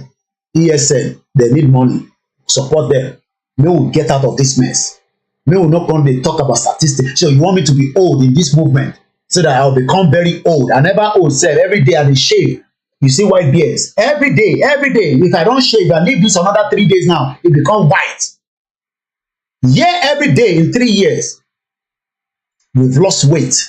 You have accused us. But yet, somebody took, while Abacha was alive, now Abacha don't die. Tinubu can't go bring the same man. So there no be other people wey Tinubu go bring to become budget and planning. They bring the same man wey Tinubu go say you no see this article. They see am now. They you two dey play. As you dey tell me dey play, you two dey play. They play. Maybe they play together.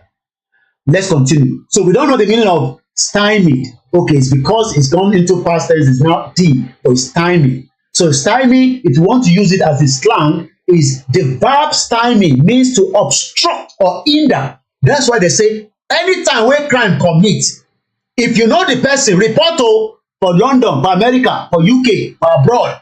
Because if you obstruct the justice, you too, they go punish you. You see person wey don stab person, the person come your house, you can't shield the person, you are also obstructing the justice. Okay? I don't tell you say now this platform now that the only Yoruba Nation international media will go open your brain, bust your brain up. You will wake up one day and you will do more than what I don't expect you to do. And they play. You two, they tell me they play. You two, they play. Maybe they play together. Nigeria is going to work at me. So the verb stymie means to obstruct or hinder. So Bagudu was obstructing or hinder where the money is so that nobody find it. And his children go to live lavish life. They drive Lamborghini, drive go. Those ones are the ones they go Dubai, go drive big car. You go Dubai, go wash plate. Come London, become maybe nurse or doctor or care worker. I saw one guy, you cannot even go that side. Tinubu, who campaigned on anti-corruption platform to win a disputed election in March, has long been dodgy by question over the source of his own wealth. No be me talking. These are the people talking it now, saying it now. He said his cabinet had been carefully selected with a record of Bagudu that took cash, no be transfer. They say you remove cash, $120 million cash out of Nigeria. The money there now because the oil is coming from the southeast. Where would they play? When the Biafra ready, that crude oil will stop being pumped out. I know that. They will stop it. And let me say this, like Simon Ekpa used to say, the Prime Minister, government in Exeter, that every country right now, they are also interested in any way where they will see something. So if you think that Biafra cannot go and leave us behind, they will go because every country wants to be a stakeholder. They will just say, when we help you, support you, when we get to that place, you too, you will give us something. Life is about give and take. We are almost winding down. And I'm going to give one minute. Oh, I think I still have only our mother there. So I'm going to give her 1 minute to just conclude for me. It is a reflection. I'm going to do this program properly as a topic. But I just wanted to have an idea of the problem. And these ones are also saying, donate, support us. So that this kind of article will be the one you'll be reading. Not the one from the Bole Kaja media. My mommy, Patricia, in under a minute before we close the broadcast, just give us your final closure. Thank you. All right. Thank you, my brother. Thank you again. The rest of the people on the platform for having to be here to air your view. We are the people that will get what we want, not those on top, or like these ones who've read what they have stolen. I remember our leader said the kind of money they have looted and hid outside, it will cause a tsunami. a tsunami would break up. Just individually, not collective, each of them. So this is the reason why everyone that is under the situation of this cruel manipulation that the Western world put in place for the poor people, let us now realize that we are the people that will save ourselves. We are the people that will that is extricate ourselves from the soup, as our leader calls it. It will never go forward because the foundation wasn't for any good. The foundation of Nigeria, as our leader always puts it, so long as it's not God created, it's man created, how much even more worst Britain?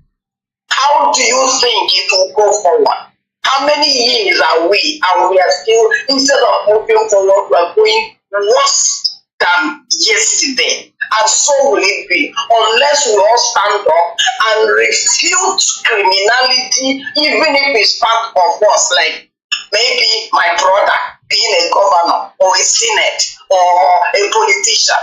Therefore, I should close my mouth and enjoy the loot that is bringing. When the repercussion that will come, it will sweep and bury everyone, because evil must be punished. There's no peace for the wicked, and we have come to realize Nigeria has come to an end.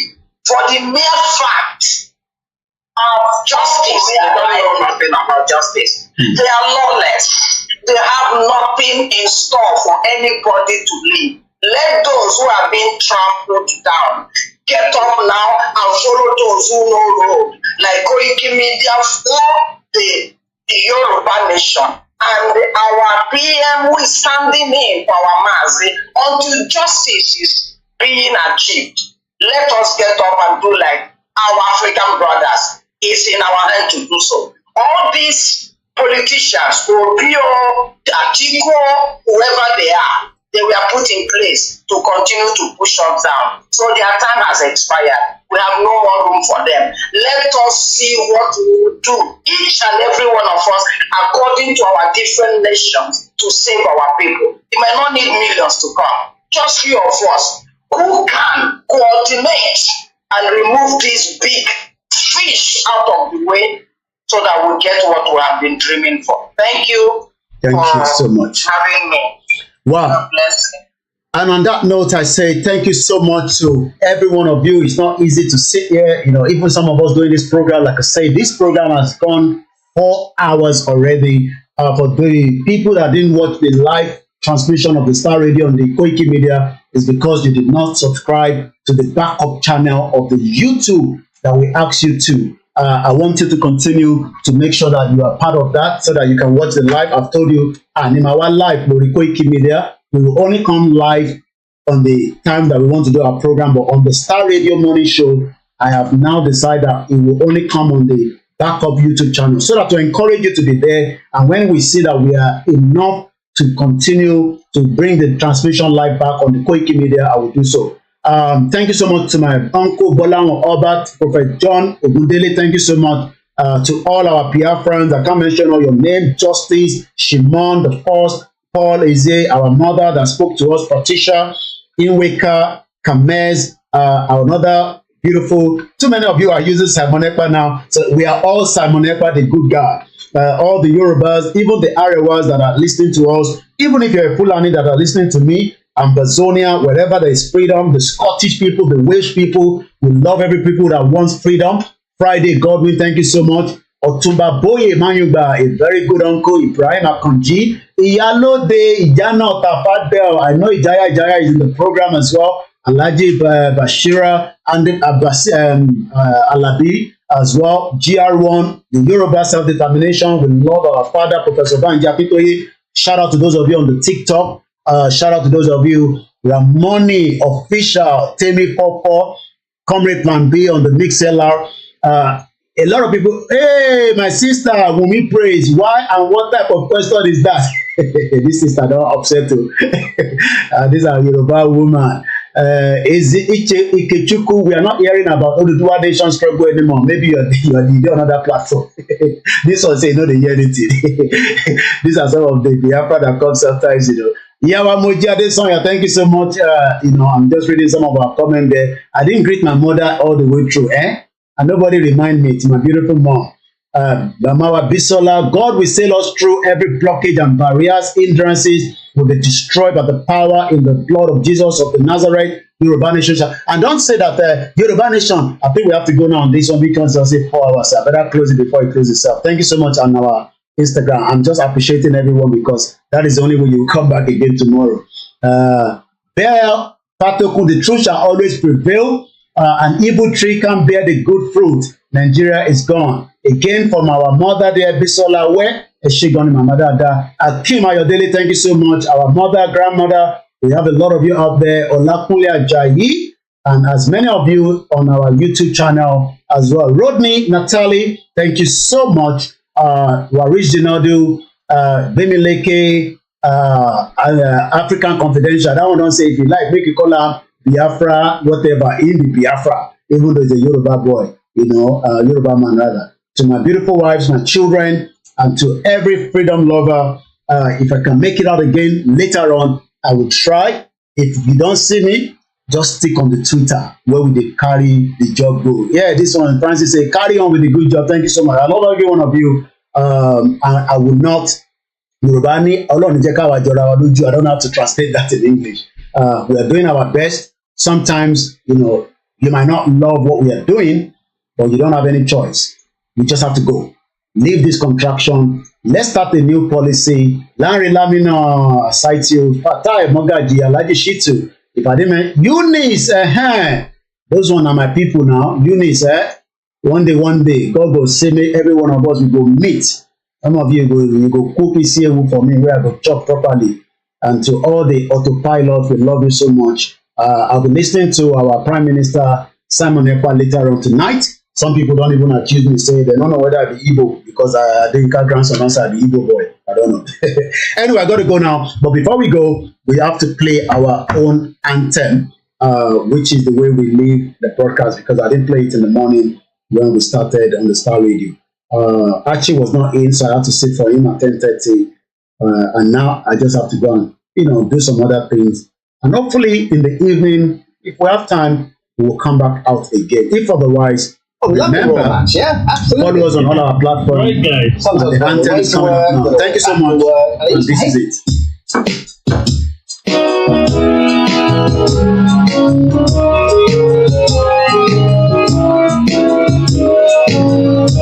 Iṣẹ́ wa fún orílẹ̀-èdè. Àgbéga.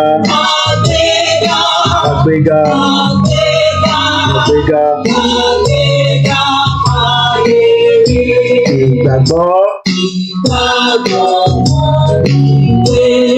Àti bẹ̀rù.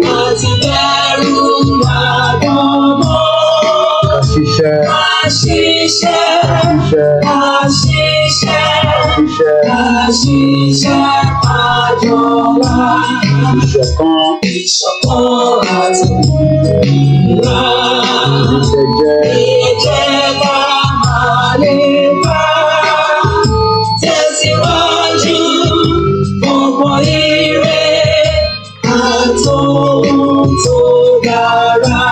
Ọmọ Odùduwà. Lọ sí ipò ẹ̀tọ́ rẹ̀. Ìwọ ni ìmọ́lẹ̀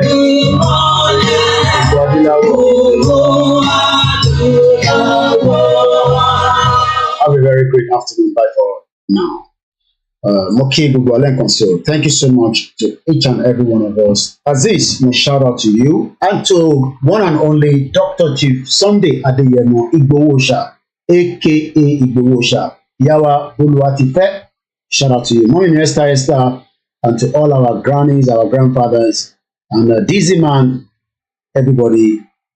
I'll be back if I can later on. If otherwise, along. But remember to follow me on Twitter on Koiki Media.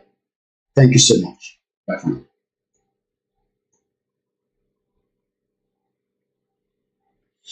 And thank you, Timmy, on the backup channel. Thank you so much.